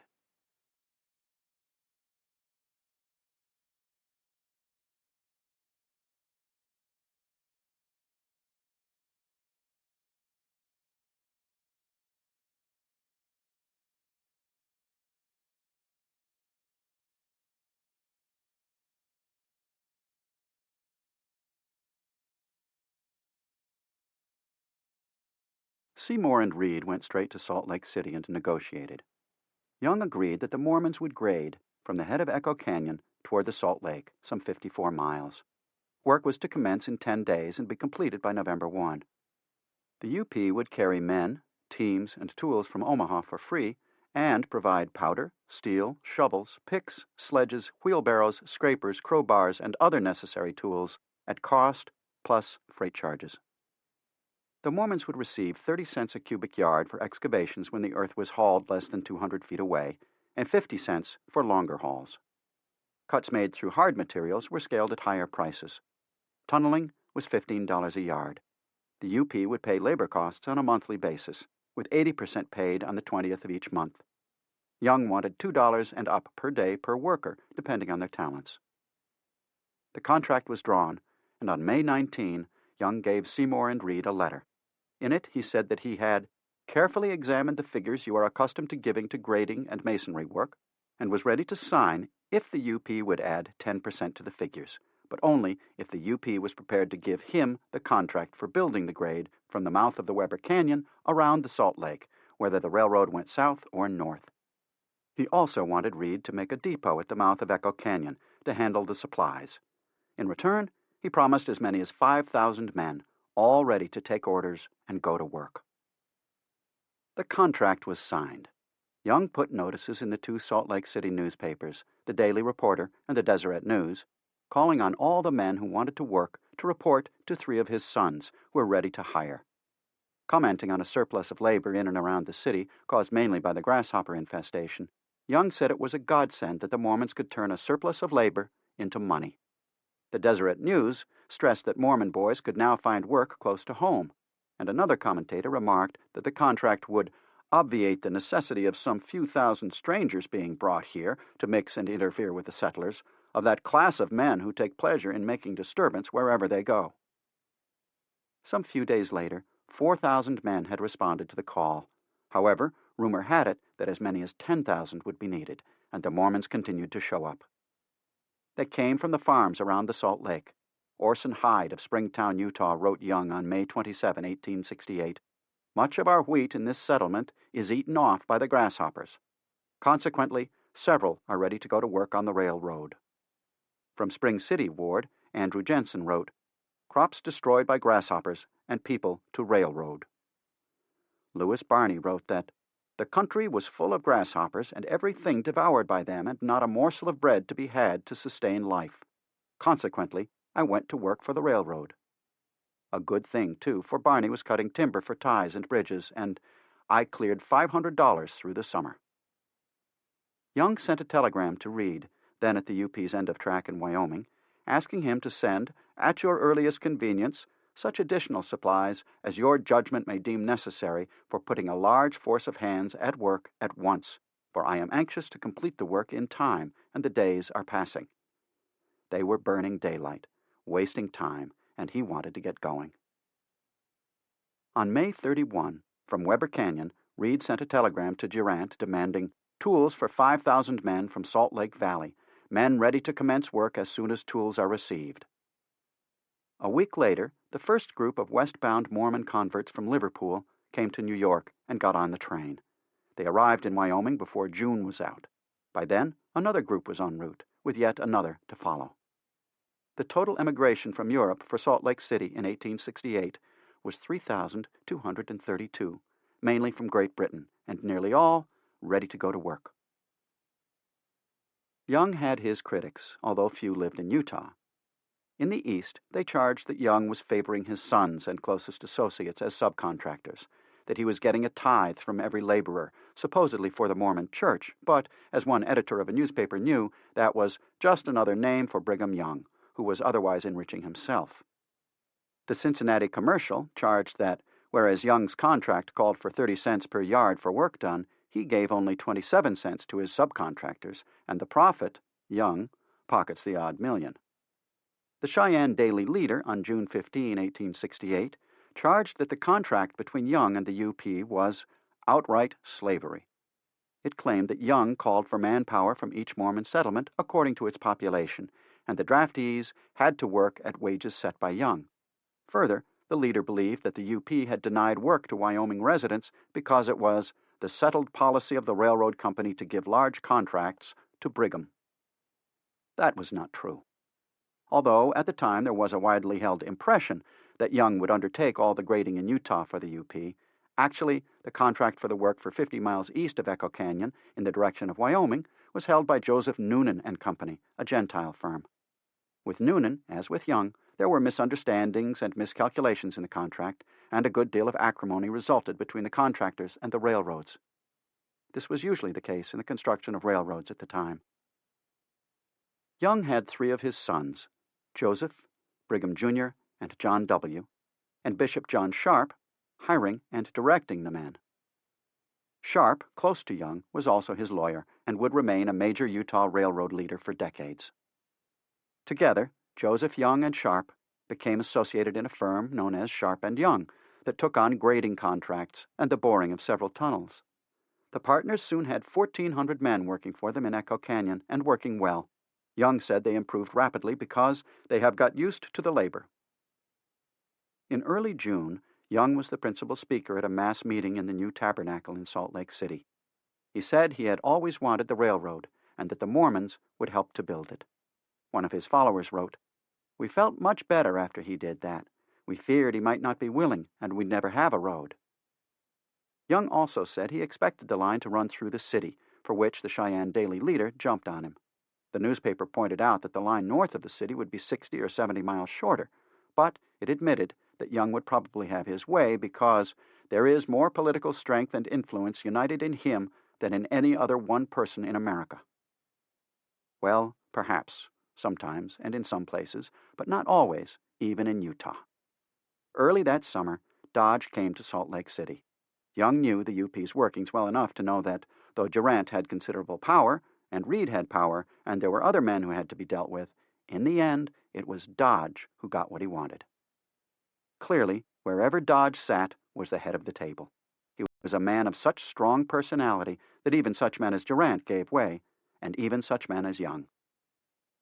On this occasion, Dodge had come to tell Young that the UP was going to go around the north end of the lake and would run not through Salt Lake City, but rather through Ogden. Though Young put what Dodge called great pressure on him to go south instead of north, Dodge held firm. His own surveys and those of others had convinced him that north was the best way to go. Young would not quit, not yet. According to Dodge, he even went so far as to deliver in the tabernacle a great sermon denouncing me and stating a road could not be built or run without the aid of the Mormons. Young then approached the CP to accept the southern route, but to no avail, for their surveyors had come to the same conclusion as Dodge. Dodge stood firm. He told Young that the Mormons would have to build their own spur line to Ogden if they wanted rail service in Salt Lake City. Young finally, unwillingly, but as gracefully as he could, accepted the decision. A few weeks later, in another tabernacle sermon, Young said that wherever the railroad went around Salt Lake, it is all right because God rules and He will have things as He pleases. We can act, but He will overrule. At the beginning of June, the Mormons were at work. The Deseret News exclaimed, "We live in a wonderful age."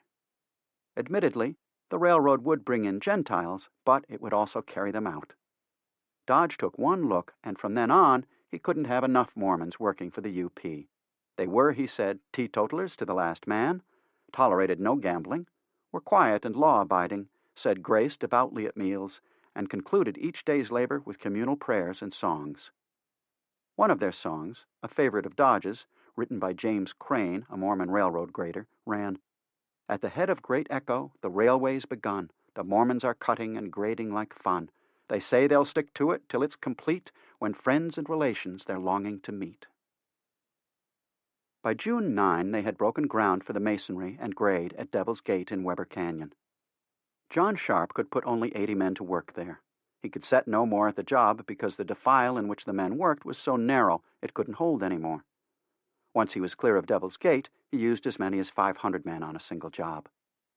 Through the canyon, Mormon gangs worked as hard and as faithfully as did the Chinese for the CP. They cut timber for bridges and ties, or made grade, or built bridges, or dug tunnels, and more. The July 22, 1868 Deseret News said, "A bird's-eye view of the railroad camps in Echo Canyon would disclose to the beholder a little world of concerted industry unparalleled." Historian Clarence Reeder, in his dissertation on Utah railroads, summarized the Mormon construction efforts. "A people working together in harmony under the guidance of their religious leaders to accomplish a temporal task which they treated as though it were divinely inspired." Samuel Schill was a 12-year-old that summer. His dad was a teamster hauling supplies for the UP. In June, when the Weber River was high and running very fast, someone asked young Sam if he could swim. Sure was the answer. Well then, swim the river, and while you are at it, carry over this rope to the engineering party on the other side. The engineers need it to start establishing a ferry here. Sam did it for 50 cents. That was the first money he had ever earned. He earned more working for the railroad by hauling ties cut by his dad down to the roadbed. At night, he later recalled, he would sit around the campfire with grown-ups singing songs such as, "Hurrah, hurrah, the railroad's begun. 3 cheers for the contractor, his name's Brigham Young. Hurrah, hurrah, we are faithful and true, and if we stick to it, it's bound to go through." How good were these Mormons in a job that began with daylight and lasted until dusk, or sometimes went through the night? The authoritative voice is that of Hubert Howe Bancroft in his 1890 History of Utah. It was acknowledged by all railroad men that nowhere on the line could the grading compare in completeness and finish with the work done by the people of Utah.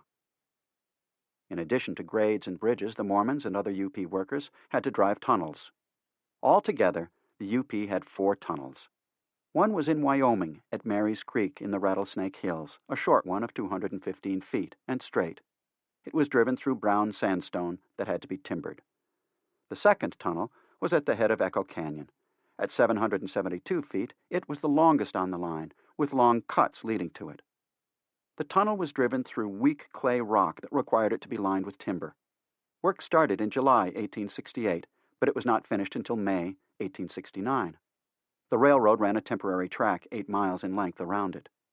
Tunnels 3 and 4 were in Echo Canyon, 3/4 of a mile apart, some 25 miles from Ogden.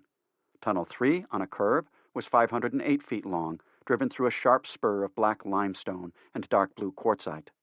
Begun in September 1868, it was completed in April 1869. Tunnel 4, also on a curve, was 297 feet long, and it was completed by January 1869. In all of these tunnels, the UP gangs used nitroglycerin. No one protested. It was obvious to everyone working on the railroad that the need for speed was paramount if the race was to be won. The several crossings of the Weber River were made with trestles. These were temporary structures. In the judgment of historian John Debo Galloway in his book The First Transcontinental Railroad, published in 1950 and still a definitive work, the use of the temporary structures on the rapid advance westward was fully justified by the desire to get the road into operation, since the bridges served the purpose for which they were erected. Permanent stone and masonry work could be added later. The procedure that was followed by the Union Pacific in its original construction was entirely proper for a railroad building into a new territory. The CP watched, worried, and acted. In mid-1868, the CP's end of track was more than 500 miles west of Echo Summit, but it was there that Stanford and the other members of the Big Four wanted to go. They were determined to begin the Utah grading at once, and in the process to use the best workforce they could possibly get, the Mormons.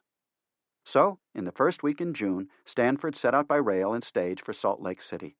But Seymour and Reed had beat him there, and Reed had Brigham Young's friendship and a contract with him.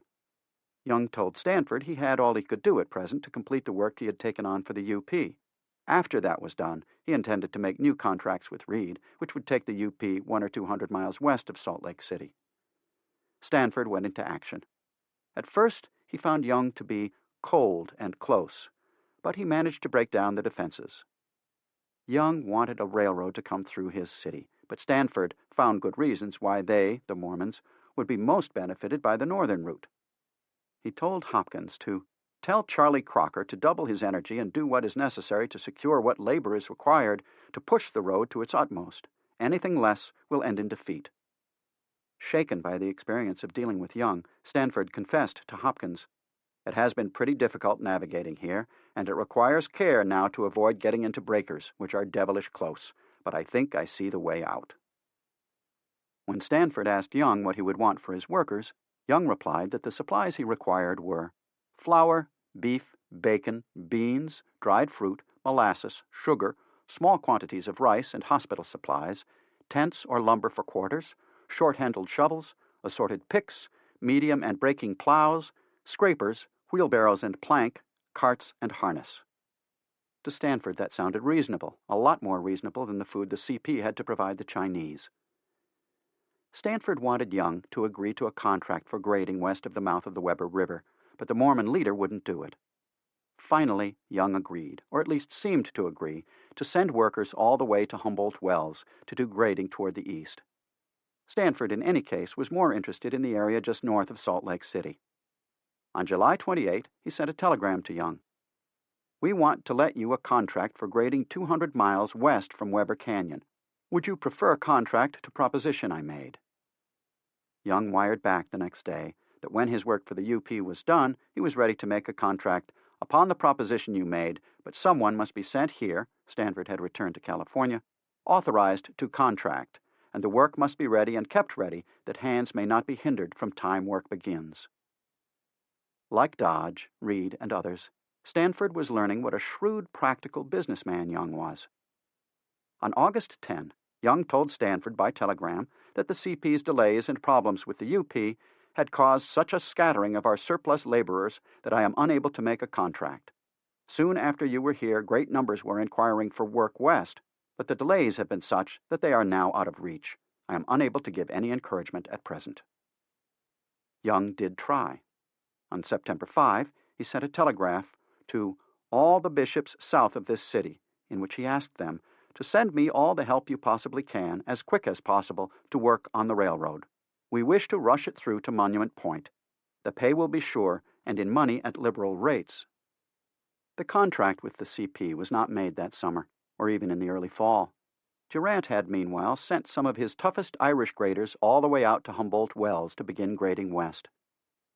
Durant was going to the Pacific Ocean, I believe, Huntington later said. He started for there, at any rate. But in November, Stanford, by then back in Salt Lake City, met Durant, who was also there to put pressure on Young. We had general talk in the main, Stanford told Hopkins. On November 9, 1868, however, Stanford finally managed to get Young to agree to a contract calling on the Mormons to build from Ogden west to Monument Point, north of Salt Lake. The subcontractor was the Mormon company of Benson, Farr, and West. Brigham Young had a quarter interest in the firm. The company had already built 100 miles west from Monument Point. The partners were bishops in the Mormon Church and at the top of Mormon society. Ezra Taft Benson was a member of Young's original Council of 12 and great-grandfather of a future Secretary of Agriculture. Loren Farr was mayor of Ogden. Chauncey West was a Mormon bishop. Another Mormon bishop, John Sharp of Sharp and Young, at that moment grading west for the UP, was practically alongside the Benson, Farr, and West workers. Durant told Stanford, if we hired his men, he could play the same game. A bidding war began, as each side tried to hire laborers away from the other. This drove the wages up drastically, but the competitors kept at it. Threats and counter-threats, bluffs and actions aside, Benson, Farr, and West were making progress on the CP roadbed between Ogden and Monument. So were the UP workers. The two railroads were now grading within a stone's throw of each other for much of the long distance between the mouth of Weber Canyon and Humboldt Wells. The graders were even working at night, in the desert country north of Salt Lake, by the light of big bonfires of sagebrush. It was madness, but it was done, and continued to be done. Beginning November 1, Stanford made his headquarters in Salt Lake City. Among other objectives, he wanted to spy on the UP. He had Lewis Clement with him. Acting Chief Engineer Montague had put Clement in charge in Utah, along with consulting engineer George Gray. The three men went out to inspect the preliminary line run by Butler Ives in 1867. They agreed that the line required an 800-foot tunnel through solid limestone that would cost $75,000 to blast and would delay track laying in the home stretch of the race. A new line laid out, at the expense of alignment, in order to avoid the tunnel, would require a fill of 10,000 yards of earth, with rock cuts leading up to it that would consume more than 1,500 kegs of black powder. Stanford ordered it done anyway. Stanford also wanted to convince his Mormon contractors to start grading toward Monument Point as soon as they completed the 100 miles to the west of that place that they had contracted to do. They expected to be finished in about a month. Stanford wanted them to start the new grading in Ogden, working west toward Monument Point. His thought, apparently, was to establish Ogden as the meeting point for the two railroads. Congress had not yet set the place, and others, including his own partners, plus Durant and the other big shots from the UP, had other plans. By the next month, December 1868, the CP was in apparent control of a line from Monument Point to Ogden. It had finished about two-thirds of its grading, although blasting and filling at Promontory went slowly. The contractors, Benson, Farr, and West, gave many excuses, but Stanford started Brigham after them, and they began to work faster. One of the big four who had other plans was Huntington, who was obstinately in favor of the CP's going as far east as Echo's Summit and meeting the UP there. The UP had graded from the summit west through most of Echo Canyon thanks to the Mormons, but its track was still in Wyoming in 1868. Stanford saw nothing to be gained by parallel grading in Echo Canyon, but still, he wished all the bad luck in the world on the UP. One good storm, he wrote Hopkins on December 10, would settle the question of their coming through the Weber Canyon this winter. The use of codes and of code breaking goes back to the beginning of writing. It was usually used by governments to hide what they were doing. President Thomas Jefferson had a code system used by Captain Meriwether Lewis to report on the political views of other Army officers, and another for Lewis to use while exploring the Louisiana Purchase and the Northwest in order to fool the Spanish should they happen to intercept Lewis's messages. Sometimes Civil War generals used codes, although, it must be said, not often enough. George B. McClellan's uncoded orders were captured by the Confederates before the Battle of Antietam, giving Robert E. Lee a chance to read them. The first use of codes by businessmen to prevent detection of their doings, known to this author, was by the CP and the UP. It was inaugurated in 1868, just as the race between the two corporations was headed toward a climax. The purpose was to baffle any wiretapper.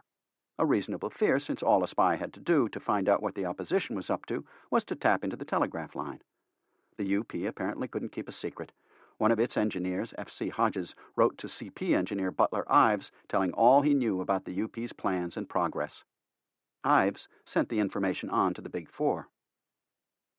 The CP's code consisted of symbolic words. Yelp was Brigham Young's code name. Riddle stood for William Ralston of the Bank of California.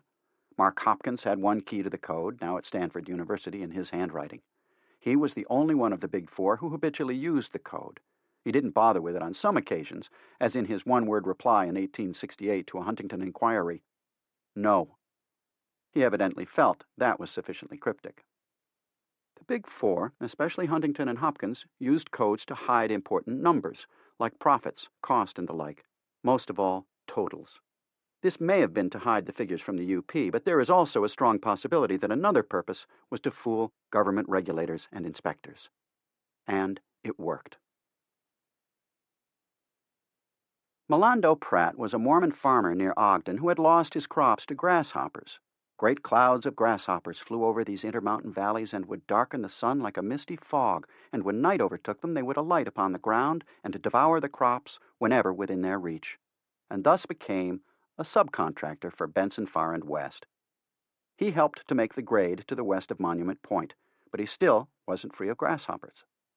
Those pestilential things were no respecters of places when night overtook them, he remembered, for they would settle down upon the waters of the Great Salt Lake, which pickled them in its briny waters by the hundreds of thousands of tons, then cast their carcasses ashore until a great wall of these inanimate pests was formed for miles along the lake's shore. They put forth a great stench when the sun hit them the next morning, and cast the aroma of this slowly melting putrid wall upon the windward breezes to be wafted earthward toward our suffering camp. Until the grasshoppers came to die, Pratt and his fellows had been taking their bath in the lake each night, in its refreshing, soothing waters. They quit doing that when the pests came and began using kerchiefs dipped in camphor solution, which was kept on hand in the camp to battle gnats and mosquitoes.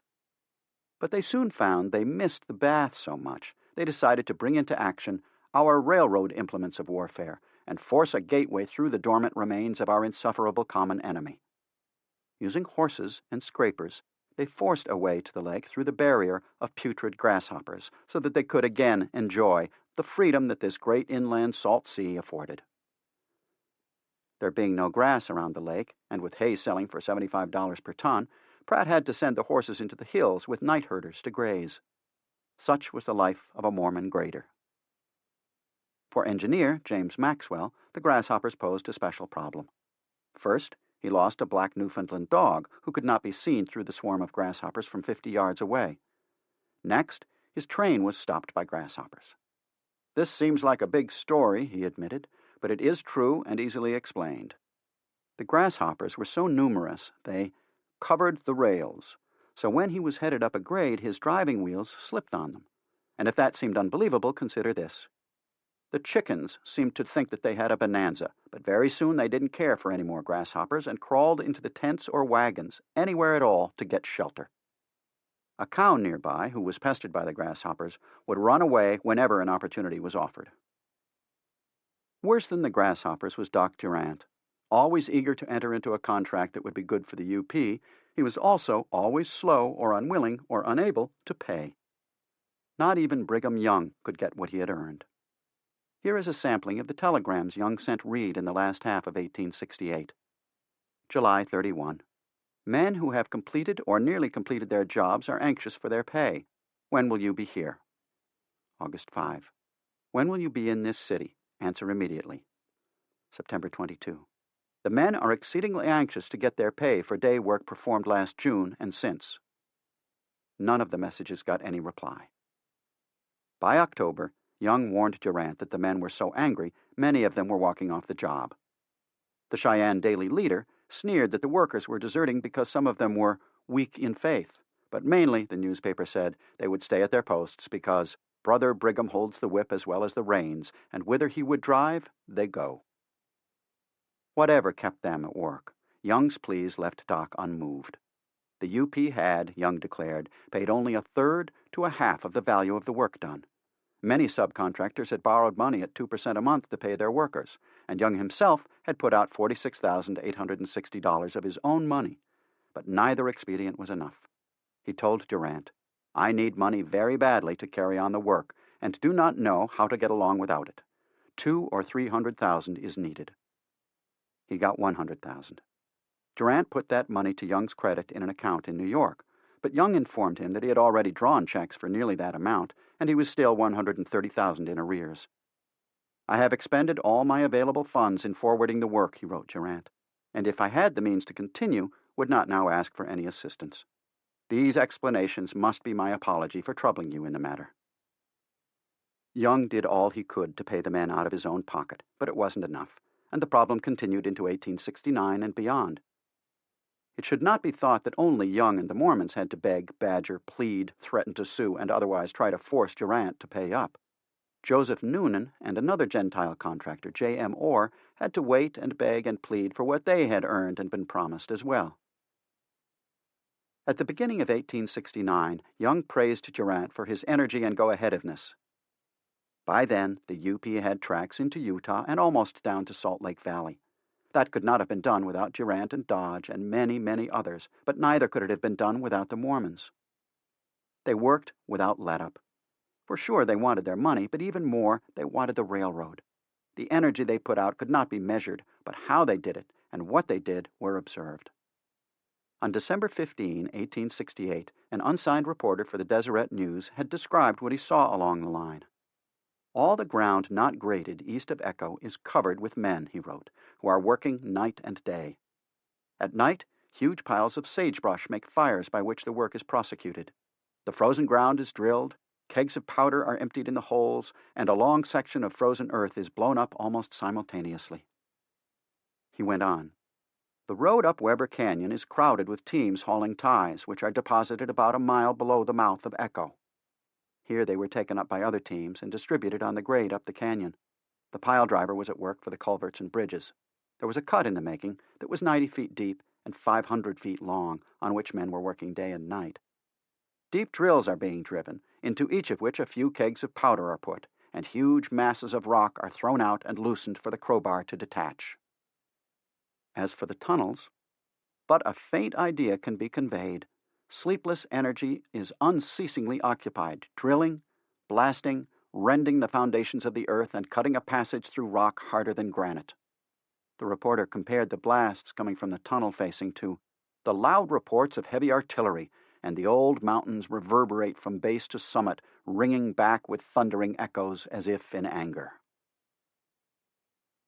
There were many teenagers among the Mormon workers. One of them was Bill Smoot, who was 15 years old and worked at the head of Echo Canyon for 9 months in 1868. "Boys at my age in those stirring times did a man's work," he wrote over 50 years later. "We were hardened by the open life we lived, and were brought up to work, and did, that we might keep body and soul together. There were no drones. Each has his assigned work." For himself, he wrote, "I caught the railroad fever even though I had never even seen a picture of a railroad or a train of cars." He had a team of horses, and with them he hauled ties. In the course of his stint, he earned $1,600, which was a greater sum than my father had earned in cash money during his previous 22 years' residence in Utah. Smoot lived in a camp not far from another UP camp that held 500 men, mainly Irish. "They were good workers," he recalled, "and a jolly bunch of men, but often got the worse from drinking bad whiskey, and when they laid off work for a good old Irish wake, they sure let everybody know it for many miles around." The UP and CP graders were working almost right next to each other north of the lake. According to the December 12 issue of the Salt Lake Daily Reporter, "in a seemingly fraternal embrace. But the frozen ground in the mornings makes work difficult, and unless plowing is done in the afternoon for the scrapers to work at during the next day, progress is tedious and damage to the plows considerable." Although foremen were talking about giving up the work while the ground was so hard frozen, their bosses were after them to keep going. The line from Ogden to Promontory Summit could be reached in 20 days if the weather remained favorable. But of course it would not, could not. Men working north and west of Ogden told the newspaper man that nothing could be done until spring because they cannot open the ground, it is so hard frozen already. The reporter concluded, "Notwithstanding the Herculean efforts made by both companies, work may have to be suspended on a large portion yet to be done. The elements are obstacles which even railroad enterprise and energy sometimes cannot overcome." The time had come to call it quits for 1868. Chapter 14. The Central Pacific Goes Through Nevada, 1868. Charles Crocker promised his partners in the CP that he would build a mile per day in 1868. They hoped so, but Collis Huntington thought Crocker could aim higher. On January 1, he wrote to E.B. Crocker, "I think you do not know the importance of extending the Central Pacific east of the Salt Lake to the Wasatch Mountains." If he were in charge of construction instead of purchasing materials and raising money, Huntington said, "I would build the cheapest road that I could and have it accepted by the Government Commission so it moves ahead fast." 3 weeks later, Huntington told Charlie Crocker to build as fast as he could. "When a cheap road will pass the Commission, make it cheap." He wanted Crocker to run on the maximum grade instead of finishing making deep cuts and fills, and where you can make time in construction by using wood instead of stone for culverts and pilings, use wood.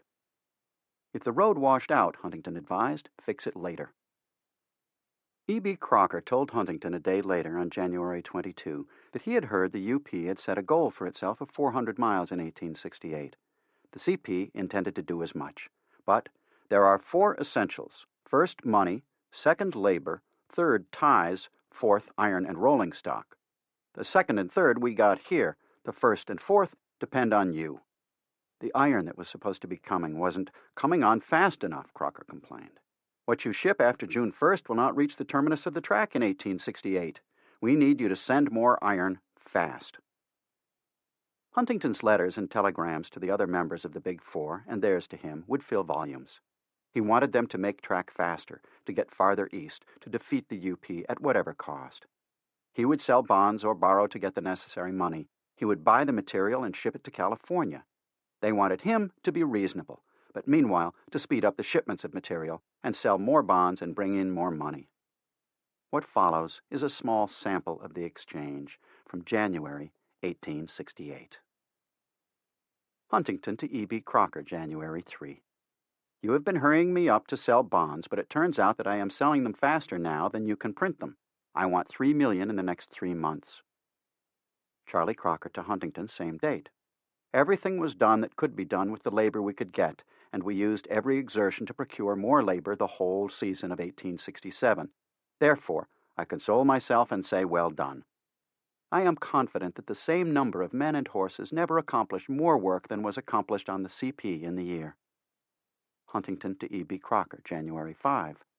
You write that you don't think that there are enough fish plates for all the iron, as though that was a new idea to you.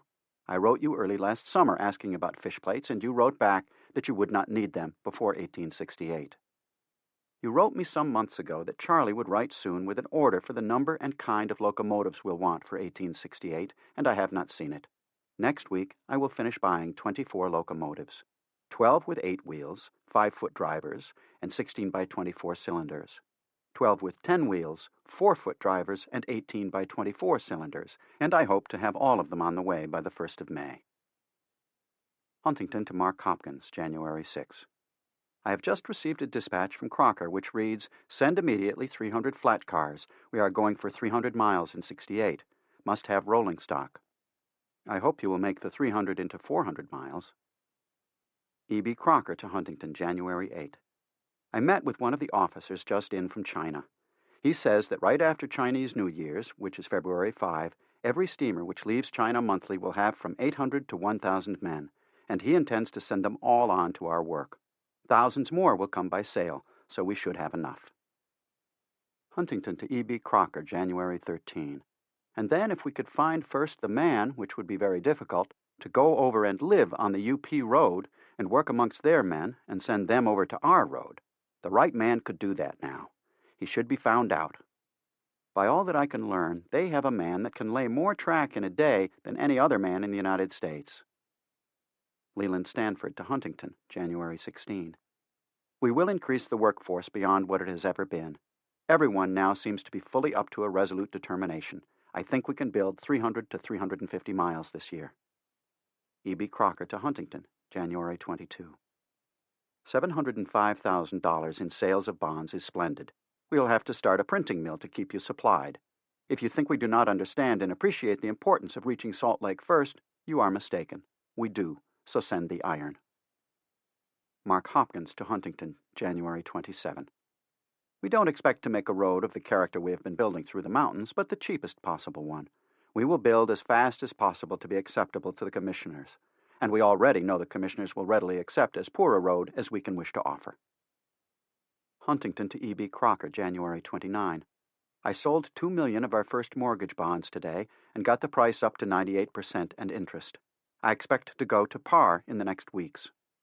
Completing the tunnel through the summit did wonders for the value of CP bonds. The UP is at 90%.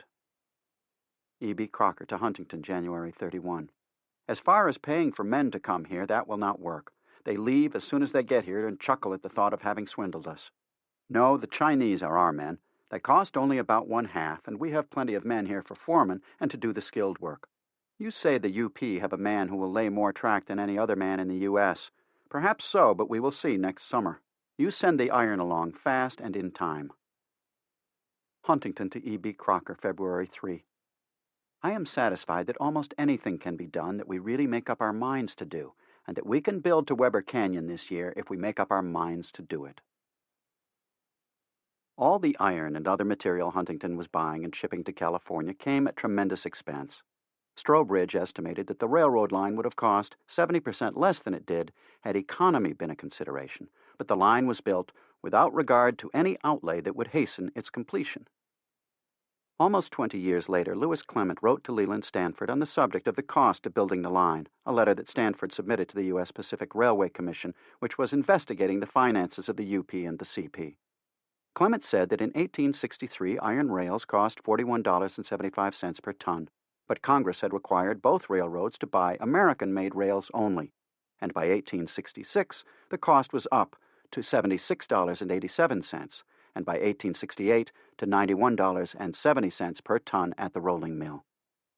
The rails had to come around Cape Horn or via the Isthmus of Panama to get to San Francisco, then were lightered, taken by smaller ships, to Sacramento, then taken by rail, and until 1868 by wagon or sled over the summit after Cisco, to the end of track. Cape Horn was cheaper than the Isthmus, but it took longer, so in 1868 all the rails came through Panama. It cost $51.97 per ton to ship the rails through the Isthmus, which put the cost of rail delivered to San Francisco at $143.07 per ton, with more expenses to come to get the rails to the end of track. In 1865, Clement wrote, 2 engines cost $70,752 at the factory, then almost $16,000 more to ship. But their power was absolutely necessary to supply materials needed for construction. Without those engines, there would be delay.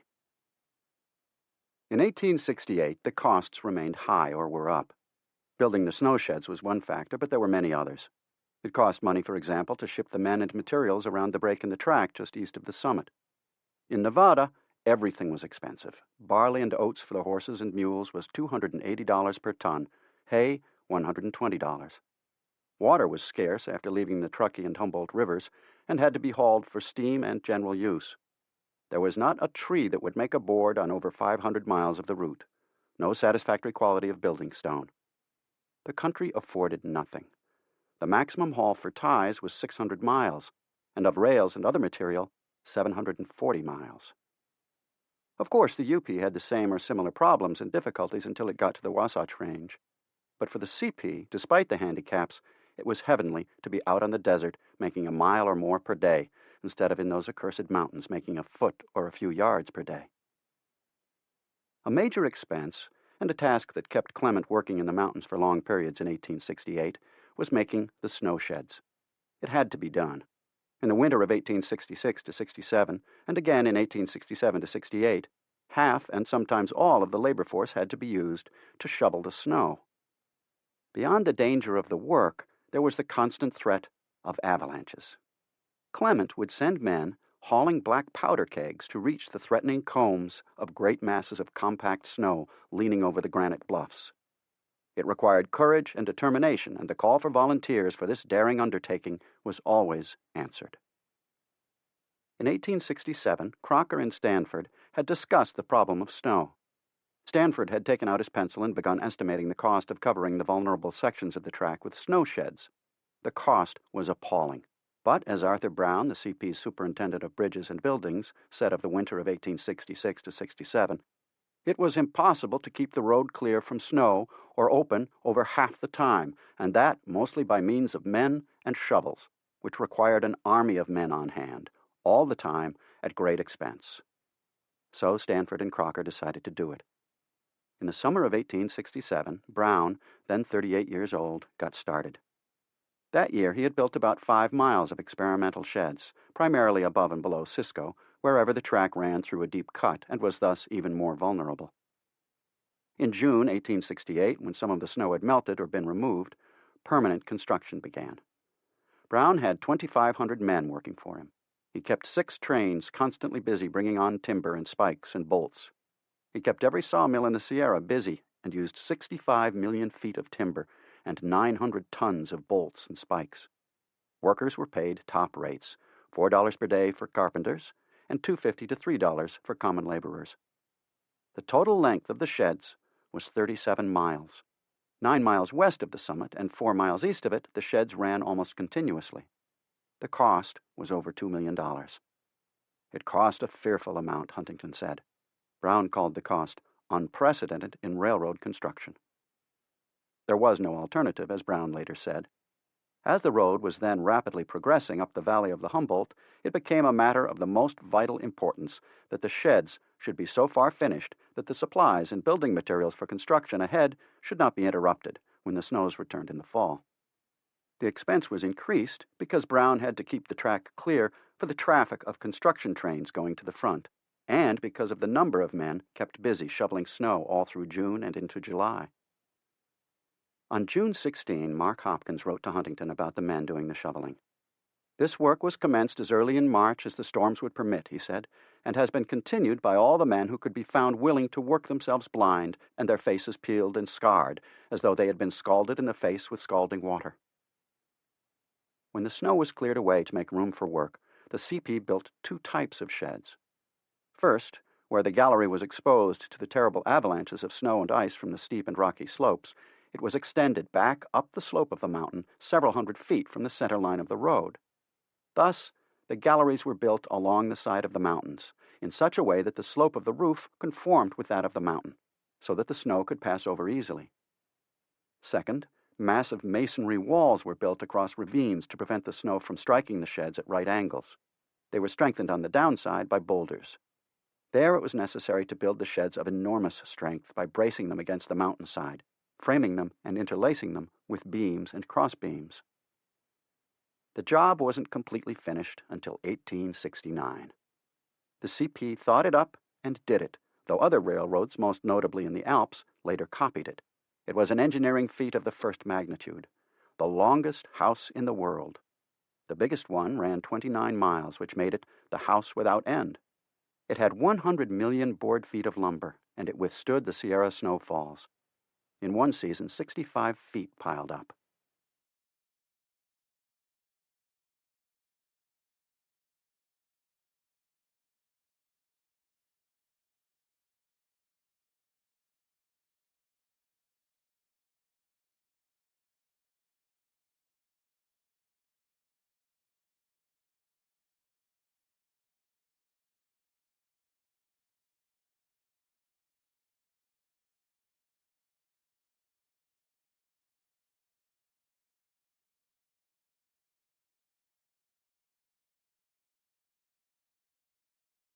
One of the problems was sparks from wood-burning locomotives that would get into the timber and set it afire.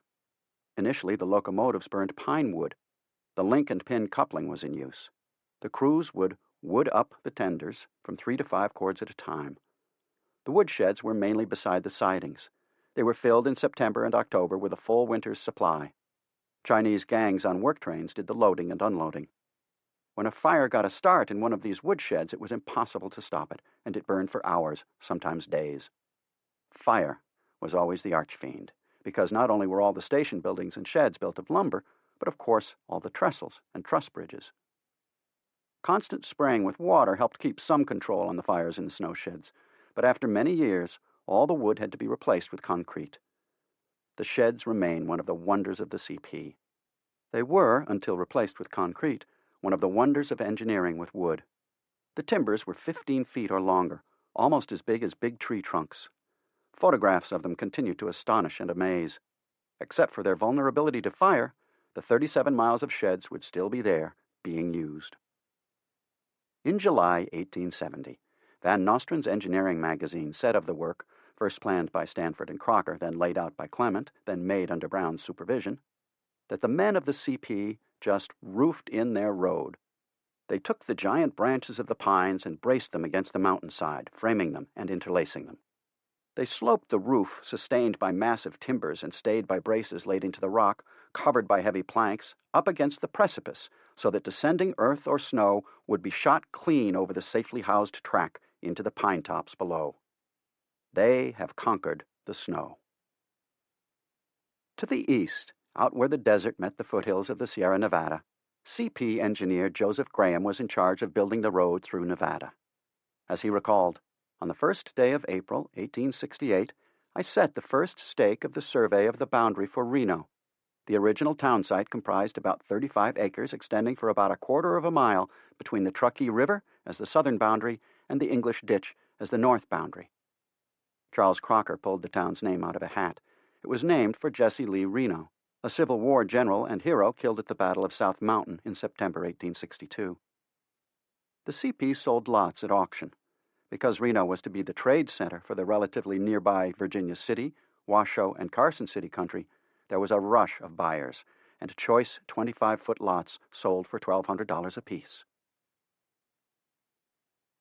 Huntington had played a leading role in getting the 1866 Railroad Act amendment passed. The bill authorized the CP to locate, construct, and continue their route eastward in a continuous completed line until they shall meet and connect with the Union Pacific Railroad. As noted, with no point of junction specified by Congress, the roads were free to build as far as they could. The race that was therefore set up inspired the directors, the supervisors, the surveyors and engineers, the foremen and the laborers of both the UP and the CP to go as far and as fast as they could. There were some requirements. One permitted the companies to grade 300 miles ahead of the end of track.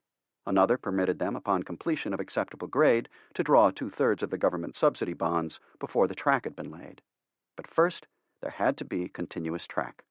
Not a problem of any magnitude for the UP, but a big one for the CP. By 1868, the CP had been under construction for 5 years, but it had only 131 miles of track in place, and they were not continuous. There was a 7-mile gap on the eastern slope of the Sierra, just east of the summit. To the west, the Chinese had laid 16 miles from Cisco to the summit, but although track had been laid and spiked, the line had been abandoned when the heavy snows came. In January, Secretary of the Interior Orville Browning had approved the CP's proposed line from the Truckee River to Humboldt Wells, but the CP still had to get a continuous line from the summit down to the Truckee, and from Cisco up to the summit. It wasn't going to be easy getting that done. In mid-April, Strobridge moved a large number of Chinese from Nevada back to the still snowbound region above Donner Lake and to the west, and put them to work shoveling out the surveyed line of the unfinished track and on the grade west of the summit. Snow had covered it to depths of 10 to 30 feet, with ice on the grade below the snow. Cuts made between tunnels number 8 and 10 were simultaneously buried under snowdrifts 20 to 60 feet high. Meanwhile, the completed track running up from Cisco to the summit lay beneath snow so firmly impacted that snowplows couldn't get through. On both sides of the summit, thousands of men had to clear the track. Besides shovels, they used picks and blasting powder. As the finished track progressed, California and national politicians were getting after the CP for its freight and passenger rates. On April 14, Huntington wrote Hopkins, "I notice that everybody is in favor of a railroad until they get it built, and then everyone is against it unless the railroad company will carry them and theirs for nothing." Despite Huntington's complaints, which he most certainly regarded as legitimate and which would continue and increase, as would the political attacks on the CP and the UP, the work went on. "Keep right on laying rails just as though you did not care for the snow, and were bound to get to Weber Canyon before the Union Company," Huntington told Charlie Crocker in a letter on April 15. If you do that, I will forever pray that you will have your reward." By May 1, 1868, the CP line from Reno to Truckee was completed. The crews were meanwhile clearing the snow near the summit so that the track layers could relay the track between Cisco and Tunnel Number 12 and complete the last 7-mile gap to open the line to Nevada. On May 15, Huntington filed with Secretary Browning a map of the definite location of the CP's proposed line from Humboldt Wells to Weber Canyon. Browning's approval was necessary before the crews could start clearing the grade. At that time, the CP's tracks were 500 miles west of Echo Summit, yet that was where Huntington hoped to reach. The Pacific Railroad Act forbade the builders to draw subsidies on work done more than 300 miles ahead of their continuous track. Yet, the CP officials still wanted to get to grading in Utah. The CP chief engineer, Montague, had his surveyors running lines north of the Great Salt Lake and east of Ogden in the Wasatch Range, where they were working next to the flags of the UP surveyors near Fort Bridger, Wyoming. The UP surveyors were simultaneously staking out a line across Utah and Nevada to the California border. It was about this time that Stanford went to Salt Lake City to try to talk Brigham Young into putting his Mormon shoulders to the plow. Brigham had not immediately agreed. Stanford told Hopkins, "Have Charlie Crocker double his energy and do what is necessary to secure what labor is required to push the road to its utmost. Anything less than the most that can be done will very likely end in defeat." On June 15, 1868, 6 days after Stanford's telegram to Hopkins, the CP's gap between Cisco and Truckee was finally closed. Crocker sent a triumphant telegram to Huntington. "The track is connected across the mountains. We have 167 continuous miles laid." A day or two later, he sent 3,000 of his Chinese graders with a fleet of 400 horse-drawn carts to Palisade Canyon on the Humboldt River, 300 miles in advance of the end of track. Getting supplies and food to them was frightfully costly, but he got to work on it anyway. On June 18, 1868, the CP ran its first through passenger train from Sacramento to Reno, a distance of 154 miles. The run meant rapidly rising revenues for the line. By the end of 1868, Mark Hopkins found that the CP had its biggest net profit ever, more than $1,250,000. A reporter for the San Francisco Daily Alta California was aboard. He wrote that the train, which departed at 6:30 a.m., consisted of one boxcar stocked with freight, one baggage car with freight and the U.S. mails, and 3 of the CP's new passenger cars. The locomotive was the Antelope, which had just been overhauled and painted with bright red wheels, a walnut cab, shiny brasswork, and a portrait of an antelope painted on the headlight, a truly fitting picture for the first locomotive ever to cross the Sierra Nevada. Hank Small was the engineer. He checked out the locomotive, oil can in his hand. Then he got started. After Roseville, California, we proceeded on our way, and now the mountains appeared so close that it seemed that we could put our hand out of the window and touch them. The engine blows and wheezes with short, sharp aspirations and the feeling of weight as we ascend a steep and increasing grade. At 9:50 a.m., the train had gone up 2,448 feet to Colfax. Then came the jaws to the floorboard passing around Cape Horn, with passengers looking anxiously and with evident trepidation into the depths below. Then came Secret Town and an elevation of nearly 3,000 feet. Up and up, onward we climbed, skyward. Then came Dutch Flat. 2 miles farther, it was Alta at 3,625 feet. The first tunnel, 500 feet long, was 75 miles from Sacramento and 4,500 feet above the sea. The snow levels came down to the road. Chinese are swarming everywhere. They have nearly finished their work in this vicinity and are packing preparatory to passing over the summit into the great interior basin of the continent. At 102 miles from Sacramento, we stand 6,800 feet above the sea. 2 miles more, and the cars reach the entrance of the Great Summit Tunnel, 1,659 feet in length. We have scaled the Great Sierras at last, and a plus ultra might be written on the granite walls of the great tunnel before us. We are 7,043 feet above the sea. On the west side of the tunnel, a swarm of Chinese are busy shoveling away the snow, which has come down in great slides, bringing with it huge granite boulders upon the tracks. It took 2 hours to clear the track. The passengers waited, with whatever patience they could muster, until Conductor George Wood called out, "All aboard!" On the trip down to the Truckee, the snowbanks came down so close to the track that the eaves of the car raked them on either side. The road wound around the precipitous mountainside, almost encircling Donner Lake as it descended, making a circuit of 7 miles to gain not more than a quarter mile. On it rolled to the great basin of Nevada. The mighty task is accomplished. Words cannot describe it. The Chinese onlookers did in their own way. The Alta California reporter watched them as they watched the train. He called them John and wrote, "John, comprehending fully the importance of the event, loses his natural appearance of stolidity and indifference, and welcomes, with the swinging of his broad-brimmed hat and loud, uncouth shouts, the iron horse. With his patient toil, directed by American energy and backed by American capital, John has broken down the Great Barrier at last and opened over it the greatest highway yet created for the march of civilization." Theodore Judah, who did the original surveying, had thought it could be done. He had convinced the Big Four, then Congress, then the President that it could be done. Now that it had been done, he must have looked down from heaven and smiled. At the lush Truckee meadows, the wild grass grew 2 to 3 feet high. The California pioneers had stayed there to fatten their horses and cattle before pushing over the Sierra.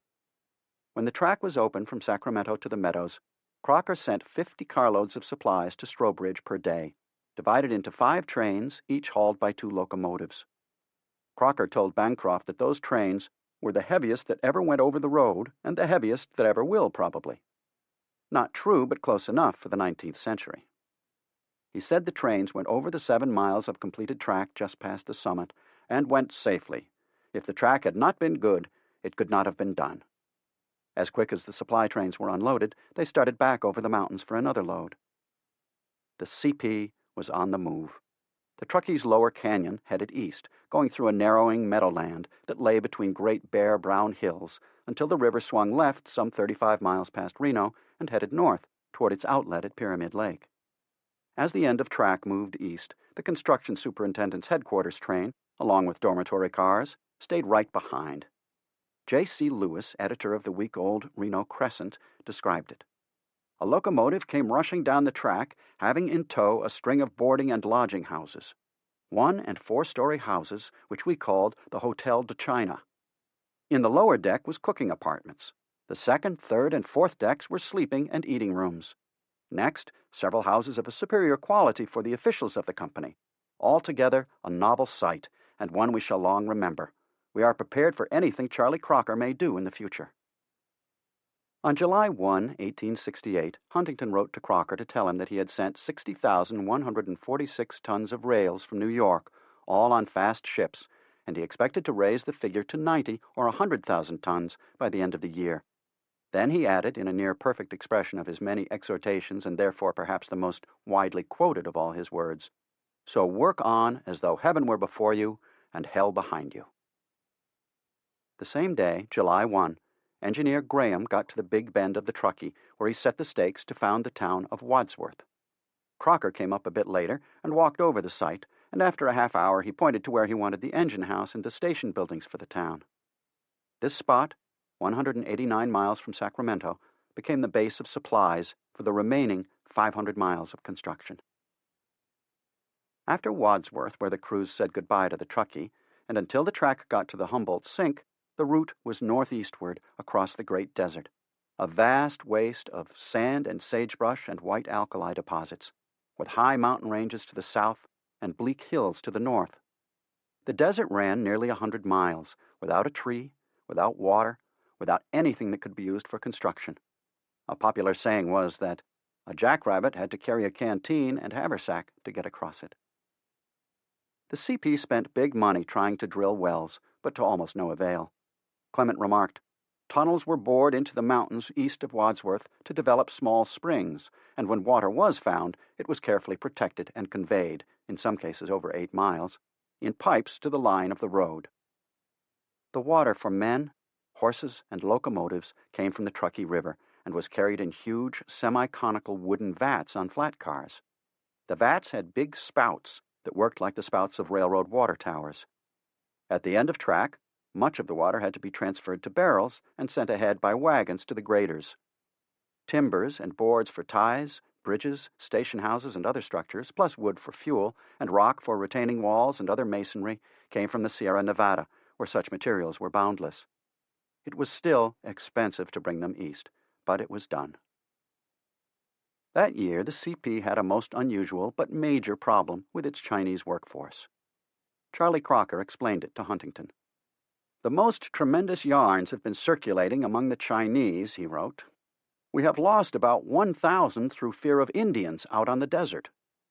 It seemed that they had been told, "There are snakes 50 feet long that swallow Chinamen whole on the desert, and Indians 25 feet high that eat men and women for breakfast, and hundreds of other equally ridiculous stories."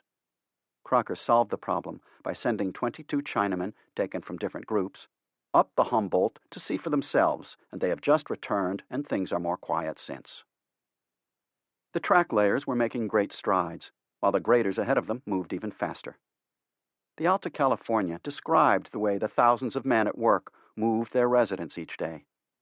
Camp equipage, workshops, boarding house, offices, and in fact the big settlement literally took up its bed and walked. The place that knew it at morning knew it no more at night. It was nearly 10 miles off, and where was a busy town of 5,000 inhabitants in the morning was a deserted village site at night, while a smooth, well-built, compact roadbed for traveling stretched from the morning site to the evening tarrying place. One good thing about the desert, it was flat. Wadsworth, where the Truckee River turned north, was a bit more than 4,000 feet in altitude. From there, the route moved up in about as gentle a grade as the Nebraska plains. For 275 miles, it gained only 1,000 feet of altitude. So, in July and early August, the track layers put down and spiked 46 miles of iron, or an average of 1.5 miles per day. From the beginning of that summer of 1868 to the end, Charlie Crocker kept in much closer personal touch with the men. "I used to go up and down that road in my car like a mad bull," he told an interviewer, "stopping along wherever there was anything going amiss, and raising old Nick with the boys that were not up to time." When he slept, which wasn't often, it was on the train. When he woke, he could tell from the movement of his car exactly where on the line the train was. When Mrs. Crocker complained that he talked to her too roughly, he would reply, "Well, you know that I don't mean anything when I am abrupt with you." "Well," she replied, "your manner is overbearing and gruff. That is the way you talk with me and with everybody." Crocker told his interviewer, "I got so that I was really ashamed of myself. That sort of bearing was entirely foreign to me." On September 3, government commissioners rode from Sacramento to the end of track to make their inspection.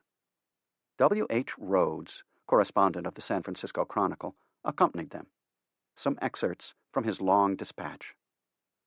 "Really, the speed is terrific. Truckee is a young and flourishing town full of people who all seem to be busy in the great lumber trade. Hundreds of sawmills are at work, and millions of feet of timber are daily flattened out into boards. We arrived at Reno, and here beheld another new town. The noise of hammer and plane and saw re-echoed on all sides, and the city rises like an exhalation. It is a complete mirage on the desert, and will probably be as magnificent." After spending the night at Wadsworth, the inspectors set out again, one of them scrutinizing the ties, rails, and grade with a spyglass, another lying down to sleep. The argument being this, that if the passengers could sleep, the track must be level, easy, and all right. He slept profoundly, and did not wake until we overtook the end of the road, just 307 miles from Sacramento. Here we found a very large number of men at work, principally Chinese, laying the track. The scientific part of the job is superintended by white men, but the rough work is done by the Chinese. Shocking to modern readers, but taken for granted by readers in the 19th century, the white superintendents of the Chinese were called herders. Rhodes got a horse, and I rode on a gallop to the front. The grading is completed several hundred miles in advance, so that there is no delay in placing the rails.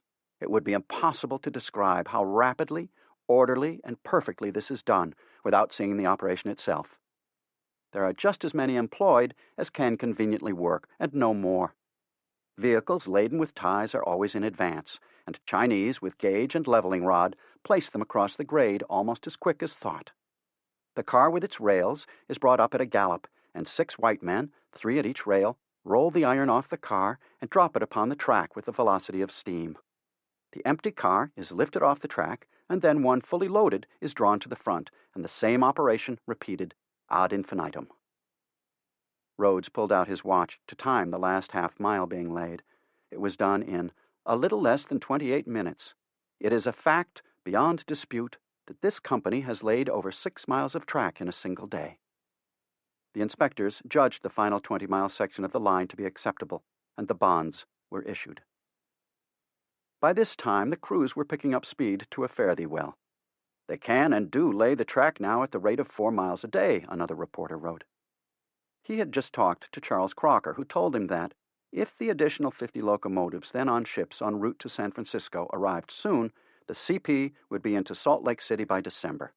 The company already had 70 locomotives at work. The reporter's conclusion was apt. This is railroading on a scale surpassing anything ever before conceived. Far to the east, Butler Ives, with a party of 12 men, was making the final location from Humboldt Wells to the Wasatch Range. They keep me out in these infernal regions of salt and desolation, he wrote his brother, because I am familiar with the country and don't fear the Indians. Montague had told Surveyor Ives that the necessity for pushing ahead will compel us to sacrifice good alignment and easy grades for the sake of getting light work. Make temporary location by using sharp curves and heavy grades wherever you can make any material savings on the work. The line we want now is the one we can build the soonest, even if we rebuild immediately. Keep this in mind. On October 21, Huntington wrote to Crocker, "Why doesn't Stanford go to Salt Lake and stay until the roads meet?" Stanford did, and stayed for almost 3 months.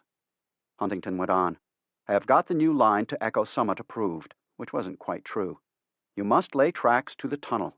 By God, Charlie, you must work as man never worked before. Our salvation is you."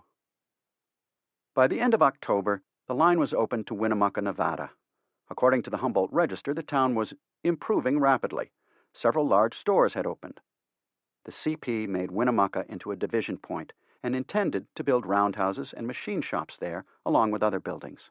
So the Register concluded, the town may yet survive and become an important place. That remained to be seen. Actually, it eventually came true. Winnemucca went into the 21st century a thriving town. Engineer Graham noted the scarcity of inhabitants in northern Nevada and commented on the sight of empty land. What settlements were there when the line was being built? Winnemucca was a small town. There was a wayside hotel at Humboldt Station. There was a little store at Mill City. I don't remember any habitations until we touched Corinne, Utah, 20 miles east of Promontory. That October, Huntington filed with the Interior Department maps and profiles of the CP's proposed line from Monument Point to Echo Summit. Secretary Browning accepted the documents, but he was about to become a lame duck, since Republican candidate General Grant was the almost certain winner of the 1868 election. So, when Huntington filed an application for an advance of $2.4 million in subsidy bonds for grading that had been done on the line, on the grounds that the CP's was the only line, the true line, the one on which bonds could be issued, Doc Durant and Oliver Ames protested mightily. Browning then decided to do nothing until January 1869, after the election, when he would appoint a special commission headed by General Gouverneur Warren to go to the site to determine the best route through the disputed territory. The UP then got Secretary of the Treasury Hugh McCulloch to agree that he would not issue any bonds until Warren's commission had reported. Another government commission, out to inspect tracks already laid and in use, traveled by rail from Sacramento to the end of the CP's track in mid-November. On December 3, they sent a highly favorable report to Secretary Browning. On the new portion of the road, they said, through Humboldt Valley, cross ties, bridges, and rails are up to standard. Minor defects can be remedied at small cost when hurry of pushing forward the road is over. Heavy trains of rails, ties, and fuel are running safely to the extreme end of the road, 445 miles from Sacramento. The road is being constructed in good faith, in a substantial manner, without stint of labor, materials, or equipment, and is worthy of its character as a great national work. On November 9, 1868, a reporter from the Alta California explained how Strobridge and his men could make that great national work press east so rapidly. He wrote that Strobridge was comfortably established in his camp train, which contained hotel, telegraph office, store, kitchen, sleeping quarters, and a home that would not discredit San Francisco. In the train were the officials, the clerical force, and some Caucasian workers. Mrs. Strobridge was there in her boxcar, which was divided into 3 small rooms, with windows and a narrow recessed porch on the right side, plus a ventilator in the roof. Mrs. Strobridge was the only white woman who saw the thing through from beginning to end. The men called her the heroine of the CP. Her car was neatly fitted up and well furnished. An awning veranda with a caged canary bird swinging at the front door gave it a homelike appearance. The reporter noted long lines of horses, mules, and wagons near the train. At dawn, the stock was eating hay and barley. As the sun came up, trains shunted in from the west with materials for the day's work. Foremen were galloping about on horseback, shouting out their orders. Swarms of laborers, Chinese, Europeans, and Americans, were hurrying to their work. There was a movable blacksmith shop with a score of smiths repairing tools and shoeing horses. Next to it was a fully equipped harness shop, hard at work on collars, traces, and other equipment. Down the track, a line of telegraph poles stretched back as far as the eye could reach. The telegraph wire from the last pole was strung into the car that was the telegraph office. Its last message the previous evening had been back to Sacramento to report on the progress made that day. To the east stretched the newly disturbed earth, the grade for the ties and the rails. By the side of the grade were the campfires of the Chinese, blue-clad laborers who were waiting for the signal to begin. They are the vanguard of the construction forces. Miles back is the camp of the rear guard, the Chinese who follow the track gang, ballasting and finishing the roadbed.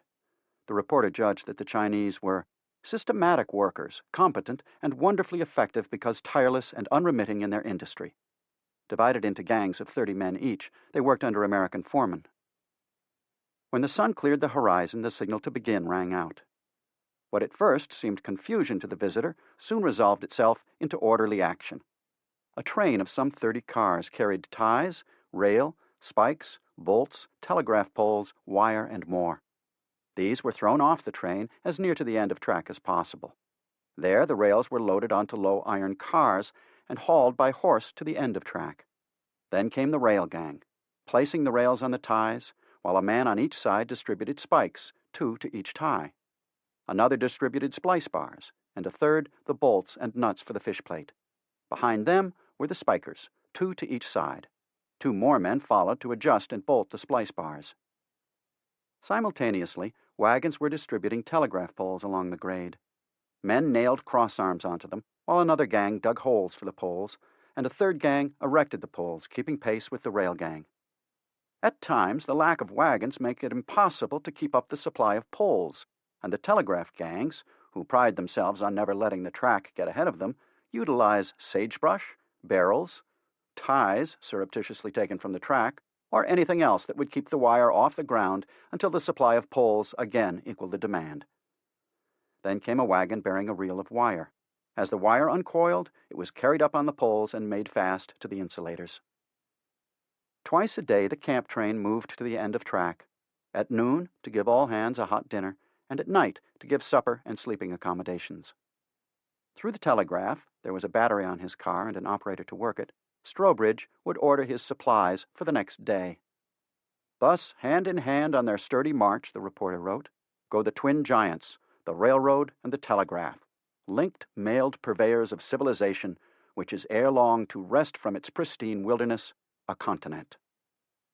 Altogether, it was a great modern army, moving forward with a will and a plan, unable to stop, determined to win the battle.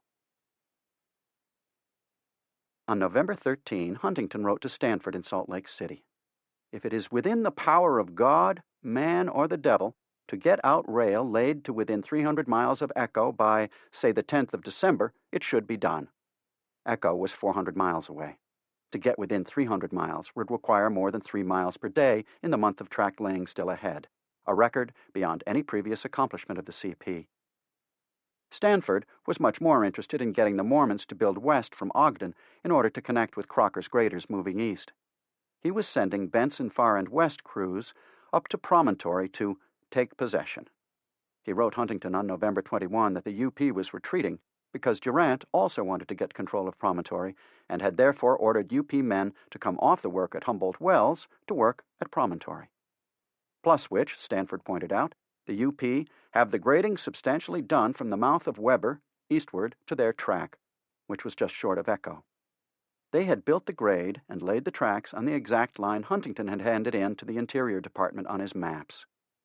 So the CP had nothing to complain of, and it was hopeless to try to build all the way to Echo.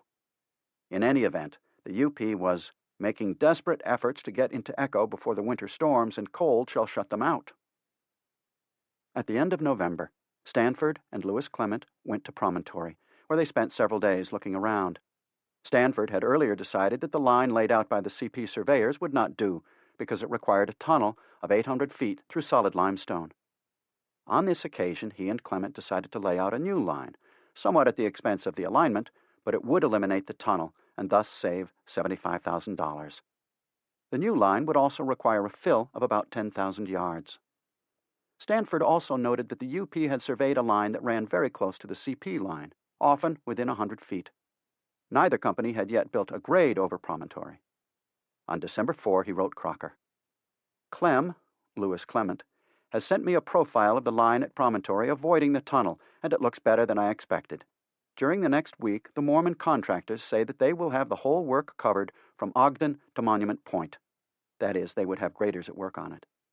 Then, if I have the right-of-way secured, I shall assert our line to be the only one of the Pacific Railroad, and that others must keep off our right-of-way." That last remained to be seen. So, too, the hope Stanford expressed at the end of his letter.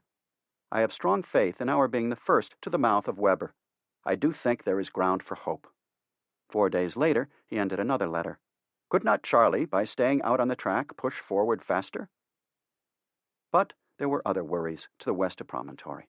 Stanford said, "At Humboldt Wells, I think the true policy is to follow our own line, disregarding entirely what the UP has done there, using their grade or not, just as our line may make it necessary." With regard to Huntington's hope to reach Echo, Stanford thought it such utter folly in every way that it had to be disregarded. The UP was already there. Huntington, knowing Stanford's objections, told Hopkins in a December 15, 1868 letter, "I think it a terrible mistake that we have made in letting matters run as they have at Salt Lake. That is, with Stanford in charge. I sometimes swear terribly about it, but that doesn't do any good." In 1868, the CP had constructed 362 miles of road. That was virtually the mile per day that Charles Crocker had promised. Both lines were about to enter Utah. There they had completed as much as 2/3 of the grading, but still had track to lay and more grades to make. In Utah was by far the biggest city between Omaha and Sacramento, Salt Lake City. Up to that time, the westward building UP and the eastward building CP had been going into a land nearly without people. The roads had been setting a precedent. Instead of building a railroad that would connect one town or city with another, they had been building into a void. They were not striving to take over trade routes. Instead, they hoped to attract settlement. The UP and the CP had a lot at stake in Utah. Government bonds, land grants, the sale of their own stocks and bonds, future trade, and more. But what mattered most was winning. Far more so than gamblers, card players, athletes wrestling or boxing or running or playing games, brokers dealing in stocks and bonds, lawyers trying a case, bankers making or calling a loan, whoever else or whatever other competitors, the directors, superintendents, surveyors, engineers, foremen, grade makers, rail layers, ballast men, cooks, telegraph builders and operators, and everyone else connected to the road wanted to win. In fact, they were all desperate to win and would do whatever winning required. And the final act would be played out in Utah. Chapter 15. The Railroad's Race into Utah. January 1 to April 10, 1869. Doc Durant had spent far too much money to get through Nebraska and Wyoming fast, and had promised even more to Brigham Young and the Mormons to beat the CP through Utah. It was not possible for the company to sell enough stocks and bonds, or to collect enough loans in the form of 6% bonds from the government, even to come close to paying its due bills. It had no hope of paying off longer-term debts. The company owed around $10 million. Meanwhile, in December 1868, the Crédit Mobilier had paid a huge dividend to its stockholders. It amounted to nearly $3 million, which brought the total paid out in 1868 to $12.8 million in cash, plus over $4 million in UP stock at par value of $100 per share, bringing the total of stock distributed since 1867 to $28.8 million. To Brigham Young, this was outrageous. Beginning in January and continuing through the year, he would dun Doc to pay up. "I have expended all my available funds in forwarding the work," he wrote on January 16. If he could, he would continue to do so, but he was out of funds. "These explanations must be my apology for troubling you in the matter." More followed with supporting details. "The men are very clamorous for their pay," Young informed Durant. There was some $750,000 yet due them. They had done and were doing the work, and have now waited from half to 3/4 of a year for their pay. 6 months later, Young was still trying. "To say the least," he declared in one letter, "it is strange treatment of my account after the exertions made to put the grading through for the company. It is not for myself that I urge, but for the thousands that have done the work." One UP official told Young, "It is a good thing for us that your people did the work, for no others would have waited so long without disturbance." Young quoted this back to the UP, but still, this was in November 1869, couldn't get paid. A corporation that pays nearly 300% cash in dividends on invested capital in just 1 year, but cannot pay what is owed to its workers, is in big trouble. For the UP and its construction company, the Crédit Mobilier, the trouble was bigger than big. In January 1869, the respected North American Review printed an article by Charles Francis Adams, Jr. Adams was a member of the Massachusetts Board of Railroad Commissioners and a grandson and great-grandson of U.S. presidents. The article was entitled, "The Pacific Railroad Ring." Adams' target was the Crédit Mobilier. He called it but another name for the Pacific Railroad Ring. He charged that the members of it are in Congress. They are trustees for the bondholders. They are directors. They are stockholders. They are contractors. In Washington, they vote the subsidies. In New York, they receive them. Upon the plains, they expend them. And in the Crédit Mobilier, they divide them. Adams described them as ever-shifting characters and charged, "They are ever ubiquitous. They receive money into one hand as a corporation and pay it into the other as a contractor. Under one name or another, a ring of a few persons is struck at whatever point the Union Pacific is approached." At that time, Adams' ring was bigger than his phrase, "a few persons," implied. The stockholders consisted of 91 individuals, only 7 of whom were in Congress, including Grenville Dodge and Oakes Ames. But that didn't matter. What did matter was that the money that flowed from the Union Pacific into the Crédit Mobilier, and what was done with it, which wasn't to pay the contractors, the subcontractors, or the laborers who had gotten the railroad from Omaha to the Utah border, was further enriching a relatively few, already wealthy men, who milked the corporation, the government, and ultimately the people for their fat and ill-gotten profits. Greedy interests are stimulated into existence, according to Adams, and they intrigue and combine and coalesce until a system of political rings, legislative log-rolling, and organized lobbies results. And then, at last, the evil becoming intolerable, the community sluggishly grapples with it in a struggle for self-preservation. Or so, at least, Adams wrote. In the process, he was preparing the ground for the planting of a seed that might someday sprout and could then grow into the largest scandal in 19th century American history. He was pointing the way and providing the means for politicians, some of them venal, others upright and genuinely and rightly concerned, to go after the Crédit Mobilier, potentially to ruin the shareholders and perhaps the UP itself. Which was only fair.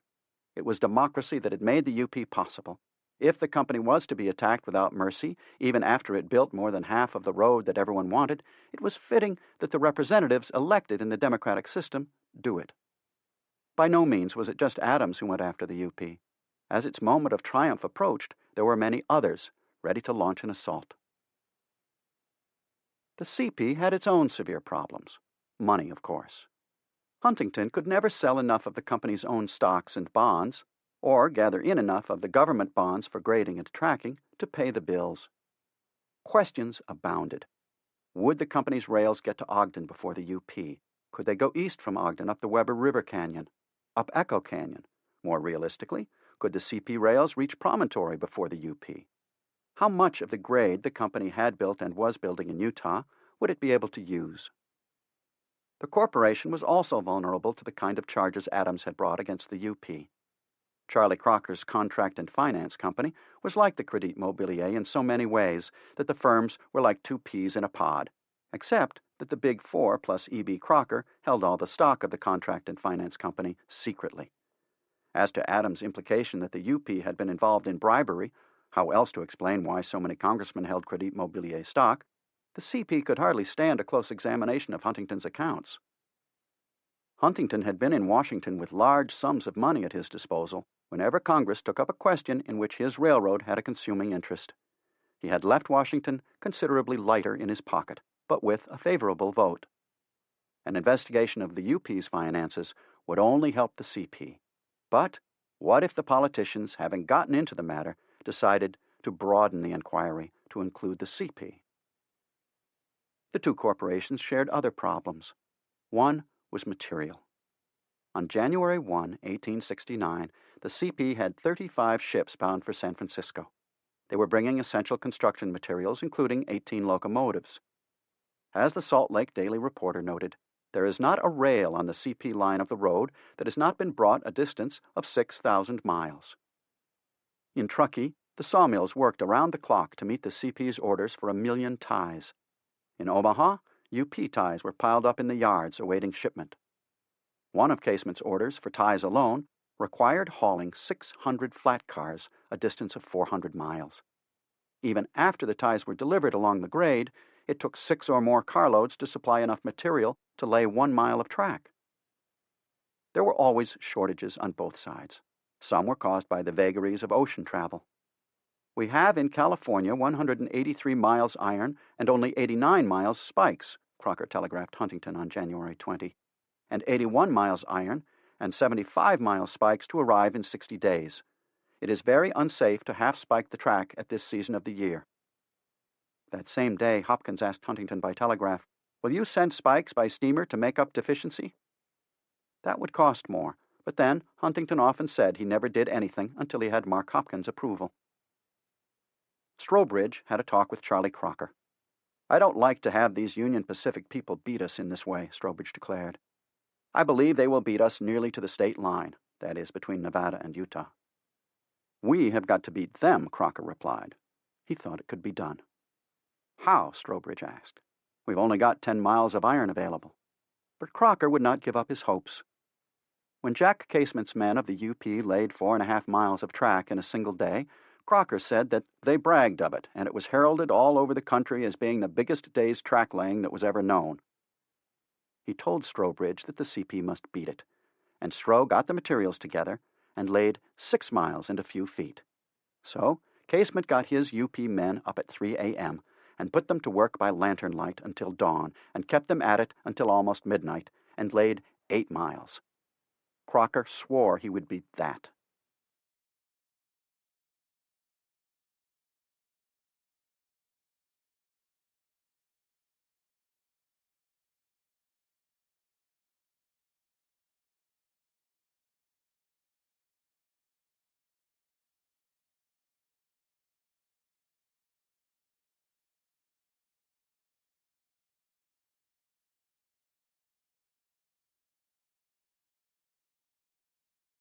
Weather was against both companies, although this was mainly their own fault because they insisted on building through the winter. The CP's grading and track laying were at altitudes of up to 5,000 feet and sometimes higher. At Humboldt Wells, Nevada, and to the east into Utah, where Strobridge's graders were at work, Temperatures went to 18 degrees below zero in mid-January and stayed that low for a week. By the end of the cold spell, the soil was frozen solid to a depth of nearly 2 feet. The graders could not use their picks or shovels. Instead, they blew up the frozen ground with black powder. In Europe in World War II, American GIs used their hand grenades or dynamite charges to blast frozen earth apart so that they could dig foxholes. The explosion split the earth into big pieces. Crocker called it building grade with chunks of ice. When warm weather came in the spring, he recalled, this all melted and down went the track. It was almost impossible to get a train over it without getting off the track. 30-year-old Henry George, the future economist, at that time a reporter for the Sacramento Union, rode over the track in April and wrote that it had been thrown together in the biggest kind of a hurry. His train, he said, could often move no faster than an ox team. Sometimes the trains did not even move that fast. In mid-February, a week-long storm came over the Sierra Nevada. The Reno Crescent said that up in the mountains the storm was described as something awful. 2 CP locomotives made it across on the front edge of the storm, with enough iron to lay 2 miles of track, plus 16 cars loaded with ties, 4 cars loaded with bridge timber, and a caboose and passenger cars. After the trains arrived, the storm hit hard. It was the worst of the winter. Back near Cisco, a snowslide knocked out a trestle bridge and caused a blockade. Several passenger trains were snowbound, and not even 9 locomotives pushing one of the largest of the CP's plows could get through the drifts. The slides came in those 14 miles the CP had not yet covered with their sheds. The good news from the storm was that the snow sheds already built had held up throughout the onslaught. More good news, within a week the snow had melted and the trains were running again.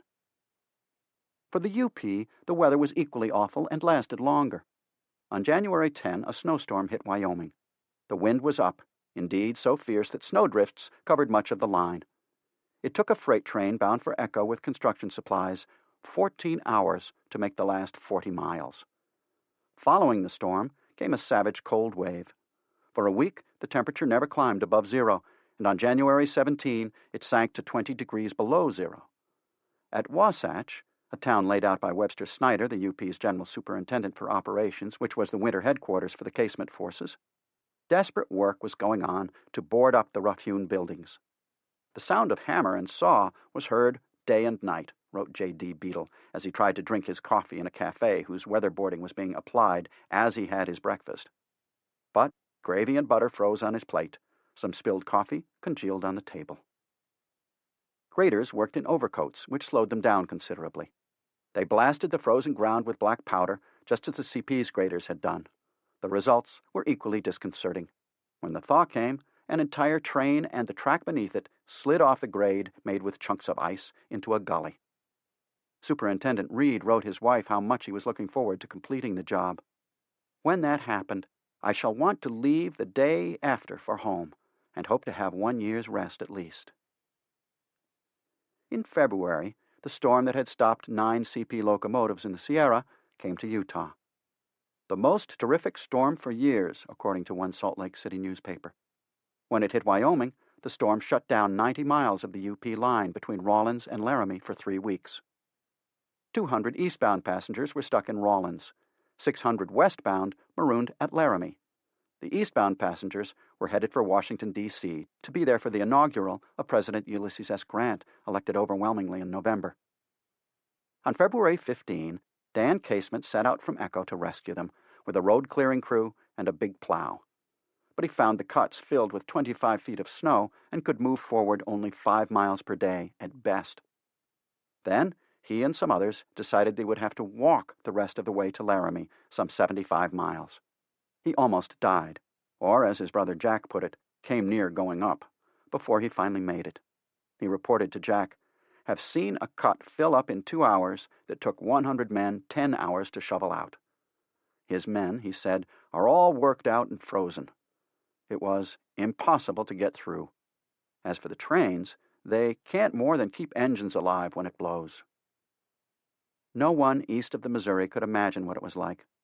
Webster Snyder said, "New York can't appreciate the situation or the severity of a mountain snowstorm."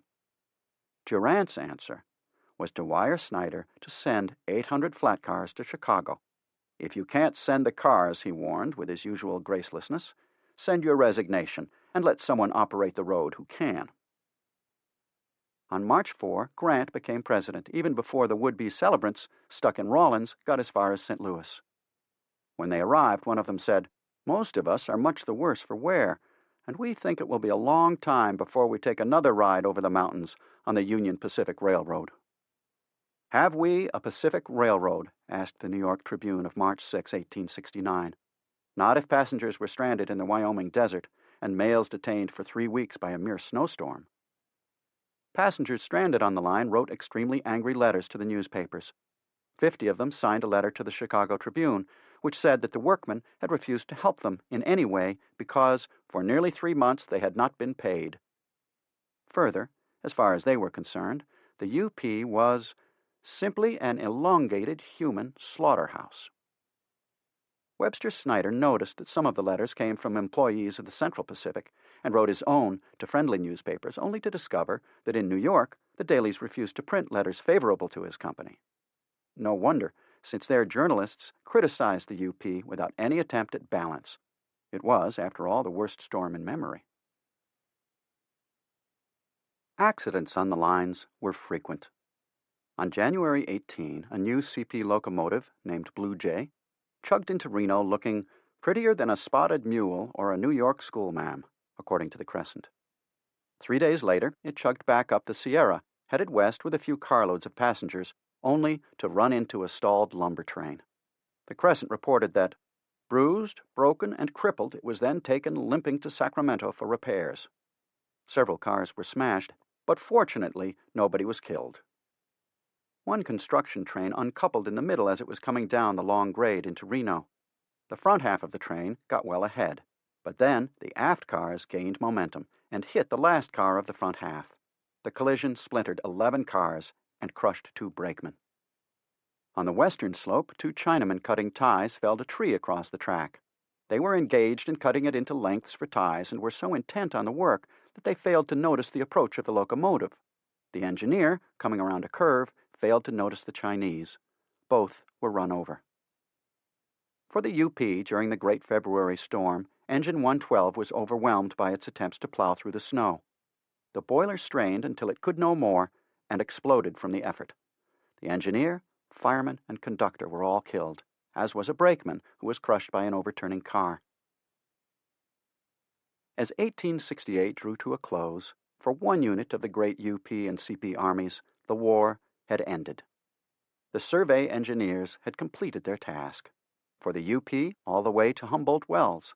For the CP, to the head of Echo Canyon. The survey parties were disbanded to cut down expenses.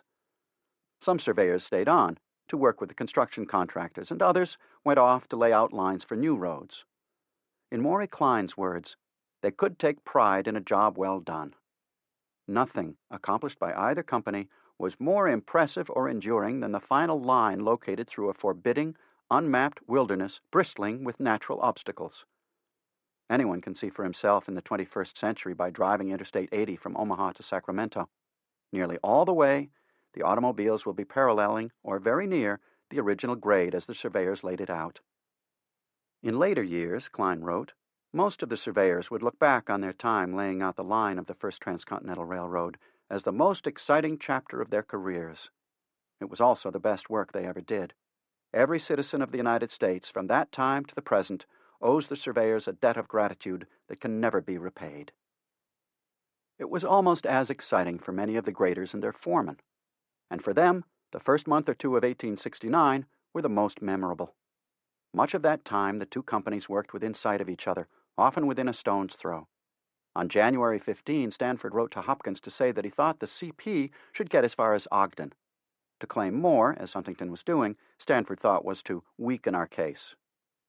Going west from Ogden to Bear River, the grading lines of the two companies are generally from 500 feet to a quarter of a mile apart, but at one point they are probably within 200 feet. Between Bear River and Promontory, the UP was close to the CP and crosses us twice, with other grades running within a few feet of us. On the rocky eastern slope of the Promontory Mountains, a large gang of Strobridge's Chinese were grading to the east, while Casement's graders were building to the west. They were frequently within a few feet of each other. They worked fast, hard, all day long, even though it was obvious to them that one side or the other was wasting time, labor, and supplies. The two grades paralleling each other can still be seen, often nearly touching, occasionally crossing. The UP's crews were mainly Irish. They tried to shake the persistence of the Chinese by jeering and by tossing frozen clods at them. The tactics had no visible effect, so they attacked with pick handles. The Chinese fought back, to the Irishmen's surprise. So the Irish tried setting off heavy powder charges without warning the Chinese, timing them to explode when the CP grade was closest. Several Chinese were badly hurt. The CP made some official protests. Dodge gave an order to cut it out. He was ignored. A day or two later, when the grades were only a few yards apart, the Chinese set off an unannounced explosion. It deposited a cascade of dirt and rocks on the UP's Irishmen, several of whom were buried alive. That ended the war. The grading crews, however, went on scraping furiously in parallel lines beside each other, but in opposite directions. Mormon crews were also grading for both companies, but the author has seen no account of their going after each other, or of the Chinese or Irish going after them. The track layers were not in sight of each other, but they were aware of how well the rival line was doing, and they put their entire effort into the job. Never before or since has railroad track been laid so fast. By January, the UP's track was in Echo City, only 8 miles from the mouth of Echo Canyon. The first locomotive got there at 11 a.m., and Echo City held high carnival and general jubilee on the occasion. There was trouble, however. The tunnel just beyond Echo went slowly. It was the longest of the 3 tunnels the UP had to drill and dig in the Wasatch Range, 772 feet long with deep approach cuts. Though work had started in the summer of 1868, it was far from completed. Meanwhile, the UP workers bypassed the tunnel with a flimsy 8-mile temporary track over a ridge. The 2 tunnels to the west were less than a mile apart in the canyon, perched on narrow, curving ledges above steep, rocky gorges. On these tunnels, nitroglycerin was used to speed up the work. A fifth of the tunnel men protested vainly and walked off the job. The remainder used the nitro to make the work go faster. Nitro then ripped out the tunnels at a record pace of 8 feet a day. On January 9, the track reached a tall, ancient pine that stood next to the grading in Weber Canyon. That pine marked precisely the point where the tracks were 1,000 miles from Omaha. It surely deserved to be memorialized, so a sign reading 1,000-mile tree was hung from its lowest limb. Andrew Russell took a picture, often reproduced, and the base of the tree became a picnic spot for tourists. By the end of January, light shone through the largest tunnel, the one closest to Echo. The headings had met. The bottoms remained to be blasted out, a job not completed until April, and not until the middle of May was track laid through it. The CP spent January laying track from Elko toward Humboldt Wells. On the 28th of that month, the tracks were 150 miles west of Elko. After getting to the wells, the track would run northeastward to the state line, then on toward Promontory. But Humboldt Wells was still 224 miles from Ogden, and the CP had not yet reached it. Charlie Crocker came, saw, and threatened the Chinese crews. According to one foreman who was there, he stirred up the track layers with a stick, told them they must do better or leave the road. That got them to working even faster. One day, at the end of track, a supply train came up. It carried no rails, only ties. Crocker went back to the forwarding station to confront the man responsible, a man named McWade. As soon as he saw Crocker, McWade called out, "Mr. Crocker, I know about it. Mr. Strobridge has telegraphed me, and I know it was all wrong, and I am sorry." Grim-faced, Crocker replied, "Mac, a mistake is a crime now. You know what we have been trying to do. You know how I have been going up and down this road trying to get the material to you, and here it is, and you have made a mistake and thrown us out of 2 miles of track today. Now take your bundle and go. I cannot overlook it." McWade burst out crying. Finally, he managed to say, "Well, it is pretty hard on me. I have been a good, faithful man." "I know you have," Crocker replied, "but there's got to be discipline on this road, and I cannot overlook anything of this kind. You must go. Send your assistant to me." Crocker put the assistant in charge, but having made his point, he relented. I let him lay off a month, he said of McWade, and put him back again.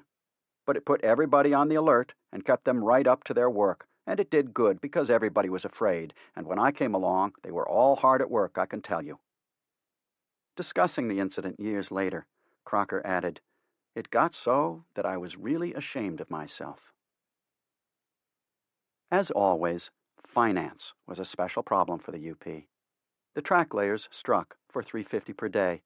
The UP had no choice with regard to these skilled workers and paid what was demanded. They and all other workers also got double pay on Sundays. The Mormon workers demanded $5 a day for a man and team, $10 on Sunday, and, at least on paper, got it, though they were not paid. When Mormon subcontractors refused work in spring sinks or heavy cuts, Casement flung his tireless Irish into the breach. On January 4, Snyder had reported to Dodge, "In construction, the waste of money is awful. We are ditching trains daily. Grading is done at enormous expense. The ties cost $4.50 each on the ground.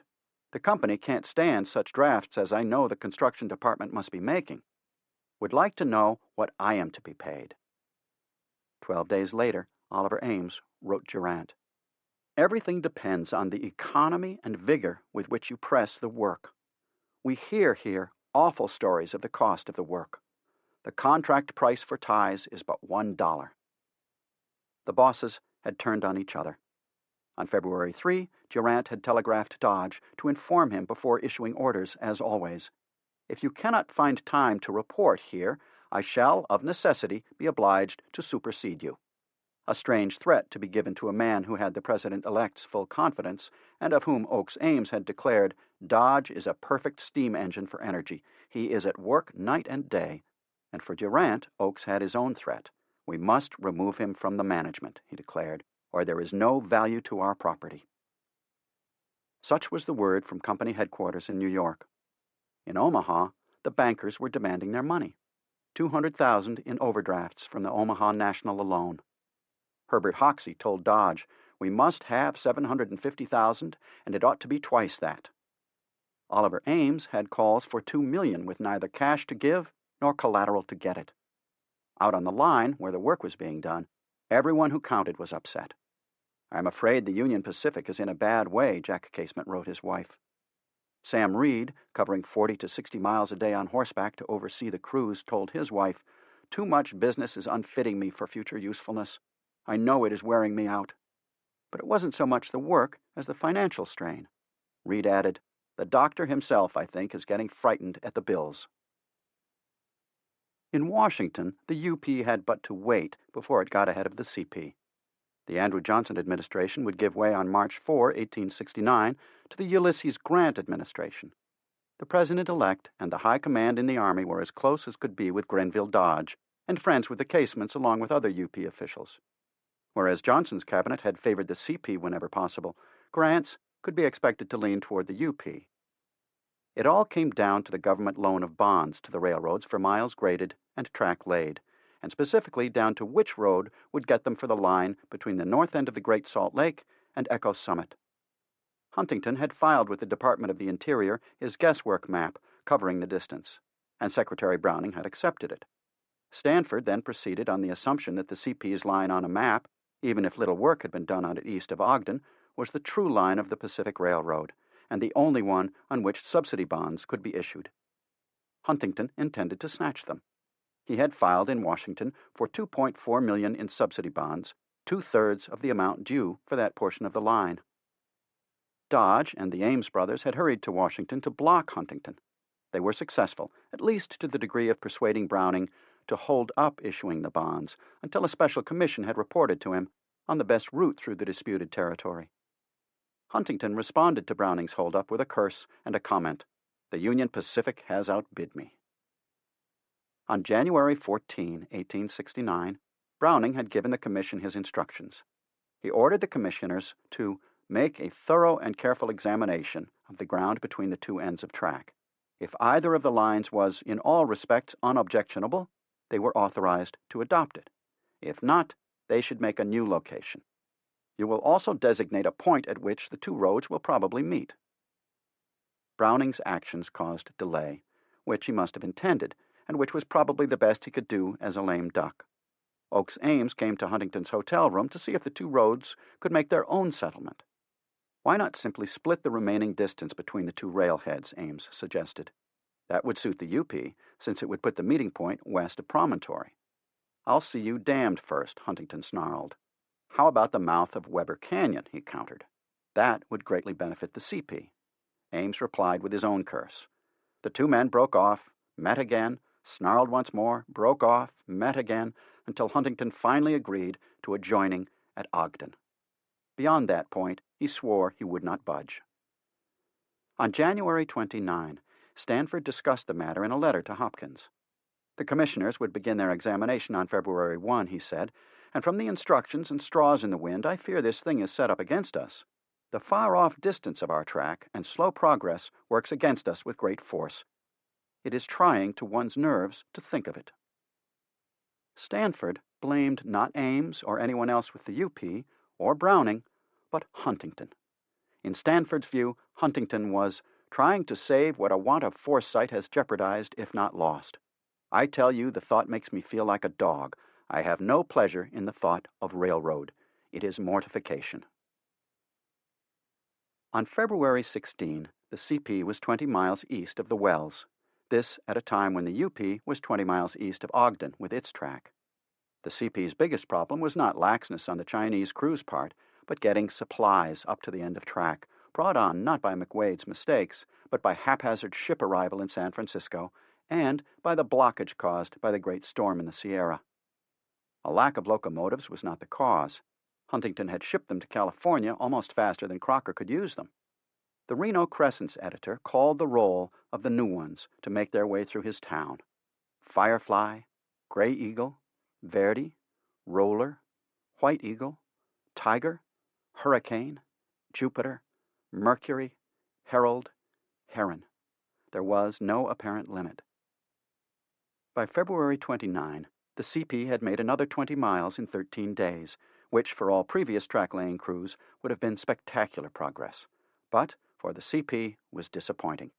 The line was 40 miles east of Humboldt Wells, almost into Utah, but it was still 144 miles from Promontory.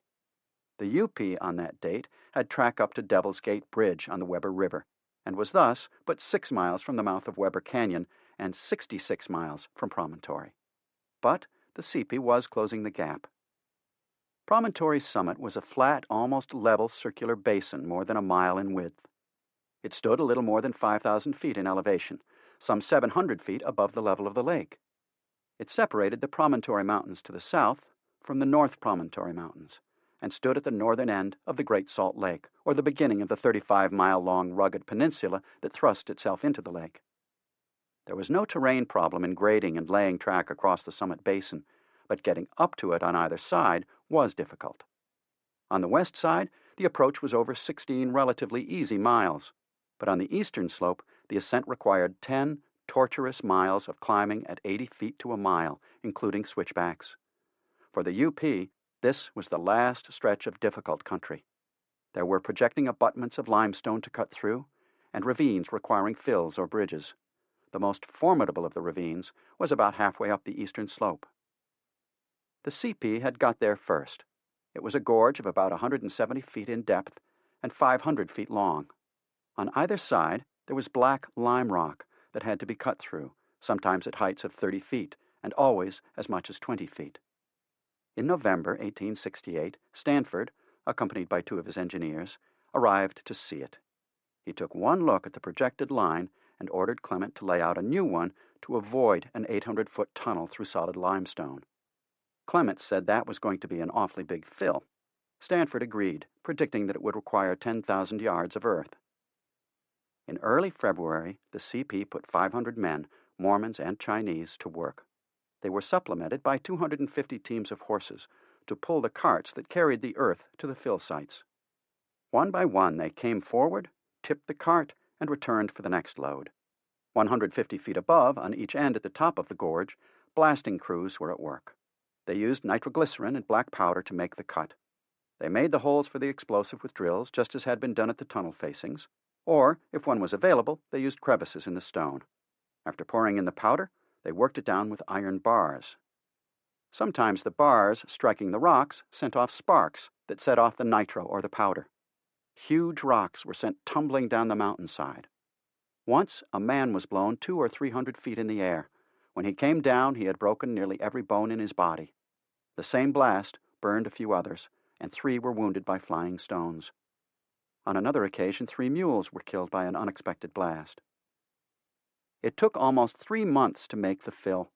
It is still there today, still causing viewers to gasp and to shake their heads in disbelief, especially if they are carrying a photograph showing how the UP overcame the gorge. Had either railroad built a causeway or bridge across the Great Salt Lake, most of the difficult work could have been avoided and many miles saved. Dodge thought about it, put enough energy into it to have the lake sounded, and decided it couldn't be done. In 1868, the lake was 14 feet higher than it had been in 1849, when first sounded. It was not feasible to build, Dodge decided, because the depth of the lake, the weight of the water, and the cost of building was beyond us, and we were forced north of the lake and had to put in the high grades crossing Promontory Ridge. By the time the Union Pacific put in the causeway at the beginning of the 20th century, the lake was 11 feet lower than when the original survey was made. Huntington labored in Washington. He had called at the office of Secretary of the Treasury Hugh McCulloch almost every day in January to demand the CP's bonds for advanced construction work as far as 6 miles east of Ogden. But Secretary McCulloch was always too busy to see him. Huntington was sure the CP was entitled, because Secretary Browning had approved his map. And if the CP got the government bonds for the route from Promontory to east of Ogden, obviously the UP could not be entitled, because the government was not going to give away 2 sets of bonds for a line through the same territory.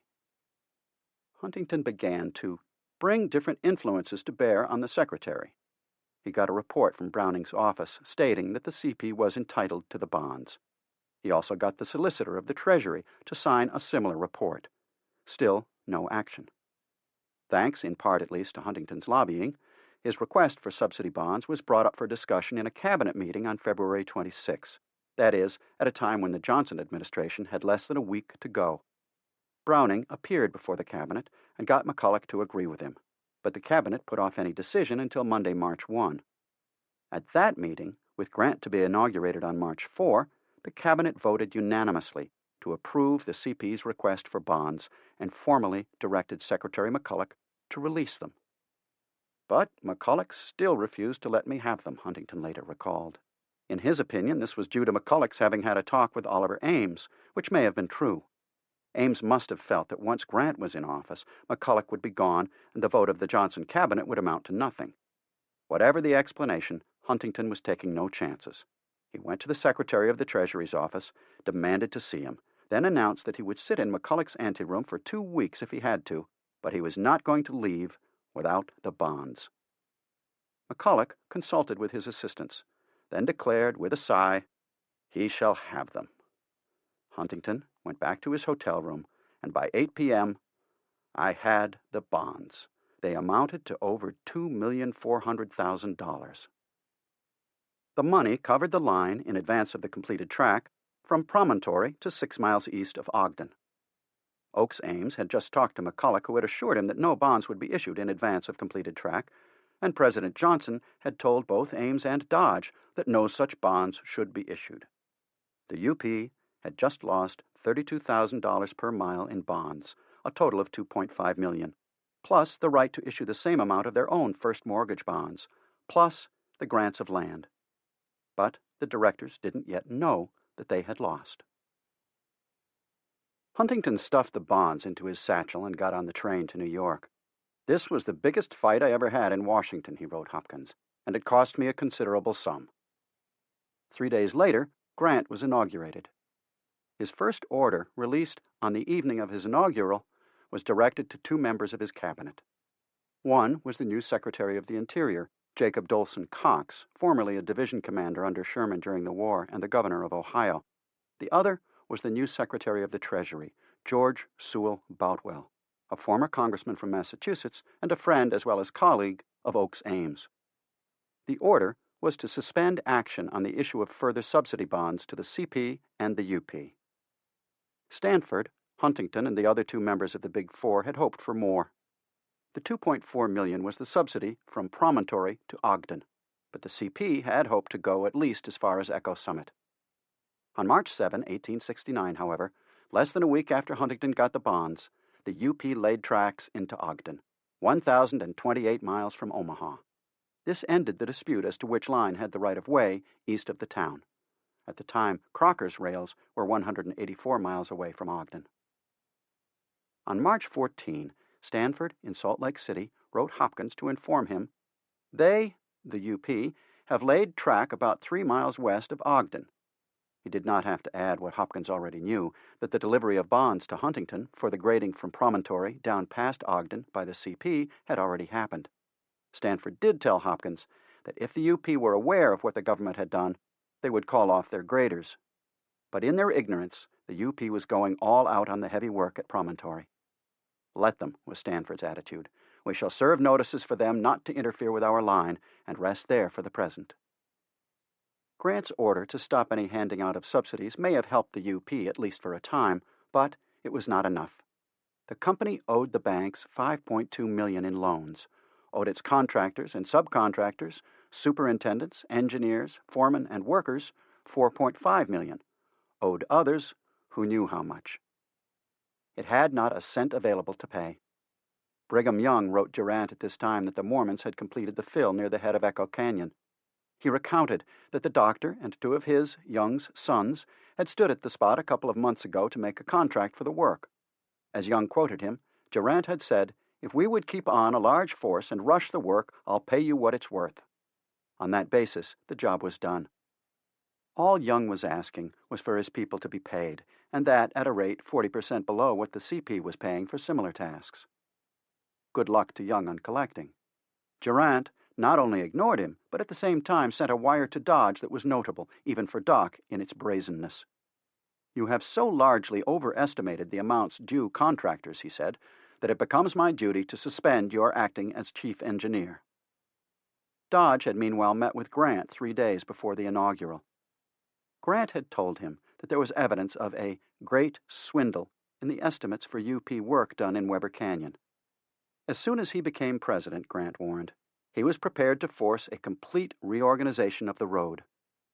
Dodge then gave orders that at the next meeting of the board, scheduled for March 10, Durant must be voted out.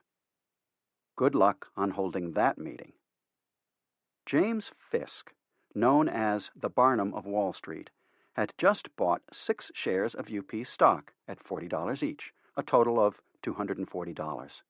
He was working with Durant, as he had previously worked with financier Jay Gould. With the assistance of the mayor of New York, boss William M. Tweed, and Judge George Barnard of the New York State Supreme Court in Manhattan, Fisk and Gould had taken control of the Erie Railroad away from financiers no less renowned than Cornelius Vanderbilt and financier Daniel Drew. Now he was after the UP. No dividend had been paid on his 6 shares of the UP. Fisk claimed that he had been deprived of his rights because the Crédit Mobilier was absorbing all the profits of the UP. He got Judge Barnard to declare the UP bankrupt, and had the judge appoint a receiver, who was, not surprisingly, William M. Tweed, Jr., son of the boss. On March 10, Fisk got an order that let him send in the sheriffs to break up the UP's stockholders' meeting. The officers of the law arrived at the Fifth Avenue Hotel in New York City with warrants to arrest the directors. Oakes Ames claimed congressional immunity and sneaked away successfully, but his brother, Oliver, was arrested and held until he could produce a $20,000 bail in the morning. This was the meeting at which the officers had planned to vote Durant out of office. So much for that. The New York newspapers had a grand time with the whole thing. "Prince Erie's War Dance," blasted one headline. But the editors could not keep themselves from supporting Fisk because of what one called the peculiar relations between the UP and the Crédit Mobilier that Fisk was attacking. The theme became the rogue as reformer, which seemed to fit the engaging chap named Fisk. All the directors of the UP, meanwhile, believed that Durant was behind the whole thing. The UP appealed to Congress. It took nearly a month for that body to take up the matter. Out in Utah, Both lines were laying track as fast as could be done. Hopkins sent a telegram to Huntington, "Roving Delia Fish Dance," which meant, when decoded, laying track at the rate of 4 miles a day. The UP had laid out the new town of Corinne, 5 miles west of Brigham City, on the east side of the Bear River. It was a hell on wheels, built of canvas and board shanties. On March 23, the Salt Lake Deseret News wrote, "The place is fast becoming civilized, several men having been killed there already. The last one was found in the river with 4 bullets through him and his head badly mangled." Photographer Russell took a photograph of Corinne. He must have taken it at first light, for there is but 1 horse and no people to be seen. The shacks and tents are laid out haphazardly. Not all of them were taverns. 3 of the nearest buildings are eating houses. Germania House, meals 50 cents, Montana House, meals 50 cents, and Montaigne House, city bakery. Off at the far left is an apparently improbable place of business, the Corinne Bookstore. Jack Casement, driving the work forward by night as well as by day, had just about had enough. "I am perfectly homesick," he wrote his wife. "When the job was over, I think I would like to work in the garden or build a house." But his spirit revived, because the weather was beautiful, the mud drying fast. Rafts were coming down the Bear River carrying pilings and telegraph poles. The UP had 5 pile drivers at work preparing for building a bridge over the river, while the CP had 1 at work. Both lines were being vigorously prosecuted. The Deseret News wrote, "From Corinne west 30 miles, the grading camps present the appearance of a mighty army. As far as the eye can reach are to be seen almost a continuous line of tents, wagons, and men." What a scene it was, even for men who had been in the war, which included most of the UP crews, foremen and superintendents, and many of the non-Chinese in the CP's camp. It was a striking, never-to-be-forgotten image. Russell and Hart, who had seen and photographed great numbers of men in battle and in camp, were inspired to do some of their best work here. They were up before dawn, setting their cameras, getting their plates ready, taking pictures through the day, and keeping at it until the light faded. Everyone who was there knew that, except for the war, there had never before been in North America, and never would be again, a site like this one. They all soaked it up. The area 21 miles west of Corinne, where the ascent of the Promontory Mountains began, was nearly surrounded by grading camps. The blasting crews were jarring the earth every few minutes with their glycerin and powder, lifting whole ledges of limestone rock from their long resting places, hurling them hundreds of feet in the air, and scattering them around for a half-mile in every direction. One boulder of 300 or 400 pounds weight was thrown over a half-mile and completely buried itself in the ground. The lines were running so near each other that, according to the reporter, in one place the UP are taking a 4-foot cut out of the CP fill to finish their grade, leaving the CP to fill the cut thus made. Who was ahead? The reporter, whose pen name was Saxey, didn't know, or at least didn't want to say, but for sure they were going to meet somewhere. Meanwhile, between Promontory and Brigham City, I will venture the assertion that there is not less than 300 whiskey shops, all developing the resources of the territory and showing the Mormons what is necessary to build up a country.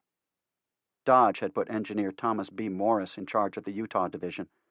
In his diary, Morris recorded, "Rode to Brigham City, found camp there.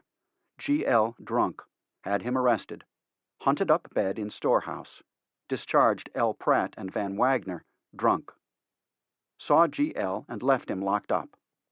A couple of weeks later, "Settled up with George and Walter. The latter I discharged for impudence." 4 days later, "Stayed all night at Fields. Good supper and bed behind the bar." The UP got its bridge built first, and on April 7, its first locomotive steamed over the Bear River to enter Corinne. The CP was still almost 15 miles west of Monument Point, but the CP had its big fill completed, whereas the UP had just gotten started, March 28, on its attempt to cross the gorge. They had decided to save time by building a trestle bridge, to be called the Big Trestle, about 150 yards east of and parallel to the Big Fill. The UP's line could be made a fill later. The Big Trestle took more than a month to build and was not completed until May 5. It was 400 feet long and 85 feet high.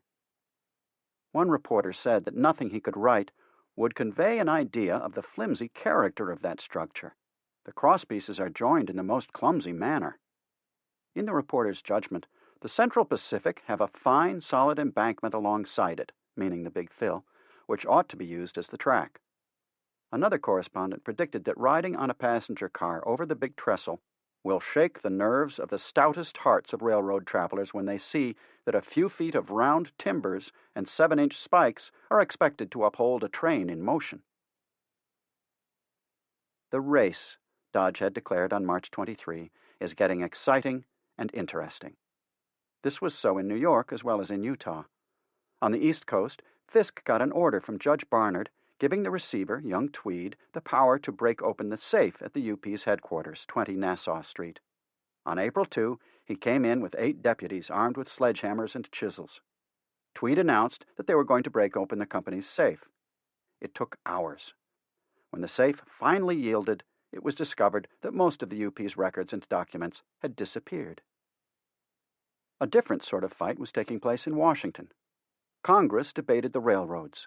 Senator William M. Stewart from Nevada, a staunch friend of the CP, described with gusto and in detail the sins of the UP. He was supported by Senator James Nye, also of Nevada. Picking up on Charles Francis Adams' article on the Crédit Mobilier, Stewart declared, "Leading members of Congress, members of the Committee on the Pacific Railroad in the House, were not only in the Union Pacific, but in this identical Crédit Mobilier, and were the recipients of enormous dividends." That was surely ominous for the congressman who held Crédit Mobilier stock, but also for the Big Four and their contract and finance company, if only because the UP had its defenders, including General Sherman's brother, and they might well broaden any investigation. So, on April 9, Dodge met with Huntington in Washington. Both companies had reason to compromise at once. Huntington made the initial move. The CP would buy the UP track between Promontory Summit and Ogden for its own use. I offered them $4 million, he later asserted. Huntington coupled the offer with a threat. If the UP refused, the CP would build its own track into Ogden. Dodge argued, but eventually gave in. The two men agreed that the roads would meet in or near Ogden. That evening, in a night session, the Congress that had created the race to begin with finally voted to end it. A joint resolution said, "The common terminus of the Union Pacific and the Central Pacific Railroads shall be at or near Ogden, and the Union Pacific Railroad Company shall build, and the Central Pacific Railroad Company shall pay for and own the railroad from the terminus aforesaid to Promontory Summit, at which the rails shall meet and connect and form one continuous line." The race was over. Who could say who won? Generally, the men involved breathed a sigh of relief. Charlie Crocker spoke for most of them. He had been suffering from insomnia for months, and he later said, "When Huntington telegraphed me that he had fixed matters with the Union Pacific, and that we were to meet on the summit of Promontory, I was out at the front, and went to bed that night and slept like a child." Of all the people to speak for the UP, Silas Seymour, the interfering engineer, was the least likely. But wandering out to the end of track west of Corinne a week later, he paused to contemplate how much had been accomplished. Exactly a year earlier, he had watched Durant pound in the last spike at Sherman Summit in the Black Hills in eastern Wyoming. Since then, the UP had advanced 519 miles through desert and mountains. Seymour marveled. Nothing like it in the world. When Lewis Clement, who had so much to do with it, heard the news, he wrote his friend and CP surveyor Butler Ives and signed off with a wonderfully perfect line. He said he was glad to contemplate the bond of iron which is to hold our glorious country in one eternal union.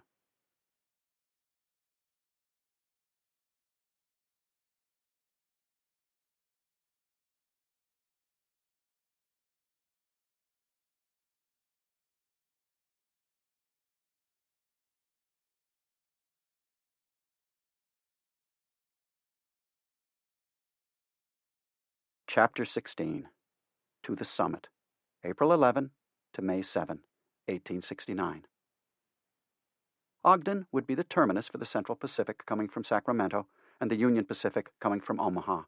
But the initial meeting point for the two lines would be the basin at Promontory Summit.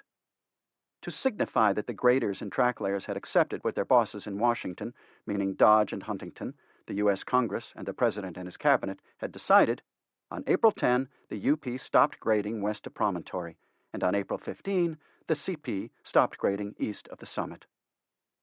The companies pulled back their men, their tents, their cooking facilities, their equipment, their wagons, horses and mules, everything.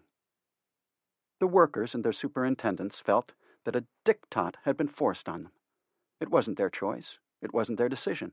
It hurt, it stung, it mattered, but it had to be done, even though it meant abandoning the field of battle. It was a retreat. That was something all the Confederate and most of the Yankee veterans in the two companies had experienced more than once during the war, but they hated it as much now as they had then. Still, losing the battle wasn't the same as losing the war. The rivalry between the two railroad lines continued, as it would until the last decade of the 20th century when the two lines were merged into one Union Pacific. The competition had become a habit.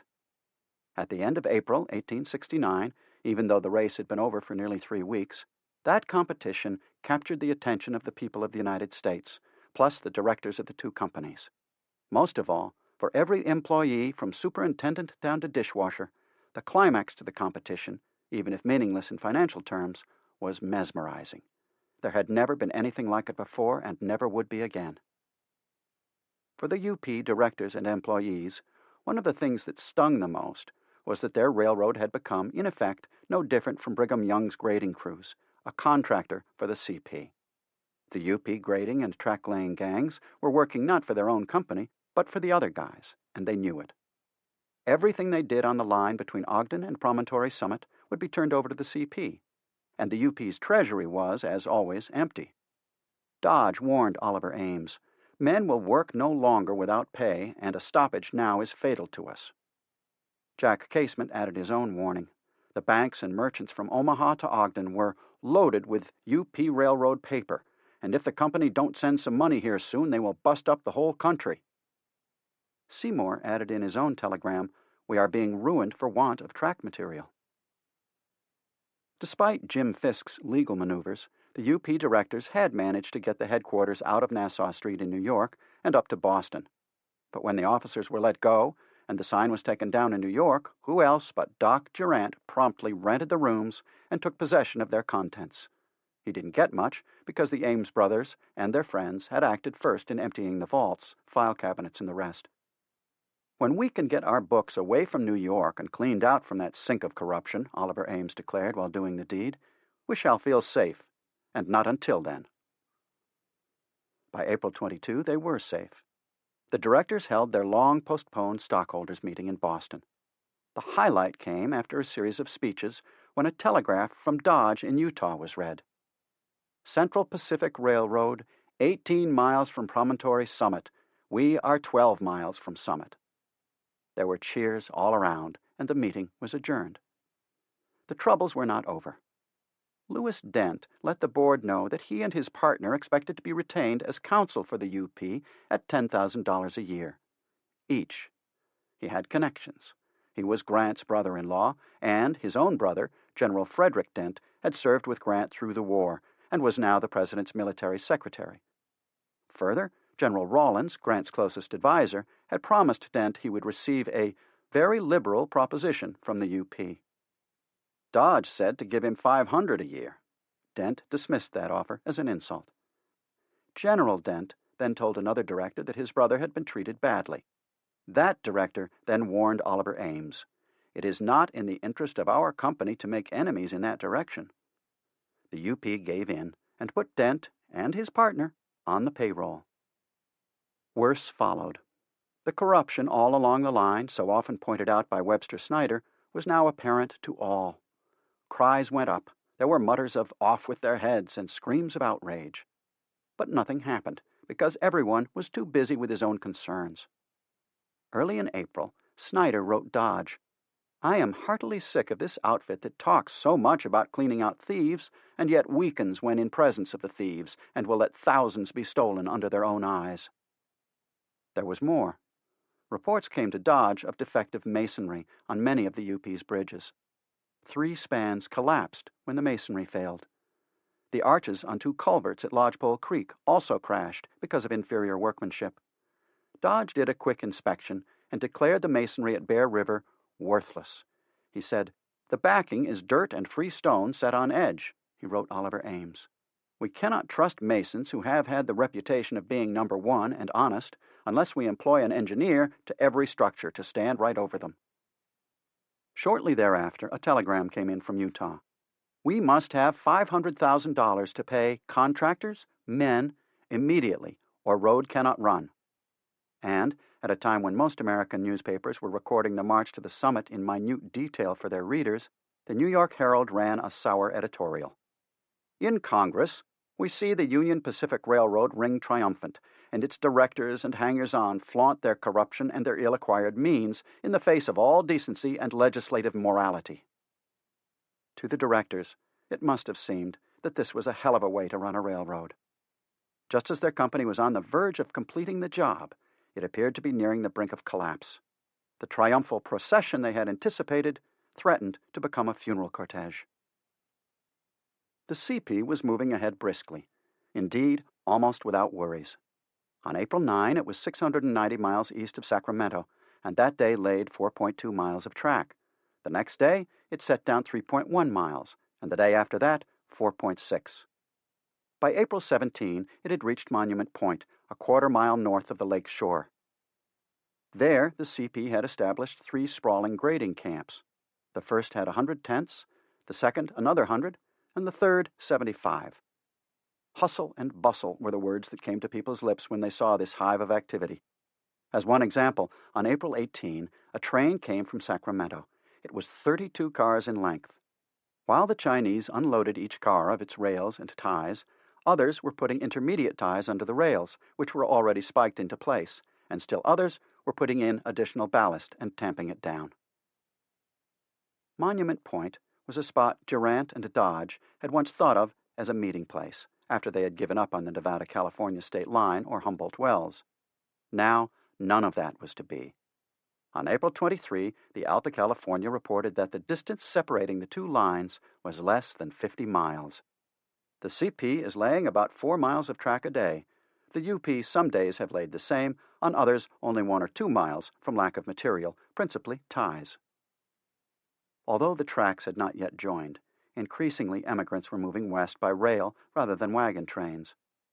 On April 26, the newspaper reported that immigrants who had traveled from Omaha to beyond Ogden on the UP hired stagecoaches at the terminus and took them to Monument Point, got on a CP train, and were in California only a little over a week after leaving Omaha. There were constant reminders of the change the Transcontinental Railroad had already wrought. Freight wagons carrying supplies to the end of track from Sacramento and Omaha were constantly rolling past the construction crews. Wells Fargo stagecoaches, which had once spanned the continent, now provided service between railheads. Their run became shorter with each passing day. The road that was about to be completed had been built in part because General Sherman and his army wanted it. So did the politicians and, of course, those who settled in the West. Everyone would save time and benefit from its completion, but none more directly than the Army. In its task of protecting the frontier and the far West, the Army had sent its units on exhausting marches of sometimes as much as several months just to get to a new post. The expense was terrific, the pain considerable. But in mid-April 1869, the 12th Infantry Regiment, with orders to proceed to the Presidio of San Francisco, took the UP to Corinne, detrained, marched 2 easy days to the CP railhead, and got on the CP for the trip west. It took a week from Omaha to Sacramento, and for both speed and comfort it was a dream. No American Army unit had ever before moved so fast or so far for less money or at such ease. On April 27, the Alta's reporter was at the end of the CP's track, 678 miles from Sacramento. The railroad was 14 miles short of Promontory Summit, and the UP was within 8 miles and was laying a mile a day. The UP was coming on, even though it still had to finish the big trestle and do some difficult rock cutting. They may hurry up, the reporter wrote, or they may decide to turn to the abandoned grade of the Central Pacific, which is within a few feet of where they are working. That abandoned grade included the CP's Big Fill. In 1868, Jack Casement's men had laid down 4.5 miles of track in a single day. They bragged of it, Crocker later said, and it was heralded all over the country as being the biggest day's track laying that was ever known. Crocker told Strobridge that the CP must beat the UP. They got together the material, talked to the men, and did it, spiking down 6 miles and a few feet in a single day. Casement had come back at them, starting at 3 a.m., working by the light of lanterns until dawn, and keeping at the task until midnight. At the end of the day, the UP had advanced the end of track 8 miles and a fraction. Now, Crocker said to Stroh, we must take off our coats. But we must not beat them until we get so close together that there is not enough room for them to turn around and outdo us.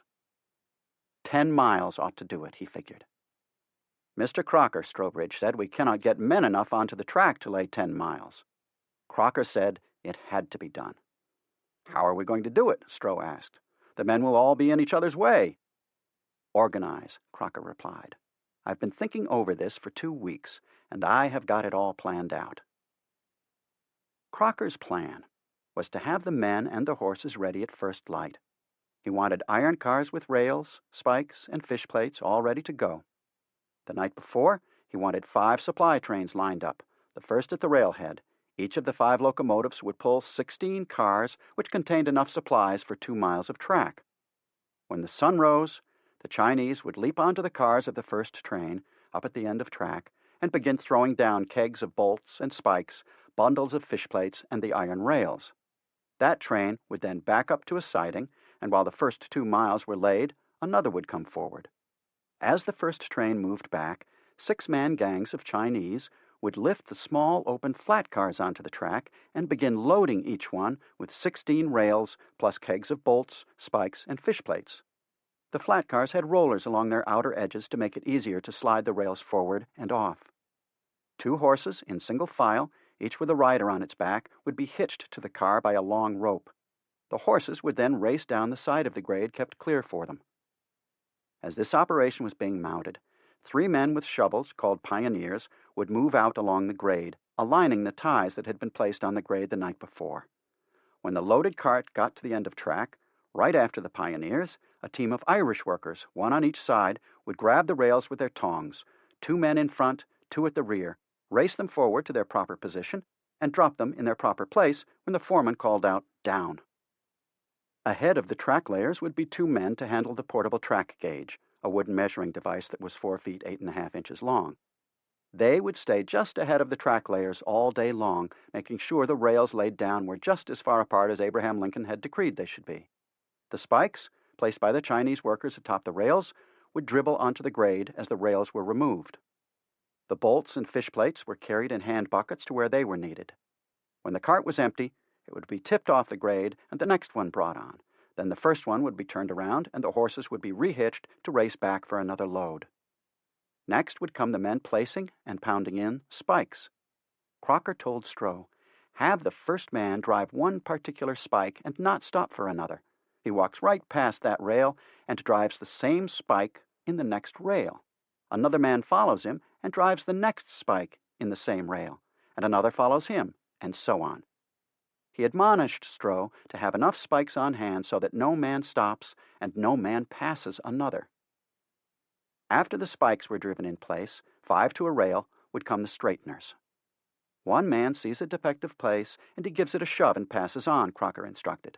Another comes right behind him, and they get the track straight. None of them stop. They are walking forward all the time.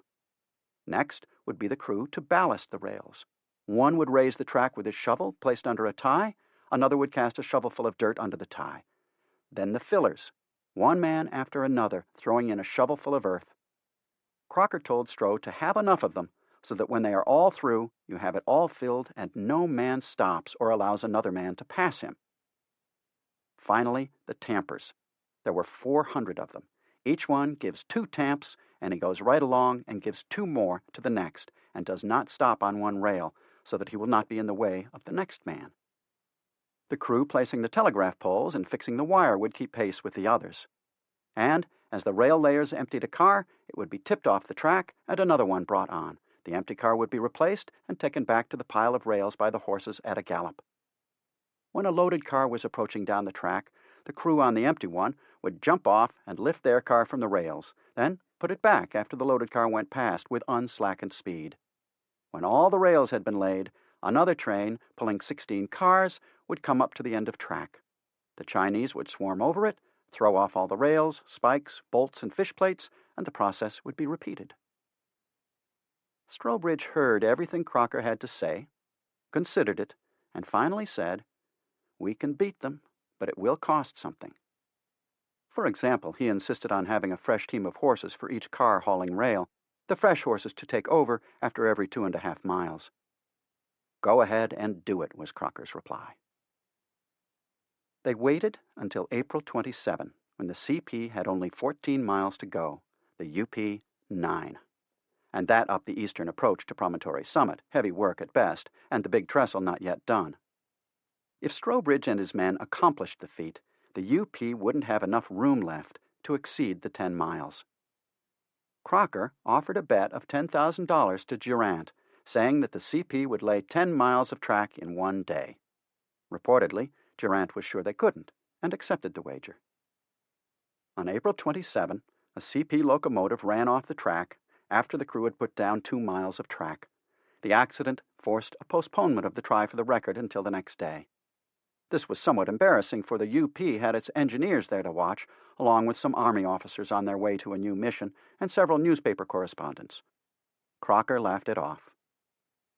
On the morning of April 28, before sunrise, a wagon load of UP officials arrived on the scene, including Durant, Dodge, Reed, and Seymour. They had come to watch Crocker's humiliation and to laugh at him.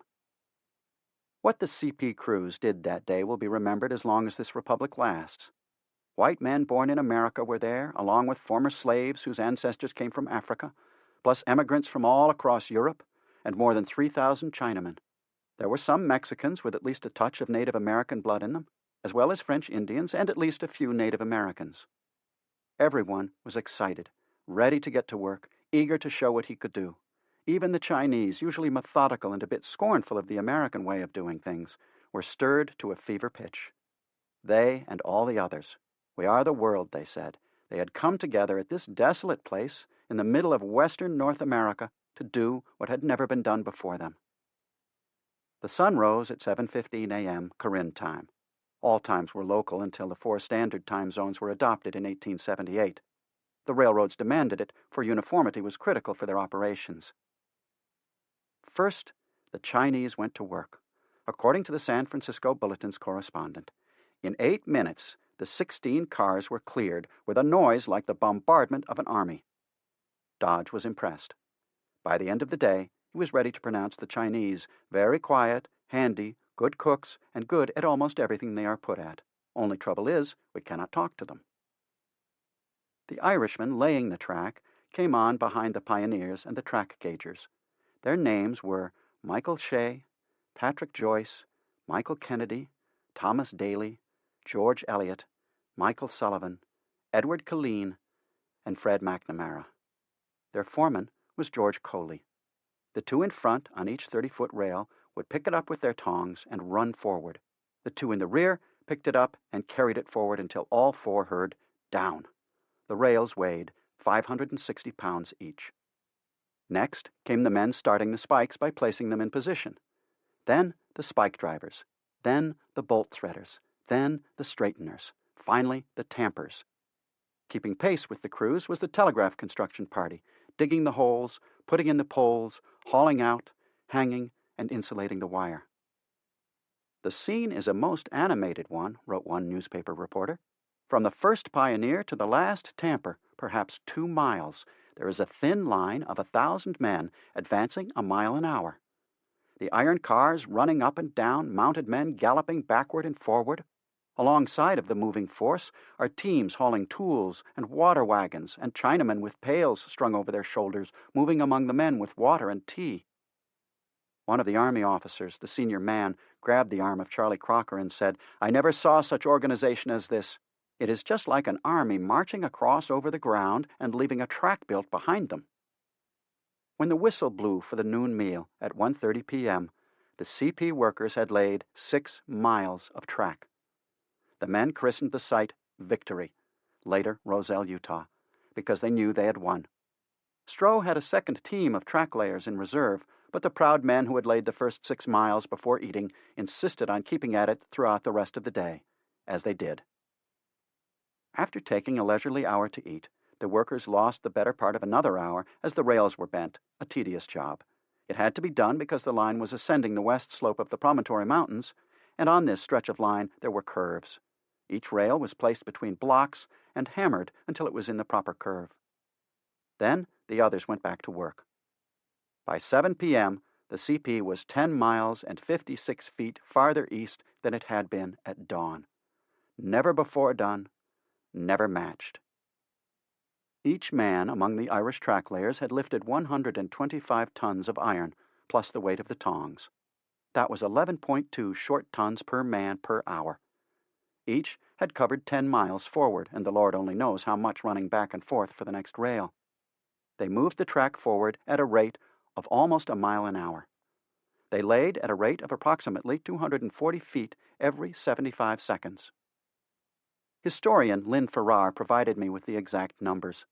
The actual figures were 3,630 feet of level grade, 44,756 feet of plus grade, and 4,470 feet of minus grade. The percent of rise varies from 0.4%, 21.12 feet per mile, to a maximum of 1.35%, 71.28 feet per mile. There were 20 curves, ranging from 1 degree to 7 degrees 48 minutes.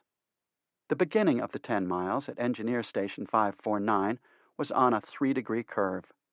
The morning's work contained 11 curves with a total length of 10,848 feet. In the afternoon, the work contained 9 curves with a total length of 7,512.5 track feet. The morning work had 2,495 track feet of 6-degree curves, and the afternoon work had 827.5 track feet of 7-degree 48 minutes curve. The slower work in the afternoon was partly due to having to curve some rails, but also because the boys were running out of gas, and they certainly deserved to go more slowly. The net rise in elevation from start to finish was from elevation 4,400 to 4,809. There were many heroes that day. Crocker, to start with, the man who thought it up and planned it out, Strobridge, who organized everything, all the superintendents and foremen, and of course, the workers. The 8 Irishmen put down 3,520 rails. The CP paid them 4 days' wages. Others straightened or laid 25,800 ties. The spikers drove into those ties 28,160 spikes, put in place by the Chinese. The spikes weighed 55,000 pounds. The bolt crews put in 14,080 bolts.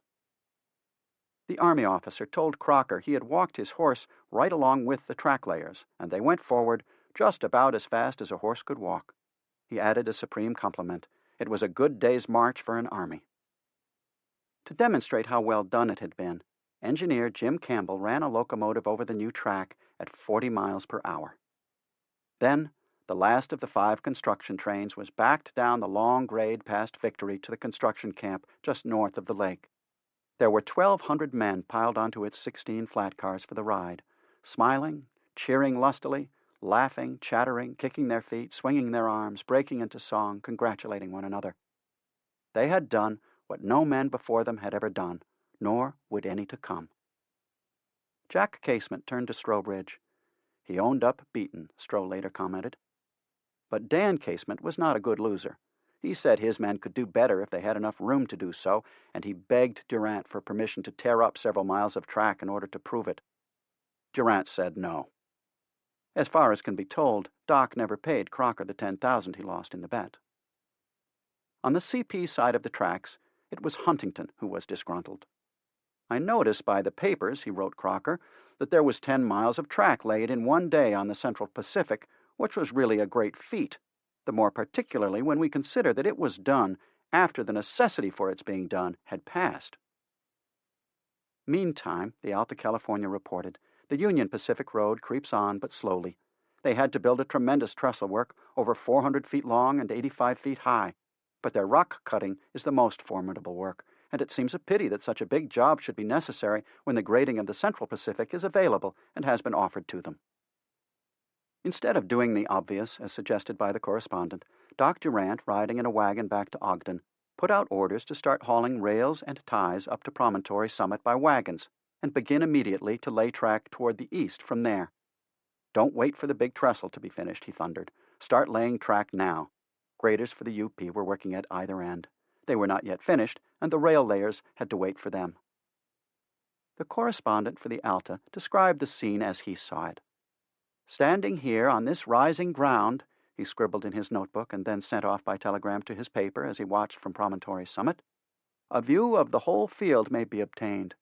Along the line of the road may be seen the white camps of the Chinese laborers, and from every one of them squads of these people are advancing. They had to grade 4 miles and lay tracks over the ties and spike down before gaining the summit. On April 30, the CP finished. It had reached the final summit, more than 500 miles east of the first summit above Donner Lake, all done in less than a year and a half, at a time when all locomotives, iron, spikes, fish plates, bolts, and more had to come from the East Coast.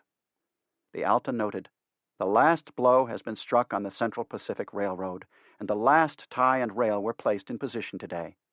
We are now waiting for the Union Pacific to finish their rock cutting." At the Summit Basin, tents started to go up to announce the birth of a new town, Promontory. It is no longer in existence, but the National Park Service has a splendid interpretive center there. For the UP, all the cuts were finished but one, and it was grading and laying track in both directions. The big trestle was nearly finished, and Casement promised reporters that it would be replaced with a fill in the summer.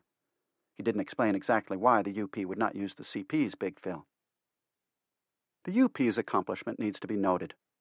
From April 1, 1868 to May 1869, Dodge, the Casements, and their workers had laid 550 miles of road and graded the line to Humboldt Wells, making the total distance covered 726 miles. Everything had been transported from the Missouri River over 2 ranges of mountains, a task never equaled or surpassed. In Dodge's judgment, it could not have been accomplished had it not been for the experience of the chiefs of the departments in the Civil War. Today, people can still drive, cautiously, down from Promontory eastward on the surface of curving sections of the original but abandoned UP roadbed.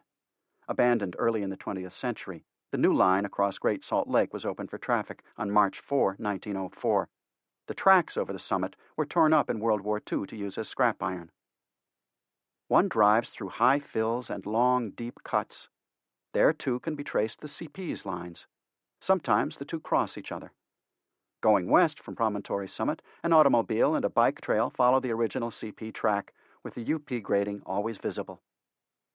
These are stark mementos of human failure and achievement, monuments to government stupidity and genius, to the competitive instincts and organizing ability of Strobridge and the Big Four, and Dodge, Durant, and the other leaders of the UP, and most of all, to the men who built them. Hell on Wheels was into its last flourish. In Corinne, and in the camps of the UP to the west, the whiskey sellers, gamblers, and prostitutes continued to do business in a new place, but in the same old way. One reporter wrote, "The loose population that has followed the UP is turbulent and rascally. Several shooting scrapes have occurred among them lately. Last night, April 27, a whiskey seller and a gambler had a fracas in which the sport shot the whiskey dealer and the friends of the latter shot the gambler. Nobody knows what will become of these riffraff when the tracks meet, but they are lively enough now and carry off their share of the plunder from the working men." Colonel C.R. Savage, a photographer hired by Seymour for the occasion, noted in his diary that he went to Casement's camp, where I had the honor of dining with Jack and Dan Casement in their private car. Very pleasant and agreeable reception. From the car he could see the tent camps, beautiful in the twilight, but they were dangerous. I was creditably informed that 24 men had been killed in the several camps in the last 25 days. Certainly a harder set of men were never congregated together before. When the UP workers began building east from Promontory Summit, the two railroads had met, or at least almost, given that the last 2,500 feet were not yet in place, and the UP still had some cuts to make, a bridge to complete, some track to lay, so only the CP's locomotives could get to the site. By mutual consent, the Big Four and the UP's Board of Directors fixed the date of meeting for Saturday, May 8. Dodge reported that it had been set far enough ahead so that the trains coming from New York and San Francisco would have ample time to reach Promontory in time to take part in the ceremonies. Beginning on May 3, the companies began discharging large numbers of men and sending others to the rear to work on part of the track that had been hastily laid. The two opposing armies are melting away, reported the Alta California, and the white camps which dotted every brown hillside and every shady glen are being broken up and abandoned. The Central Pacific force are nearly all gone already, and that of the Union is going fast. 90 of the latter left for the east this evening, and 100 more go tomorrow, and the rest will soon follow. Those still on the spot were working day and night to finish the grading and the track laying.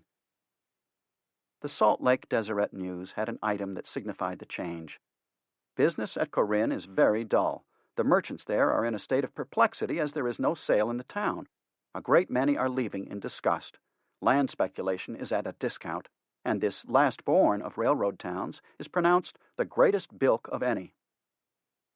The men were not being discharged and sent back soon enough to please everyone. Colonel Savage wrote in his diary, "The company would do the country a service in sending such men back to Omaha, for their presence would be a scourge upon any community."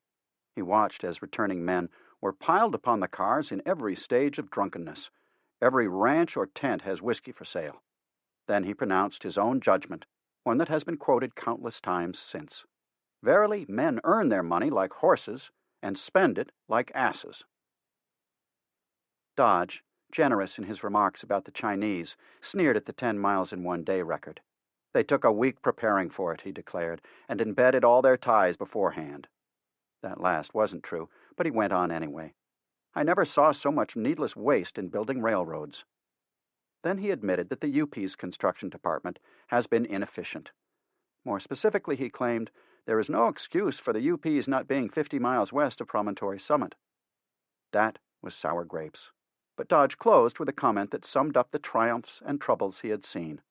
One that put his, the UP's, and the CP's achievement in reaching Promontory Summit into perspective. He noted that everything connected with the construction department is being closed up, and then concluded, closing the accounts is like the close of the rebellion. Chapter 17. Done. May 8 to 10, 1869. The celebration came with the completion of the Transcontinental Railroad. When the Golden Spike went into the last tie to connect the last rail, it brought together the lines from east and west. Lee's surrender 4 years earlier had signified the bonding of the Union north and south. The Golden Spike meant the Union was held together east and west. The nation had known many celebrations, beginning with the Declaration of Independence, victory in the Revolutionary War, the adoption of the Constitution, the election of George Washington, the peaceful passing on of power, the Louisiana Purchase, the Lewis and Clark expedition had involved virtually all citizens in celebration. But the annexation of Texas, victory in the Mexican War, the acquisition of California had been marred by the controversy over slavery, and of course most white Southerners could not celebrate Lee's surrender. But present at the pounding of the Golden Spike were former Confederates alongside former Yankees. The ceremony brought together all Americans. Hyperbole was common in the 19th century. In part, that was because people had so little with which to compare inventions, advances, or changes. In part, because they just talked that way. Words like the greatest achievement ever came naturally to them. Thus, the Transcontinental Railroad was called the eighth wonder of the world. The building of the road was compared to the voyage of Columbus or the landing of the Pilgrims. It was said that the road was annihilating distance and almost outrunning time. The preacher at the Golden Spike ceremony, Dr. John Todd, called it the greatest work ever attempted. In 1883, General Sherman, in his last annual report as head of the Army, called the building of the road the most important event of modern times. They may have exaggerated, but for the people of 1869, especially those over 40 years old, there was nothing to compare to it. A man whose birthday was in 1829 or earlier had been born into a world in which President Andrew Jackson traveled no faster than Julius Caesar, a world in which no thought or information could be transmitted any faster than in Alexander the Great's time. In 1869, with the railroad and the telegraph that was beside it, a man could move at 60 miles per hour and transmit an idea or a statistic from coast to coast almost instantly. Senator Daniel Webster got it exactly in 1847 when he proclaimed that the railroad towers above all other inventions of this or the preceding age. In the 21st century, everything seems to be in a constant flux, and change is so constant as to be taken for granted. This leads to a popular question. What generation lived through the greatest change? The ones who lived through the coming of the automobile and the airplane and the beginning of modern medicine? Or those who were around for the invention and first use of the atomic bomb and the jet airplane?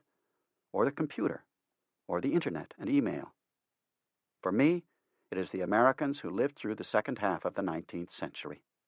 They saw slavery abolished and electricity put to use, the development of the telephone and the completion of the telegraph, and most of all, the railroad. The locomotive was the first great triumph over time and space. After it came, and after it crossed the continent of North America, nothing could ever again be the same. It brought about the greatest change in the shortest period of time. Only in America was there enough space to utilize the locomotive fully, and only here did the government own enough unused land or possess enough credit to induce capitalists to build a transcontinental railroad. Only in America was there enough labor or enough energy and imagination. "We are the youngest of the peoples," proclaimed the New York Herald, "but we are teaching the world how to march forward." America had the Civil War behind it and the Industrial Revolution ahead. It was an empire of liberty stretching from the Great Lakes to the Gulf of Mexico, from the Atlantic to the Pacific coast. The railroad was the longest ribbon of iron ever built by man. It was a stupendous achievement. It had spanned a continent, opened new lands for settlement, opened the mountains with their minerals. It had crossed a frontier of immense possibilities. It had inaugurated a new age, begun what would be called the American century, which lasted beyond 100 years. 1 year before the rails were joined at Promontory, Walt Whitman began to celebrate this new force when he wrote in his passage to India, "I see over my own continent the Pacific Railroad surmounting every barrier. I see continual trains of cars winding along the Platte carrying freight and passengers. I hear the locomotives rushing and roaring at the shrill steam whistle. I hear the echoes reverberate through the grandest scenery in the world. I cross the Laramie Plains. I note the rock in grotesque shapes, the buttes. I see the plentiful larkspur and wild onions, the barren, colorless sage deserts, tying the eastern to the western sea, the road between Europe and Asia." Parts of the Union Pacific and the Central Pacific ran through some of the grandest scenery in the world, but the spot where the two were joined together was improbable and undistinguished. No one had ever lived there, and shortly after the ceremony, no one would ever again. The summit was just over 5,000 feet above sea level. To the south, the terrain rose sharply, covered with cedar. Its outthrust offered a magnificent view of the great inland sea 1,000 feet below. To the north, the bench again rose to form a parallel parapet. The summit itself was a flat, circular valley, bare except for sagebrush and a few scrub cedars, perhaps 3 miles in diameter. The only buildings were a half-dozen wall tents and a few rough-board shacks set up by merchants selling whiskey. They ran along a single miserable street. On May 6, Durant and UP Director John Duff were riding a UP train headed west on their way to the ceremonies. Their train was about to pull into Piedmont, just east of the Wyoming-Utah state line, when, like a bolt of lightning on a clear summer's day, rifle bullets zinged past their car as the locomotive was stopped by ties piled on the track. A mob of some 300 men, all of them tie cutters and graders for the UP, loomed outside the windows of Durant's car. Just as quick as that, the mob uncoupled the official car, removed the ties from the rails, and waved to the engineer to go ahead. When Durant came to the door of his car to demand what the hell was going on, he was surrounded.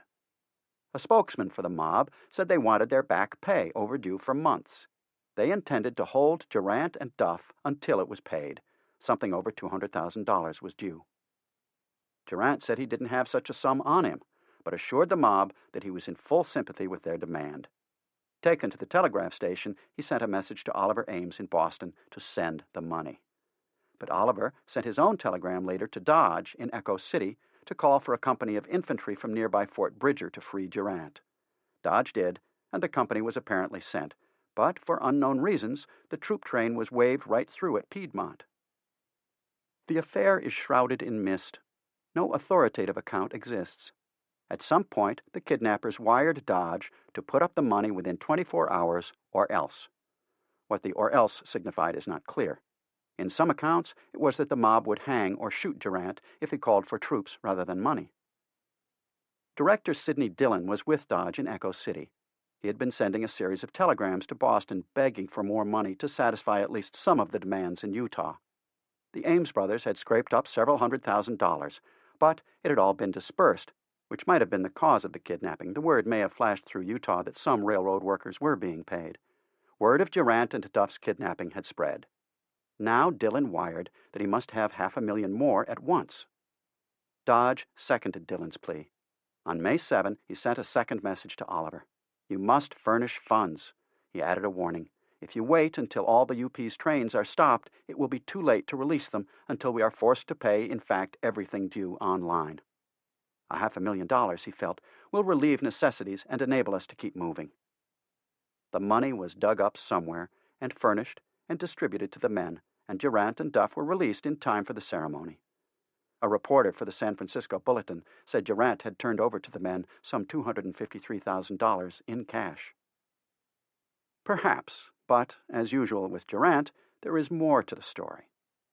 Both Dodge and Oliver Ames thought the whole thing a put-up job.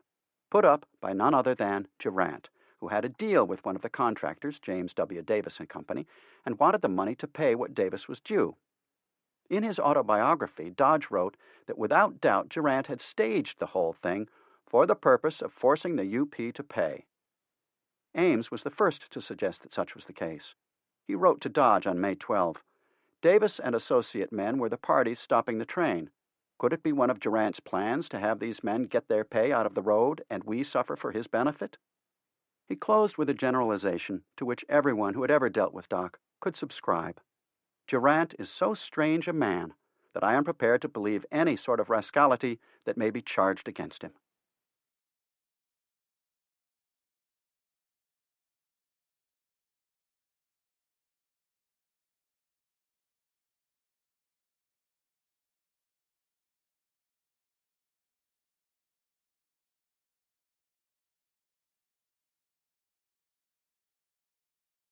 The ceremony was scheduled for May 8. The Central Pacific's regular passenger train left Sacramento at 6 a.m. on May 6 with a number of excursionists. Leland Stanford's special train followed. It was made in the early Pullman style, with a kitchen, dining room, and sleeping accommodations for 10. Aboard were Stanford, the Chief Justice of California, the Governor of Arizona, and other guests. Also on board were the last spike made of gold, the last tie made of laurel, and a silver-headed hammer. The spike was a gift from David Hughes of San Francisco. Hughes had been a resident of Sacramento and was a friend of the Big Four.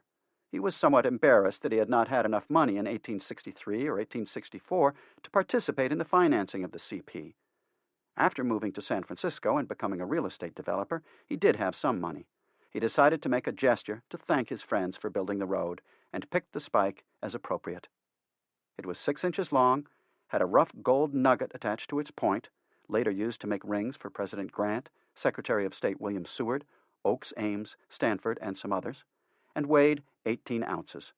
It was valued at $350. The Stanford special moved along briskly with excited and expectant passengers. But up ahead, just over the summit, some Chinese were cutting timber above the entrance to tunnel number 14. After seeing the regular train pass, with no knowledge that another train was coming right behind, they felled a log onto the track.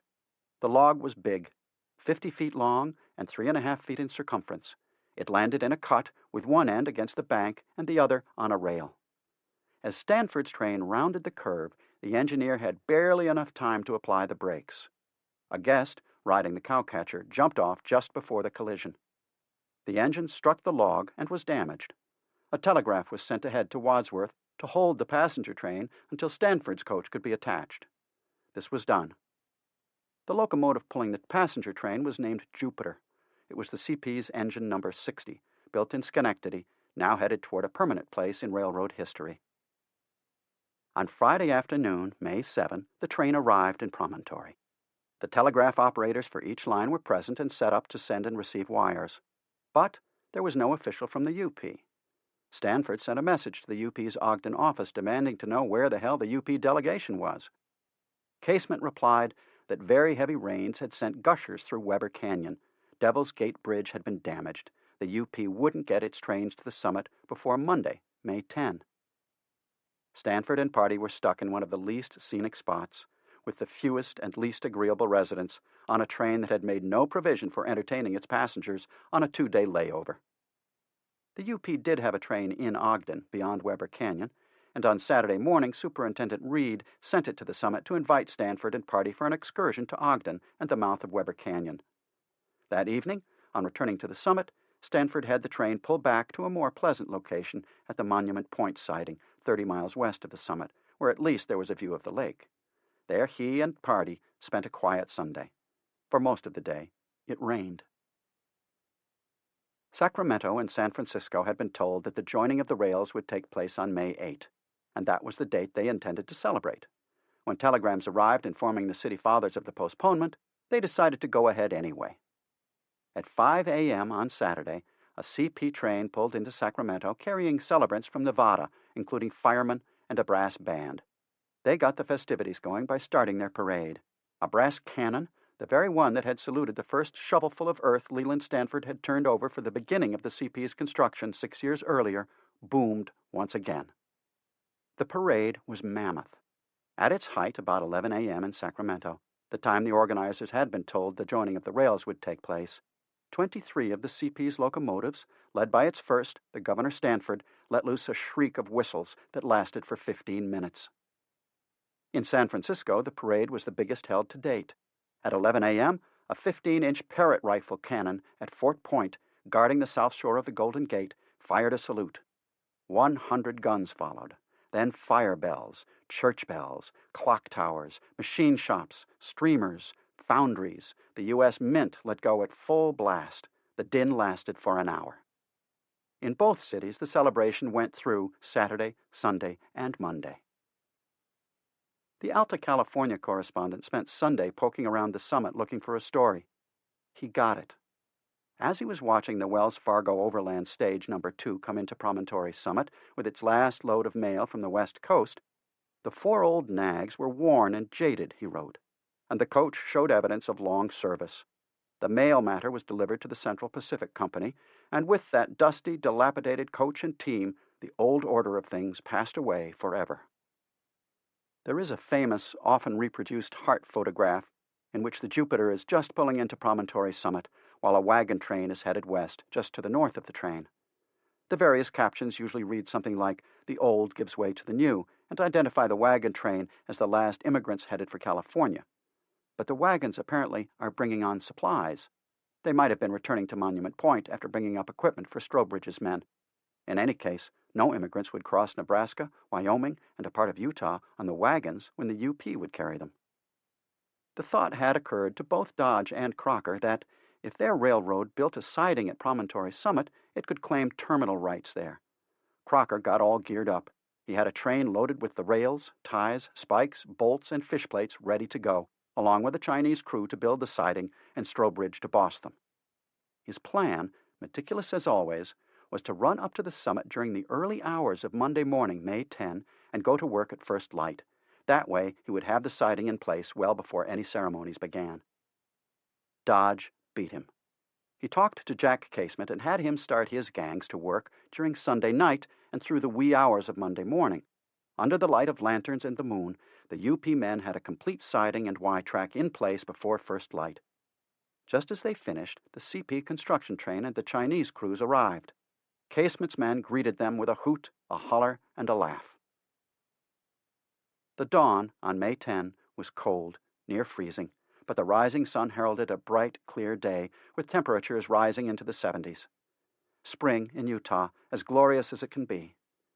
A group of UP and CP workers began to gather, but there were not many of them left, and the best estimates put the crowd at 500 or 600 people, far fewer than the predictions, some of which went as high as 30,000.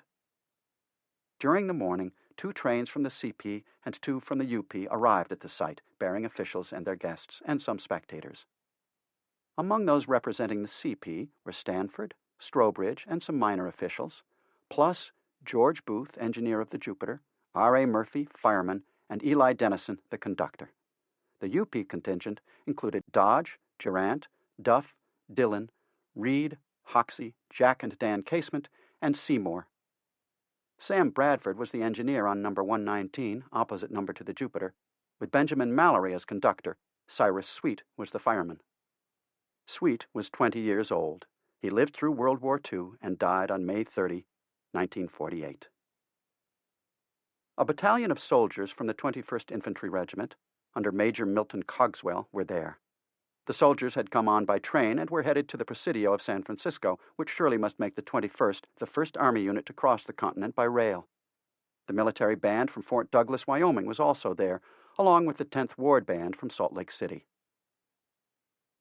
In the 21st century, public relations officials from the 2 companies would have long since taken over the ceremony. But as things were, almost nothing had been planned. Mainly this was because it was the 19th century with no radio, much less television, but it was also because only a month before the event, no one had known where the meeting of the rails would take place. To show how little preparation went into it, consider who was not there. Huntington was in New York. Crocker and Hopkins were in California. Lewis Clement was absent. The Ames brothers were in Boston. One of the most notable among the missing was Brigham Young, who was in southern Utah. He sent Bishop John Sharp to represent him. Given that the ceremony marked the completion of a dream that went back before the Mexican War, and that it was of the type that modern politicians would kill to attend, the absence of politicians was striking. There were only a couple of territorial governors present. President Grant had expressed a wish to be there, but could not because of other business. There were reporters present from the Associated Press, Frank Leslie's illustrated newspaper, the Chicago Tribune, many from the various newspapers in San Francisco, Sacramento, and throughout California, Boston, Springfield, Massachusetts, the Salt Lake City newspapers, and a number from New York. Except for the Chicago Tribune, none of the reporters wrote that there were few women and children, something that their successors would immediately notice. Mrs. Strobridge was there, of course, along with the wife of Stanford's private secretary, and Mrs. S.B. Reed, Reed's wife, and the wives of 2 or 3 of the reporters and some of the Army officers. Only a few children, including Mrs. Strobridge's adopted daughter Julia, age 10, and son Samuel, age 7, were there. Some decisions on what to do had been made earlier, including the 2 most important. One was to have a telegraph wire attached to the golden spike, with another to the sledgehammer. When the golden spike was tapped in, the telegraph lines would send the message all around the country. The spike would be placed in a hole already drilled, so that it only had to be tapped down and could then be easily extracted. The spike today is at Stanford University. If everything worked, this would be a wholly new event in the world. People from New York, Philadelphia, Boston, Charleston, and all across the East Coast, people in Chicago, St. Louis, Milwaukee, New Orleans, and all across the midsection of the country, people in San Francisco, Sacramento, Seattle, Los Angeles, and all across the West Coast, even people in Montreal, Halifax, Nova Scotia, and London, England, would participate by listening in the same event. What people of the radio and later television age came to take for granted was here taking place for the first time. At the moment it happened, it would be known simultaneously everywhere in the United States, Canada, and England. The second decision was to have Hart, Russell, and Colonel Savage of Salt Lake City free to roam, take whatever pictures they liked, ordering men to get into this or that pose, and to stand still, and doing all the other things that modern men are accustomed to doing for photographers. Thanks to that arrangement, some of the most famous photographs in American history were taken.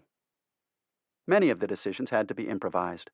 Dodge, Durant, and Stanford argued for nearly an hour before the scheduled time to begin, which was at noon, over who should have the honor of placing the golden spike.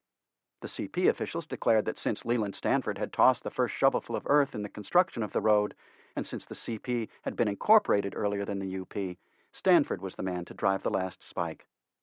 Dodge said Durant should do it because the UP was the longer railroad. At one time, the Union Pacific positively refused connection, the San Francisco News leader reported, and told the Central people they might do as they liked and there should be no joint celebration. Just a few minutes before noon, Stanford and Durant settled the controversy. Strobridge and Reed came forward from the CP train, bearing the laurel tie. Alongside them was a squad of Chinese, wearing clean blue frocks and carrying one rail, and an Irish squad with the other rail. The Jupiter and the number 119 were facing each other, a couple of rail lengths apart. The engineers, Booth and Bradford, pulled on their whistles to send up a shriek. Cheers broke out. One veteran said, "We all yelled like to bust." The crowd pressed forward. On the telegraph, W.N. Schilling, a telegrapher from Western Union's Ogden office, beat a tattoo of messages to impatient inquiries from various offices. To everybody, keep quiet. When the last spike is driven at Promontory Point, we will say done. Don't break the circuit, but watch for the signals of the blows of the hammer. The preacher was introduced, and he offered a prayer. Schilling clicked again. Almost ready. Hats off. Prayer is being offered. The spikes were brought forward. Schilling clicked. We have got done praying. The spike is about to be presented. Stanford gave a brief, uninspired speech. Dodge spoke up for the UP. He mentioned Senator Thomas Hart Benton and Christopher Columbus. Schilling again. All ready now. The spike will soon be driven. The signal will be 3 dots for the commencement of the blows. Strobridge and Reed put the last tie, the laurel tie, in place. Durant drove in his spike, or rather tapped it in, for it was partially seated in the pre-drilled hole already. Then Stanford. When he tapped the golden spike in, he would signal the waiting country. Reporters compared what was coming to the first shot fired at Lexington. One said the blow would be heard the farthest of any by mortal man. Stanford swung and missed, striking only the rail. It made no difference. The telegraph operator closed the circuit, and the wire went out. Done. Across the nation, bells pealed. Even the venerable Liberty Bell in Philadelphia was rung. Then came the boom of cannons, 220 of them in San Francisco at Fort Point, 100 in Washington, D.C., countless fired off elsewhere. It was said that more cannons were fired in celebration than ever took part in the Battle of Gettysburg. Everywhere there was the shriek of fire whistles, firecrackers, and fireworks, singing and prayers in churches. The Tabernacle in Salt Lake City was packed to capacity with an astonishing 7,000 people. In New Orleans, Richmond, Atlanta, and throughout the old Confederacy there were celebrations. Chicago had a parade that was its biggest of the century, 7 miles long, with tens of thousands of people participating, cheering, watching. A correspondent in Chicago caught exactly the spirit that had brought the whole country together. The festivity, he wrote in the Tribune, was free from the atmosphere of warlike energy and the suggestions of suffering, danger, and death which threw their oppressive shadow over the celebrations of our victories during the war for the Union. In Promontory, the Jupiter and the UP's number 119 were unhooked from their trains. Then they moved forward ever so slowly until their pilots touched. Russell urged the crews to form a wedge radiating out from the point of contact. Men clinging to each engine held bottles of champagne aloft. On the track, Dodge and Montague clasped hands, framing the last tie beneath them. Russell captured the moment for posterity. When he told his subjects they were free to move, the whistles shrieked and a roar exploded from the crowd. Champagne bottles were smashed against each engine. Jupiter and number 119 backed up and hooked onto their trains. Jupiter backed up a bit more, and number 119 then came forward until it had crossed the junction of the tracks, halted for an instant, then majestically backed away. Jupiter came forward, crossed the junction, and backed up. The Transcontinental Railroad was a reality. The golden spike was snatched up and safely deposited in Stanford's car. Souvenir hunters quickly whittled the last tie to splinters. In all, 6 ties were cut to pieces before the end of the day. Stanford invited the UP officials to his car for a celebratory lunch, with plenty of California fruit and wine to mark the occasion. There were speeches, including an awful one by Stanford, who argued that the government subsidy had been more a detriment than a boost to the companies because of all the conditions attached to the bonds. People were stunned. That is, everyone except Dan Casement, who had been imbibing the champagne in heroic quantities. He hoisted himself up on Jack's shoulders and brayed, "Mr. President of the Central Pacific, if this subsidy has been such a detriment to the building of these roads, I move you say that it be returned to the United States government with our compliments." There were cheers and laughter, except from Stanford, who glowered. Telegrams went out and came in. To President Grant, "Sir, we have the honor to report that the last rail is laid, the last spike is driven, the Pacific Railroad is finished." Signed by Stanford and Durant. Another from Dodge to Grant. One to Vice President Schuyler Colfax, signed by Dodge, Duff, Dillon, and Durant, but not by Stanford, who had named a town after Colfax. One from Dodge to Secretary of War Rawlins, with a nice touch. The great work commenced during the administration of Lincoln in the middle of a great rebellion is completed under that of Grant, who conquered the peace. And another from Dodge to Sherman, saying in part, "Your continuous active aid, with that of the Army, has made you a part of us and enabled us to complete our work in so short a time." Sherman's reply, "In common with millions, I sat and heard the mystic taps of the telegraphic battery, and heard the nailing of the last spike in the great Pacific Road. Indeed, am I its friend? Yes, as early as 1854 I was vice president of the effort begun in San Francisco." He promised to Dodge he would ride the rails from the east to the west coast as soon as possible, and make the passage in a much shorter time than his journey by water before the Mexican War. All honor to you, to Durant, to Jack and Dan Casement, to Reed, and thousands of brave fellows who have fought this glorious national problem in spite of deserts, storms, Indians, and the doubts of the incredulous. Sherman later told Dodge that the Transcontinental Railroad advanced our country 100 years. There was one telegram never sent. It was to a person none ever thought to invite to the ceremony, Anna Verona Judah. She stayed alone in her home in Greenfield, Massachusetts. "I refused myself to everyone that day," she later wrote. "I could not talk of the common events of daily living." Naturally, she thought of Theodore.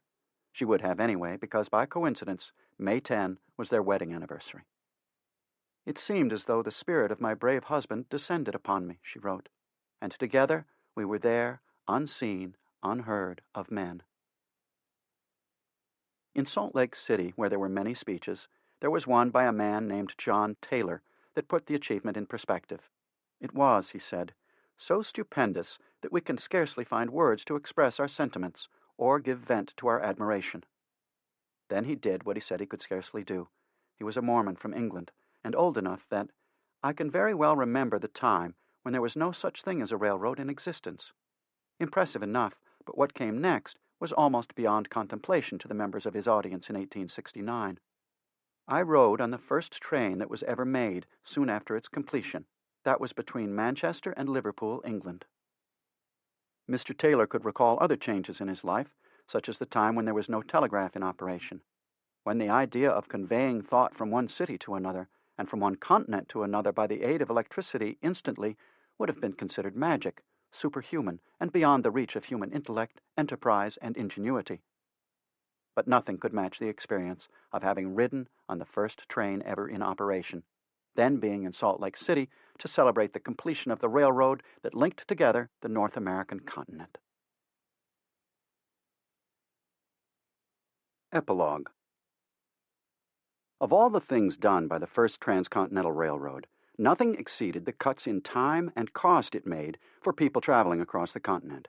Before the Mexican War, during the gold rush that started in 1848, through the 1850s, and until after the Civil War ended in 1865, it took a person months and might cost more than $1,000 to go from New York to San Francisco. But less than a week after the pounding of the Golden Spike, a man or woman could go from New York to San Francisco in 7 days. That included stops. So fast, they used to say, that you don't even have time to take a bath. And the cost to go from New York to San Francisco, as listed in the summer of 1869, was $150 for first class, $70 for emigrant. By June 1870, that was down to $136 for first class, $110 for second class, and $65 for third or emigrant class. First class meant a Pullman sleeping car. Emigrants sat on a bench. Freight rates by train were incredibly less than for ox or horse-drawn wagons, or for sailboats or steamers. Mail that once cost dollars per ounce and took forever now cost pennies and got from Chicago to California in a few days. The telegraph, meanwhile, could move ideas, thoughts, statistics, any words or numbers that could be put on paper from one place to another, from Europe or England or New York to San Francisco or anywhere else that had a telegraph station, all but instantly. The Pullman Company published a weekly newspaper called the Transcontinental for the passengers. On May 30, 1870, the paper had this item: "It was a cheering incident in our smoking car last evening when one of our party, who had telegraphed to Boston to learn if his wife was well, received, after we had run 47 miles farther west, the answer, 'All well at home,' which fact was announced, and loud applause followed from all in the car." Together, the Transcontinental Railroad and the telegraph made modern America possible. Things that could not be imagined before the Civil War now became common. A nationwide stock market, for example. A continent-wide economy in which people, agricultural products, coal, and minerals moved wherever someone wanted to send them, and did so cheaply and quickly. A continent-wide culture in which mail and popular magazines and books that used to cost dollars per ounce and had taken forever to get from the east to the west coast now cost pennies and got there in a few days. Entertainers could move from one city to another in a matter of hours. Dodge had concluded his short speech on May 10 with the words, "This is the way to India." Whitman had called his poem Passage to India.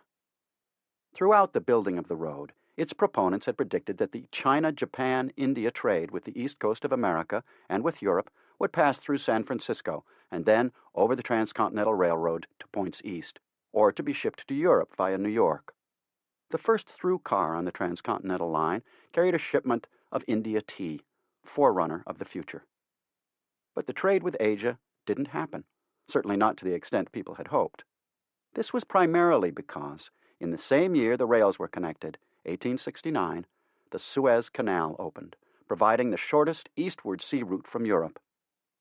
But what did happen was beyond imagination when the 1862 Pacific Railroad Bill was passed. Sidney Dillon, a director of the UP, in an 1892 article in Scribner's magazine called Historic Moments Driving the Last Spike of the Union Pacific, spoke to the point. The relatively few people who saw the ceremony at Promontory Point, he wrote, were strongly impressed with the conviction that the event was of historic importance. But as I remember it now, we connected it rather with the notion of transcontinental communication and trade with China and Japan than with internal development, or what railroad men call local traffic. Dillon added that no one was disappointed in the stupendous results attained, but admitted that they are different from those we looked for, and of vastly greater consequence for the country. Expectations of trade with Asia have fallen far short of fulfillment, but the enormous development of local business has surpassed anything we could have dreamed of. The Asian trade yielded only 5% of the UP's business in 1891, while 95% was local. Putnam's magazine, in its October 1868 issue, pointed out why the American people, standing in the forefront of the civilized world, have reaped the most signal advantages from this new servant, the locomotive. In the year 1868, there were 40,000 miles of track in the United States, or 4/10 of all the railroads in the world. Without the railroads, Putnam's asserted, the Mississippi Valley would have fewer than 4 million inhabitants instead of the 12 million already there, with more coming. In the past 15 years, Putnam said, the population of the United States had increased 90%, while production had jumped 230%. The conclusion in Putnam's was that the railroads, especially the Transcontinental Railroad, had lightened human toil, made men richer in blessings and in leisure, increased their activity, shielded them from tempest and famine, enlarged the area available for man's residence and subsistence, enabled him to do more in the same period of time, and spread knowledge and virtue over all this earth. Mistakes were made all along the line, caused both by errors of judgment and a certain cynicism encouraged by Congress and cheered on by the populace at large. There was an emphasis on speed rather than quality, on laying as much track and making as much grade as possible rather than doing it right. One glaring reminder of the waste was the two grades running east and west from Promontory Summit, parallel to each other. Eventually, under dictate from Congress in November 1869, the UP sold its line from near Ogden to the summit to the CP for $2,852,970, $58,824 per mile. But just as the CP had to abandon grade it had made from the summit to Ogden, but it did use the big fill ignored by the UP, so did the UP have to abandon everything west of Ogden all the way to Humboldt Wells, 222 miles from Ogden. That cost the UP over $200,000. The CP abandoned parallel grades that cost it $752,000. Congress had watched as more than 200 miles of the overlapping grade work was being done. Not until April 10, 1869, did it step in to halt this. Promontory Summit remained the terminus point for the railroads until the CP had paid for the tracks from there to Ogden. For a few months, it was the last hell on wheels. Boxcars on a siding provided living quarters for railroad employees. A row of tents faced the railroad across a single dirt street. The tents served as hotels, lunch counters, saloons, gambling dens, a few shops, and as nests for the soiled doves. There was plenty of whiskey, but precious little water. The railroads had to haul it on their cars in barrels from springs 30 to 50 miles distant. A number of hard cases arrived in Promontory. A reporter for the Sacramento Bee wrote of Behind the Rock Johnny, hero of at least 5 murders and unnumbered robberies. In the gambling tents, the games included 3-card Monte, 10-die, strap game, chuck-a-luck, faro, and keno. A gang of gamblers and confidence men called the Promontory Boys set up headquarters there and were thicker than hypocrites at a camp meeting of frogs after a shower. J.H. Beadle wrote that Promontory Summit certainly was, for its size, morally nearest to the infernal regions of any town on the road. In January 1870, when the terminus was transferred to Ogden, Hell on Wheels moved out of Promontory. The rails were joined, but the UP's financial problems continued to grow. Aside from resources Durant had siphoned off, contractors had stolen much material that the UP had paid for, or at least signed for. And, among many other creditors, there was Brigham Young, who bombarded the company headquarters in Boston with demands for payment in full. The UP had no money, but it did have equipment left over, and Young was desperate to have a branch line to be owned and controlled by the Mormons, running from Ogden to Salt Lake City. Finally, in September 1869, a deal was struck. The UP gave the Mormons 4,000 tons of iron rail, $480,000, 144 tons of spikes, $20,000, 32 tons of bolts, $5,600, 4 first-class passenger cars, $5,000 each, second-class cars, mail cars, flat cars, and box cars. The total value that Young signed for was $599,460. The Mormons got started on their railroad immediately and had it in service in a few months.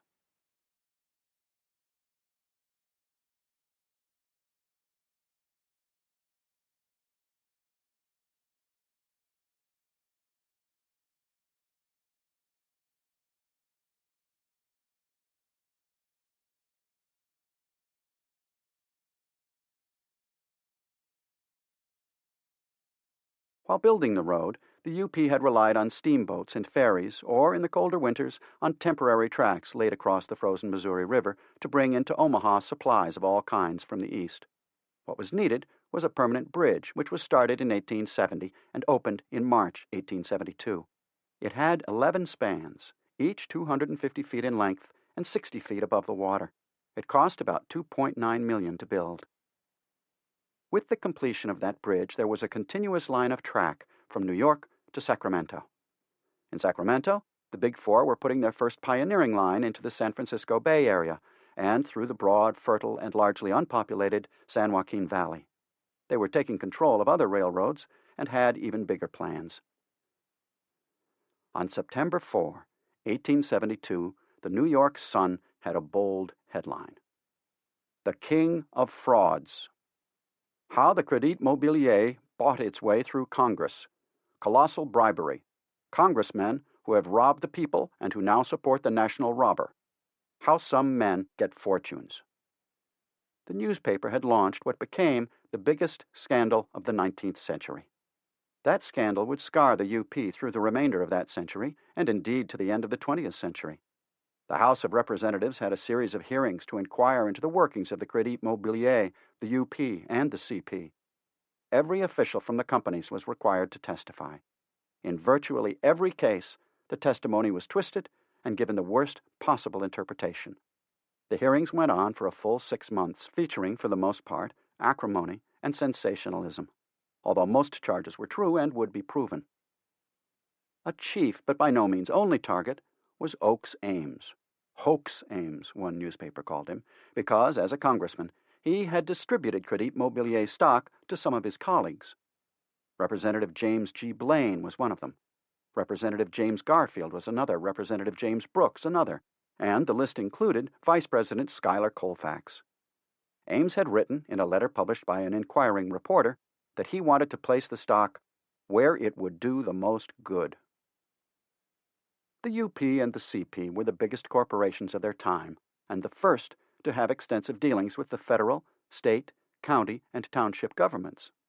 They could not have been built without the government aid in the form of gifts, especially the land grants, plus state and county purchases of their stock, and the loans in the form of national government bonds. At the CP, the Big Four became extraordinarily rich thanks to the railroad and the way it was financed. They spent their fortunes lavishly, to the point that they became the very model of conspicuous consumption.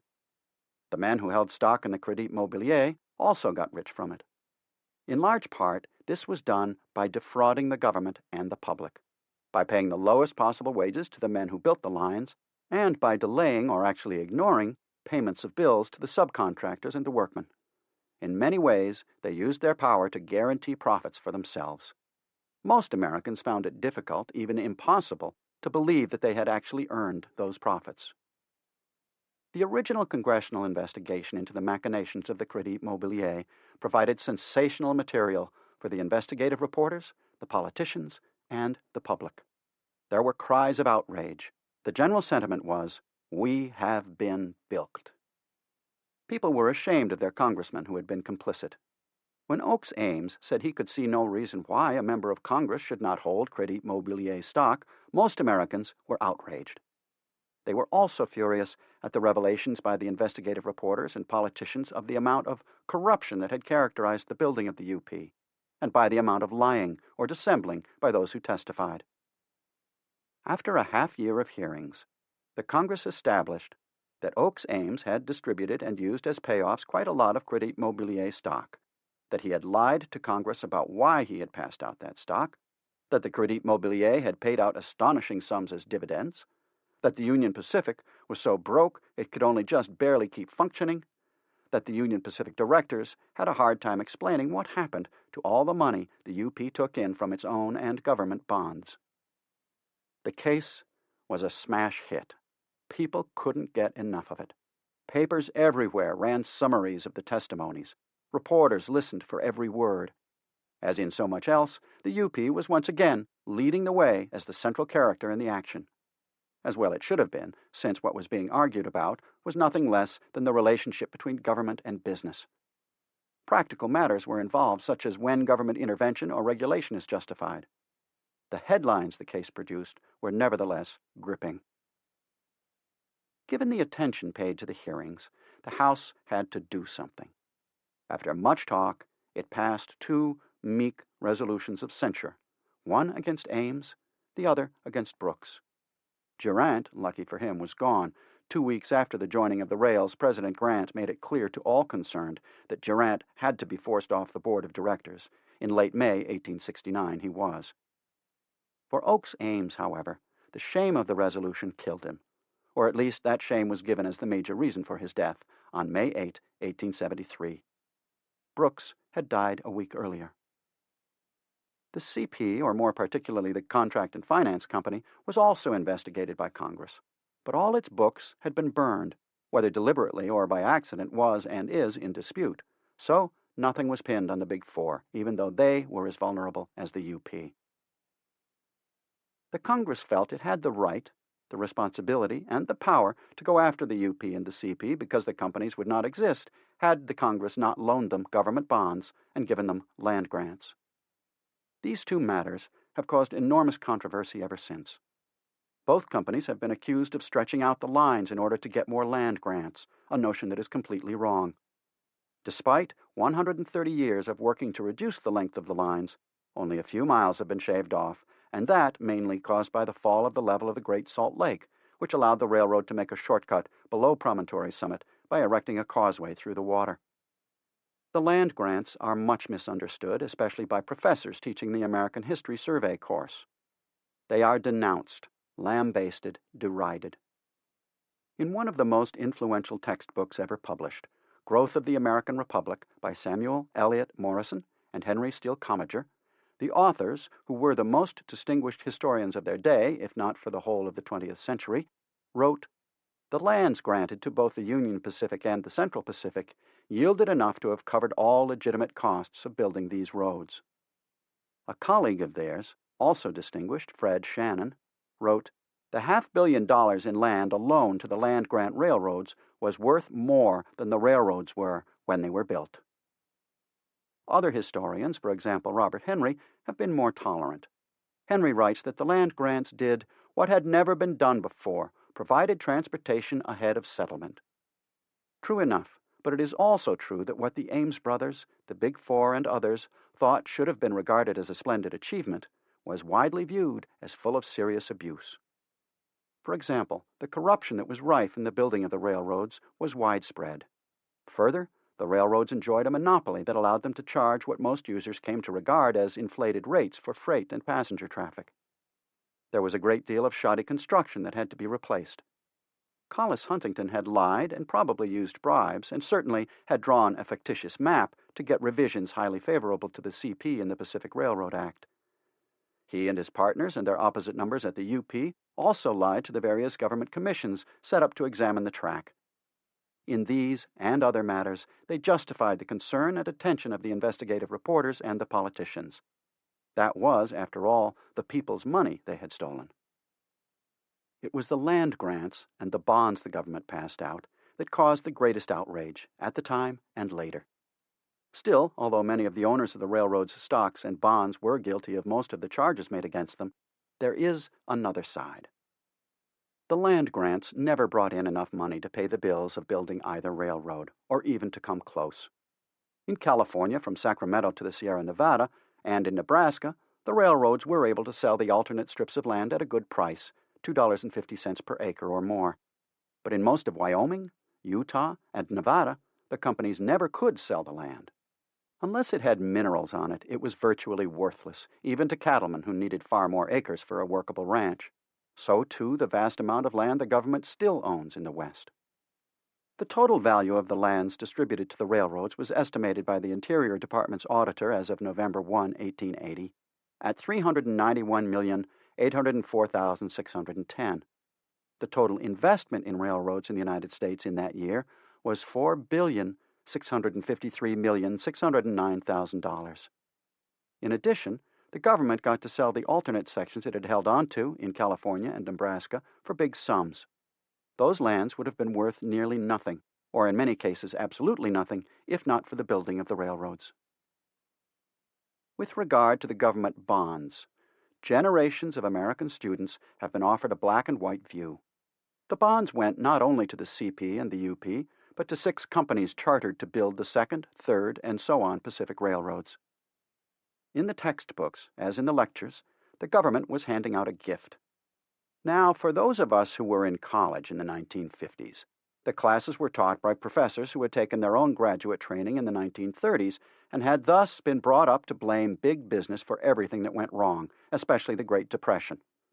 Those professors who were not New Deal Democrats were socialists. They all knew that it helps the anti-big business case if you can call those bonds a gift. But they were not a gift. They were loans, to be paid back in 30 years or less. The requirement was met. In the final settlement with the railroads in 1898 and 1899, the government collected $63,023,512 of principal plus $104,722,978 in interest, making a total repayment of $167,746,490 on an initial loan of $64,623,512. Professor Hugo Meyer of Harvard looked at those figures and quite rightly said, "For the government, the whole outcome has been, financially, not less than brilliant." An automatic reaction that big business is always on the wrong side, corrupt and untrustworthy, is too easy, and the error is compounded if we fail to distinguish between incentives, for example, and fraud. Both roads went through major changes in the century and a third after they were built, and major expansion. The UP built Dodge's longtime dream, the Oregon Short Line. The CP expanded throughout California and became a major part of the Southern Pacific Company. The SP built and acquired another transcontinental line, the one Jefferson Davis had first favored, from Southern California through Arizona, New Mexico, Texas, and Louisiana. By 1900, the SP had trains operating from Portland, Oregon, and Ogden, Utah, to New Orleans. By 1950, the track stretched 14,000 miles across 12 states, from the Pacific Ocean to the Gulf of Mexico, and through the states bordering the Mississippi River up to East St. Louis, Illinois. The UP went into receivership, had Charles Francis Adams, of all people, and later Jay Gould, as its president, then E.H. Harriman, then others. But as the country turned into the 21st century, it remained one of the oldest and richest corporations in the world. In 1993, it acquired the Southern Pacific and named all the roads it controlled the Union Pacific. The men who built the CP were mainly Chinese. For the most part, as individuals, they are lost to history. Many of them stayed with railroad work and performed handsomely on the Northern Pacific, the Great Northern, the Oregon Short Line, and others. Dodge hired them whenever he could, saying, "The Irish labor with its strikes, its deadfall whiskey shops, and reckless disregard of all our interests must be gotten out of the way." In nearly every Western railroad town, there used to be a Chinatown. Mostly they are gone now, victims of discrimination and modern times. The Irishmen working for the UP also found jobs on other railroads, or they got work at the various mines in the West. They too were discriminated against. No dogs or Irishmen allowed. But not so thoroughly as the Chinamen. They and their sons and daughters and their grandchildren and great-grandchildren went on to participate fully and actively with success in American life.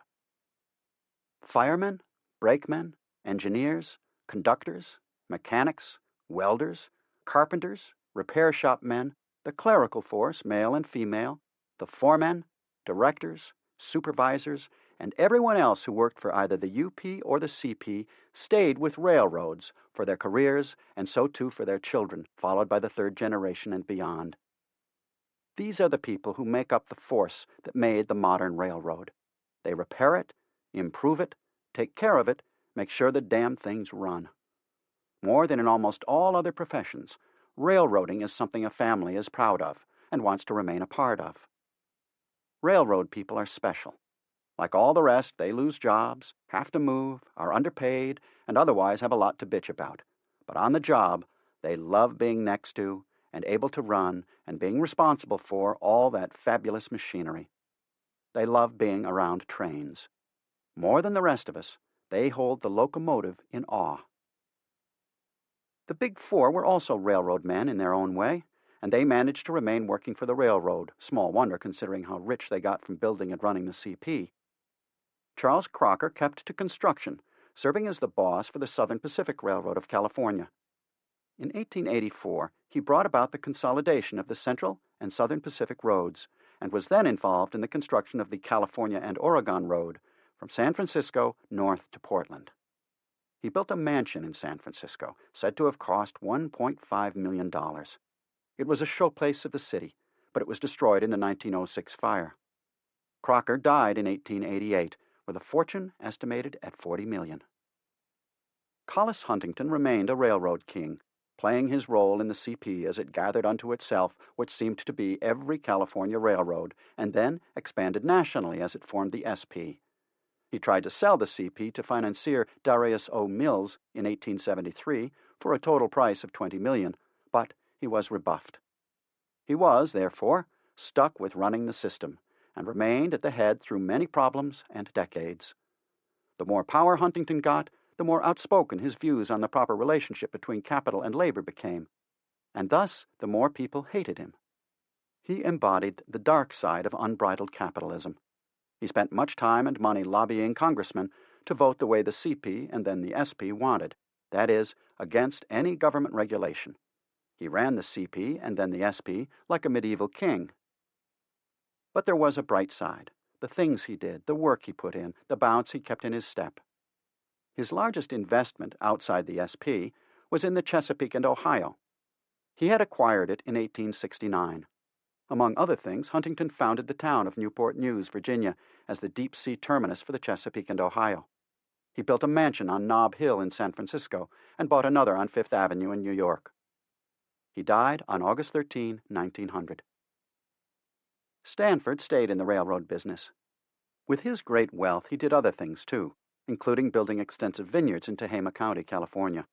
He also had a large ranch called Palo Alto, where he bred and ran fine racehorses.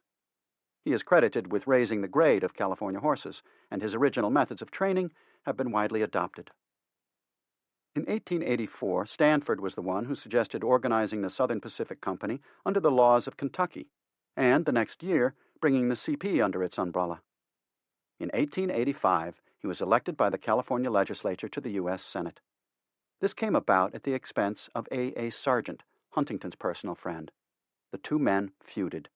In 1890, Huntington accused Senator Stanford of using the SP's influence to gain his election, and that year Huntington became president of the SP, a position Stanford had held since 1885. Stanford remained in the Senate, where he did nothing of distinction, until his death on June 21, 1893. Of the Big Four, Hopkins' name is known for the hotel in San Francisco. Crocker is pretty generally unknown today. Huntington is remembered primarily because of the town and beach named for him. But Stanford is a name known to everybody because he had the good sense to found a university and name it after his son, who died in 1884, just 2 months shy of his 16th birthday. The next year, Stanford founded Leland Stanford Jr. University. From then until its opening in 1891, he was active in setting the curriculum and picking the faculty and administration for what became one of America's and the world's finest institutions. Because of it, not because of the CP or the SP or the governorship or the long period in the Senate, Stanford's name is remembered today. The Ames brothers have also faded from general recognition.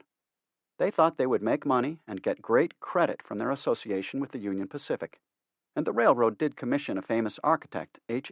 Richardson, to design a monument to the two men, 65 feet high. It stands at Sherman's Summit, right beside the grade that used to carry the tracks of the road. But at the beginning of the 20th century, the road was relocated southward, which also cut out the Dale Creek Bridge. The monument stands today, isolated and alone, even though it is but a mile or so from Interstate 80 coming out of Cheyenne and headed toward Ogden, and has its own exit on the highway, with a sign. But only a handful of hardcore railroad buffs go there, and most of them once only. In Maury Klein's words, the Ames brothers risked their fortunes and their reputations on the grandest enterprise yet undertaken by Americans. In return, they received not praise, but censure as participants in the major scandal of an age busy with scandals. Doc Durant got involved in the UP not so much to become famous as to make money.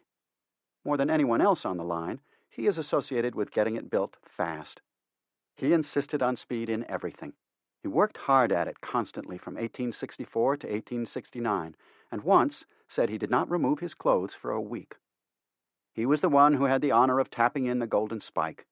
But he was forced off the board in May 1869. His health broke, he lost almost everything he owned in the panic of 1873, and his grandiose scheme to develop the iron and timber resources of the Adirondacks, including a railroad from Saratoga across the St. Lawrence into Canada, failed. He lived his later years in the Adirondacks and died there on October 5, 1885, neither rich nor famous. He had made a lot of mistakes, done lots of things wrong, but this must be said of Doc. Without him, don't ask me how they would have built the Union Pacific in so short a time. Grenville Dodge rightly gets most of the credit for building the UP. It was a stupendous project and his grand ambition. In January 1870, he resigned as chief engineer of the UP and soon became chief engineer of the Texas and Pacific Railway. It collapsed in the Panic of 1873, and then joined with Jay Gould in developing railroads in the Southwest. During the next 10 years, he was associated with building nearly 9,000 miles of road. After the war with Spain, he was a partner in the Cuba Railroad Company and helped build the line from Santa Clara to Santiago. The Cuba Railroad was his last. By that time, his surveys alone totaled over 60,000 miles. Not many men in his lifetime or later spent so many nights sleeping on the ground. But he was also active as a railroad lobbyist and as a projector, builder, financier, and director of railroads. His record places him high among the railroad builders of the world. In his retirement, Dodge was active in the Society of the Army of the Tennessee and other patriotic organizations. He was the richest man in Iowa, but with nothing like the fortunes of the Big Four. He lived in a grand Victorian house in Council Bluffs, Iowa. Though it was modest by San Francisco or New York standards, it was entirely fitting for Dodge, who had from his office window something that no one on either the West or the East Coast had: a view of his beloved Missouri River. He died on January 3, 1916. The dreamers, led by Judah, the politicians, led by Lincoln, the financiers, led by the congressmen and the Ames brothers, Durant and Huntington, the surveyors, led by Dodge and Day and Judah, the generals, led by Grant and Sherman, the engineers, led by Clement, Montague, Reed, and others, the construction bosses, led by Strobridge and the Casement brothers, the railroad men, the foremen, the Chinese, the Irish, and all the others who picked up a shovel or a sledgehammer or a rail, and the American people who insisted that it had to be done and who paid for it, built the Transcontinental Railroad. None of this might have happened if different choices had been made by any one of the foregoing groups and individuals. But a choice made is made. It cannot be changed. Things happened as they happened.